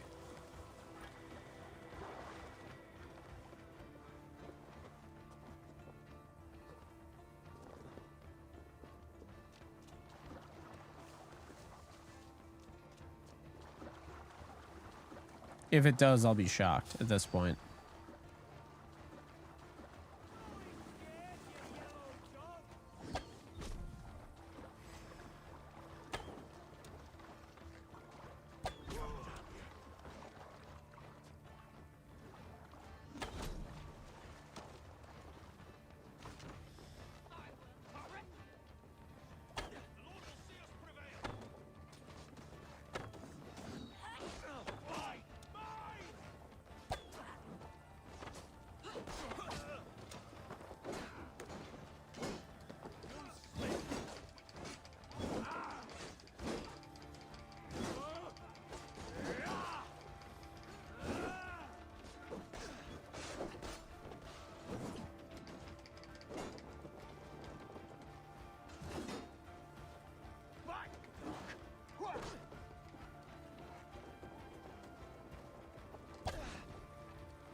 There we go. That guy was annoying.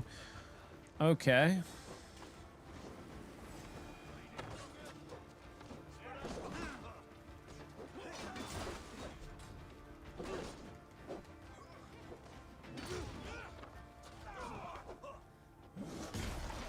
Oh, that's a stun attack?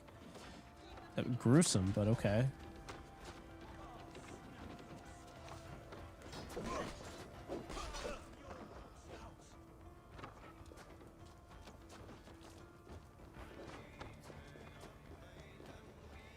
How do you open that?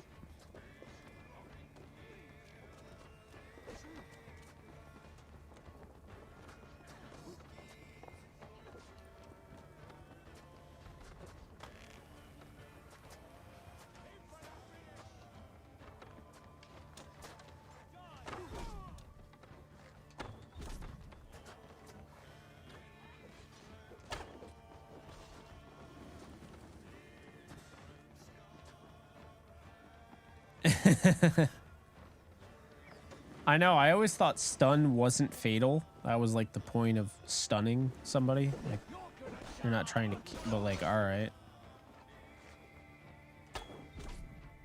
Why did he just stare? That was funny.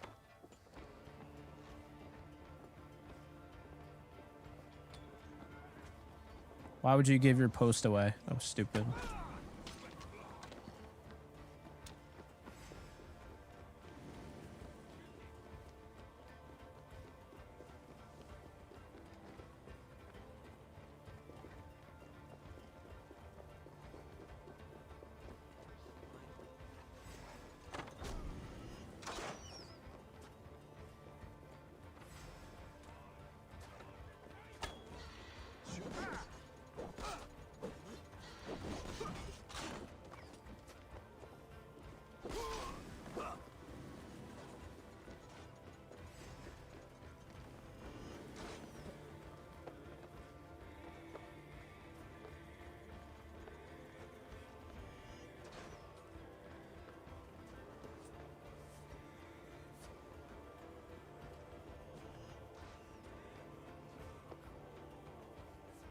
This is interesting. What's going to be at the top? Was this even worth it?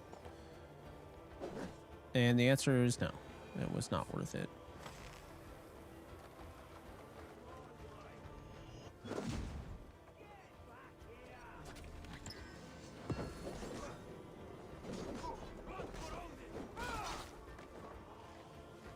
Okay.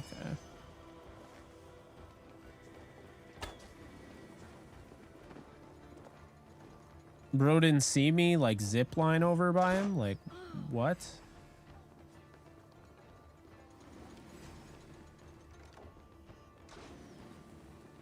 Where is this?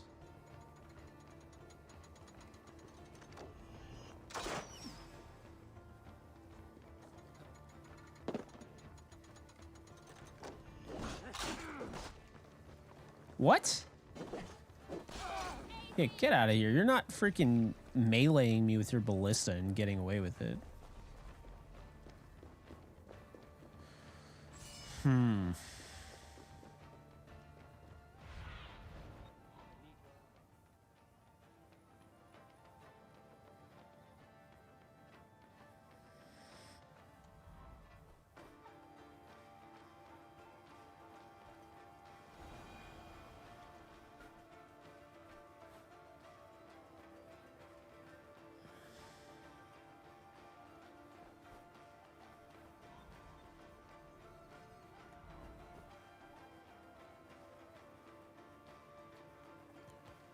What's that?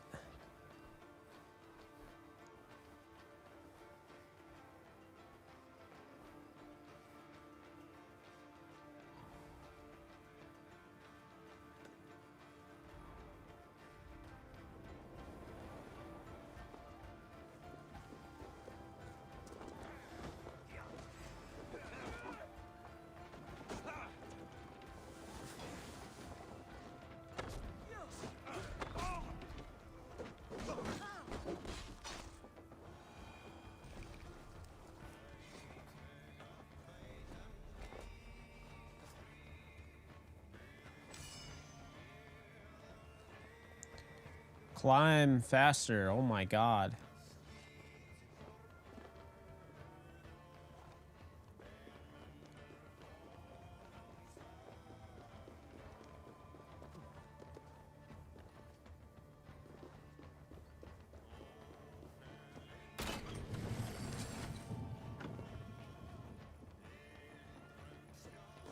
Alright, already did that. I think there's probably only one chest.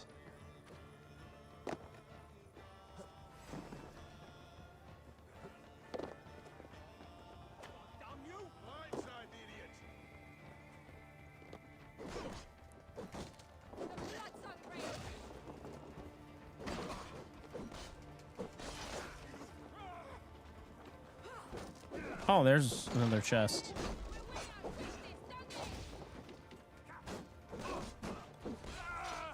There we go. Loot.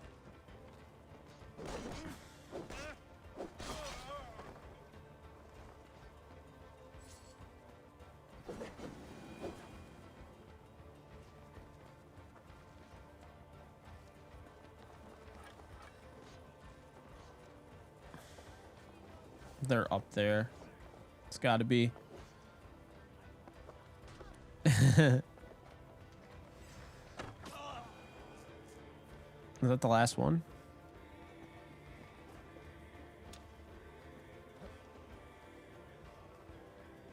I feel like every raid I've done so far, I've just gotten the treasure and pieced out before killing everybody on the thing. And I think that's why it's not registering and it's still saying that I can raid even though it's like I killed everybody or most people.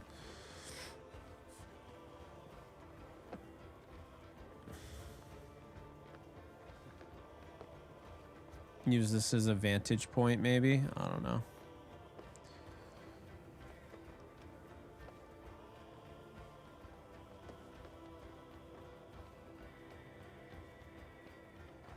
Let's see. Go.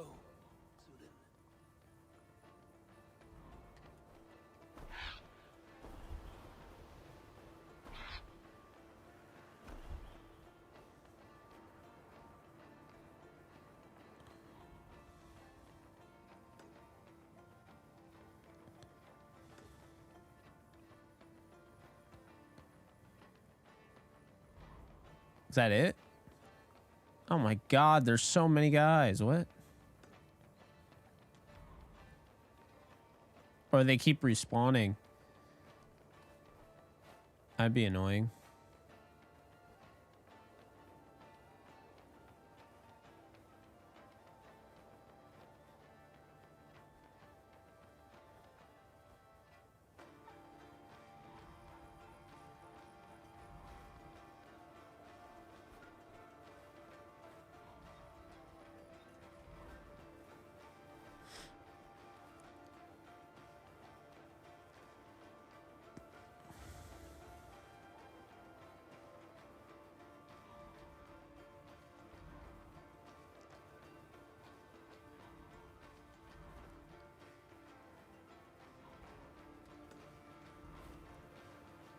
I thought those were the last of them, but guess not.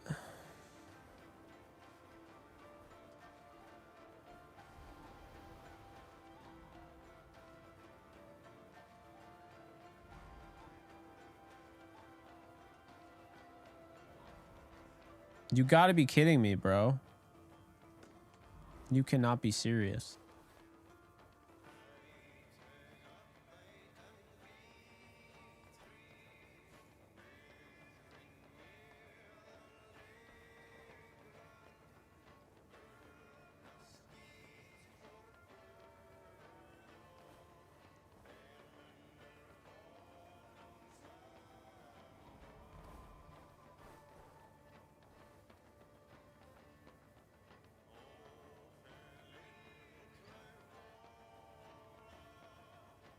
All right. Hopefully those markers stayed. No. Damn it. That was so stupid.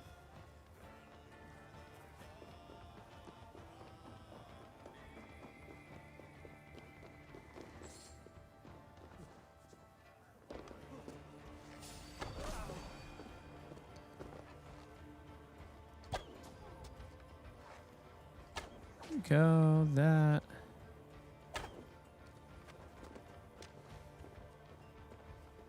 There's another one? Bro, what the hell?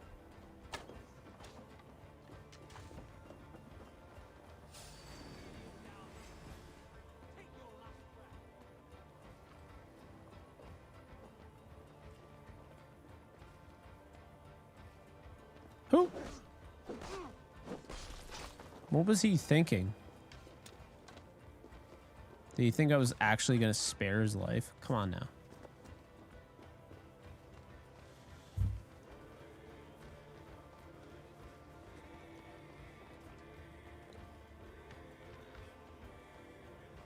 Of course, it doesn't move more than that.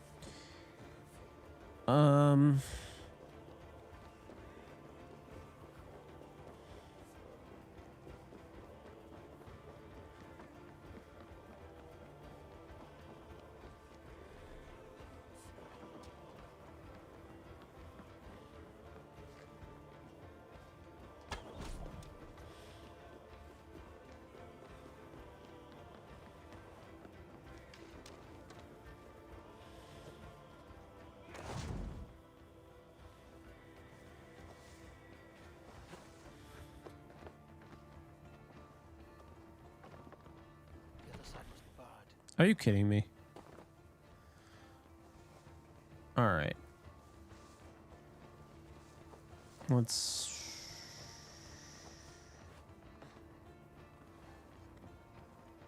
Need to get on the other side. What other side?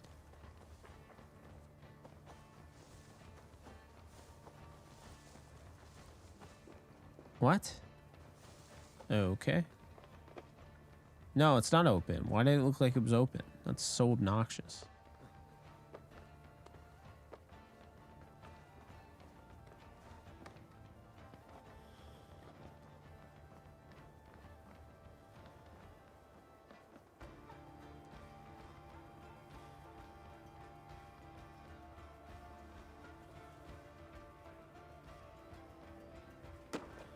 Must be blocked from the other side.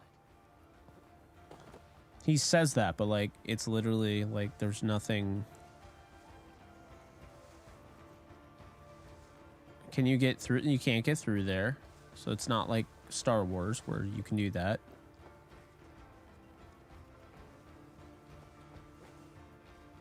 That's annoying. Oh well.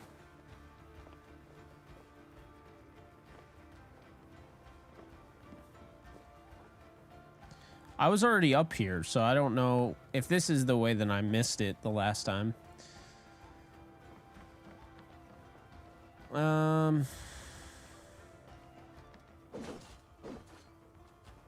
Oh, what if...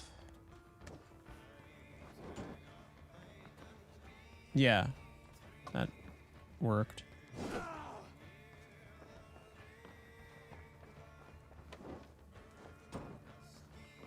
Wow.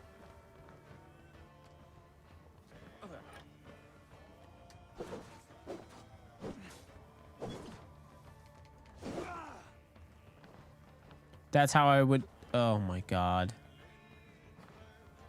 What gives, man? Why aren't they letting me go down there?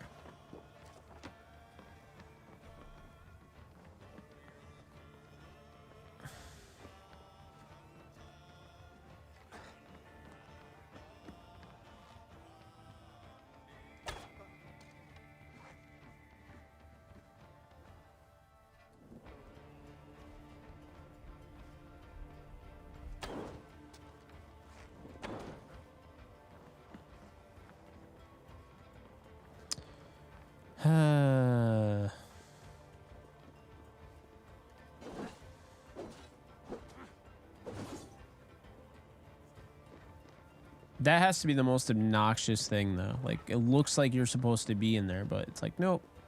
Just kidding. Oh.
Oh.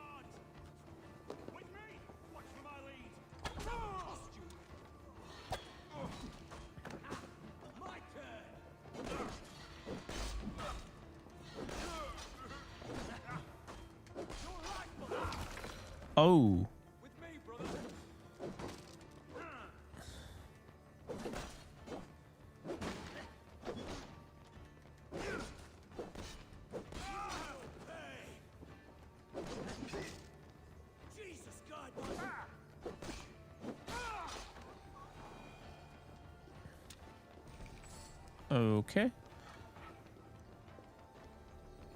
Anything? What's this? Collect book of knowledge. That's cool. Piercing shot, huh? I knew there was something to come out of this, or there had to have been.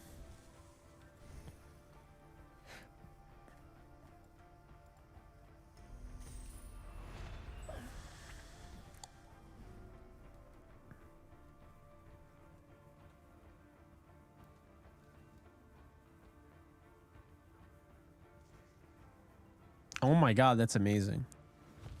Yeah, we're definitely gonna keep that in mind. Okay.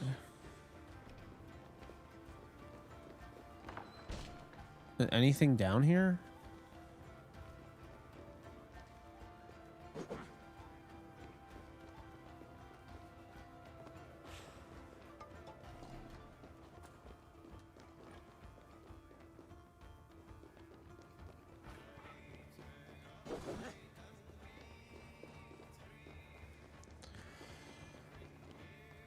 I still, I don't know. That piercing shot was cool, but like I still don't know what the point of this was.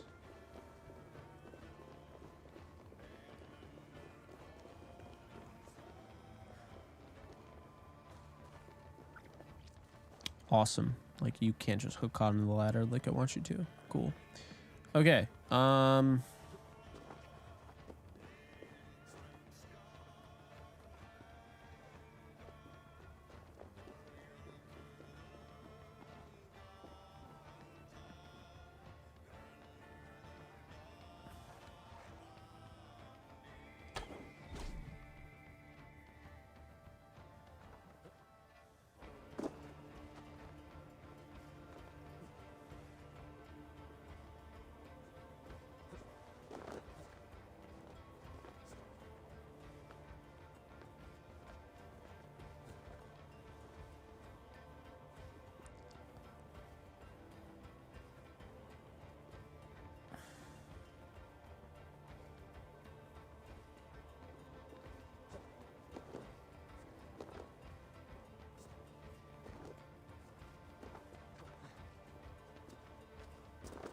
Anyone over here?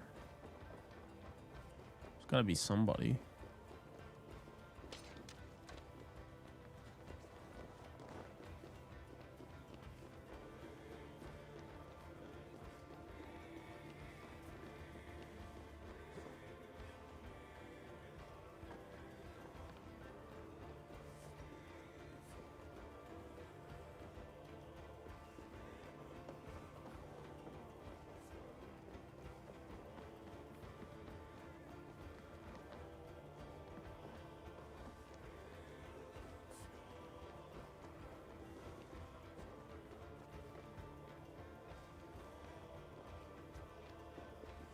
Already got that.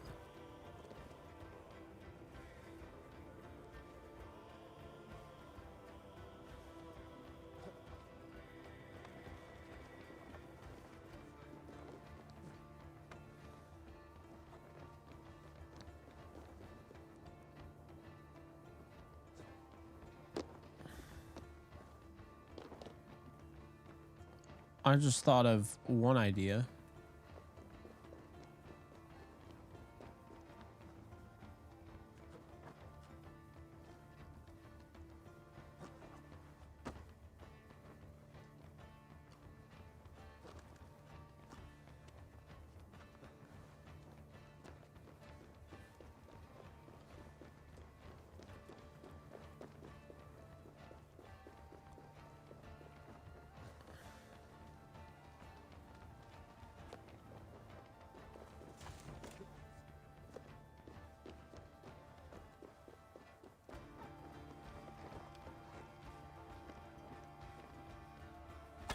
That's it! Back to the ship!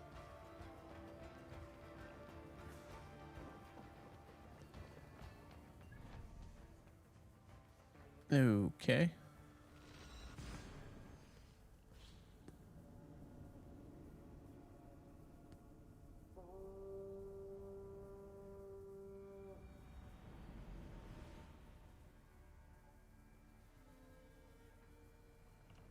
Hey! So I'm gonna go back to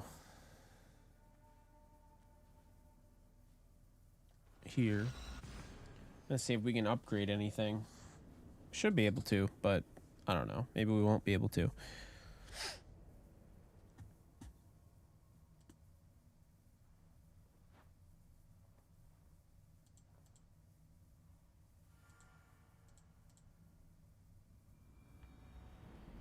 should talk to Hytham about my next targets.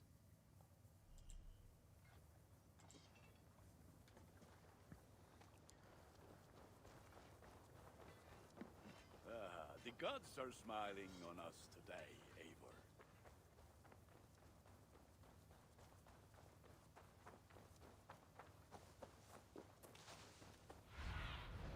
What do you see, Sunan? Okay, remove all markers. Perfect.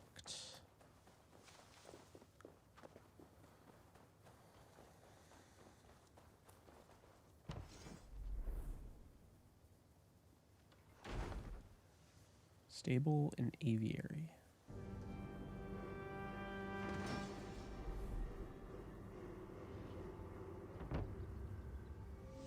That barely leveled it up.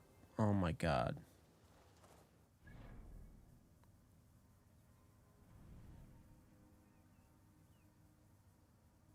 Thanks, Jeremiah. I am too. I'm probably going to call it a night. So appreciate everyone tuning in. If you could, you haven't already, be sure to follow on Kick, subscribe on YouTube, and I will see you guys potentially tomorrow.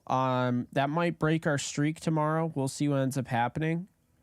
But I'm trying to stream in some capacity tomorrow. Maybe it's early, maybe it's super late. I don't know. But I am trying to stream tomorrow. I just don't know how long I'll be at the wedding and all that. So, yeah, I'll see you guys soon. And you guys take it easy. Later, folks.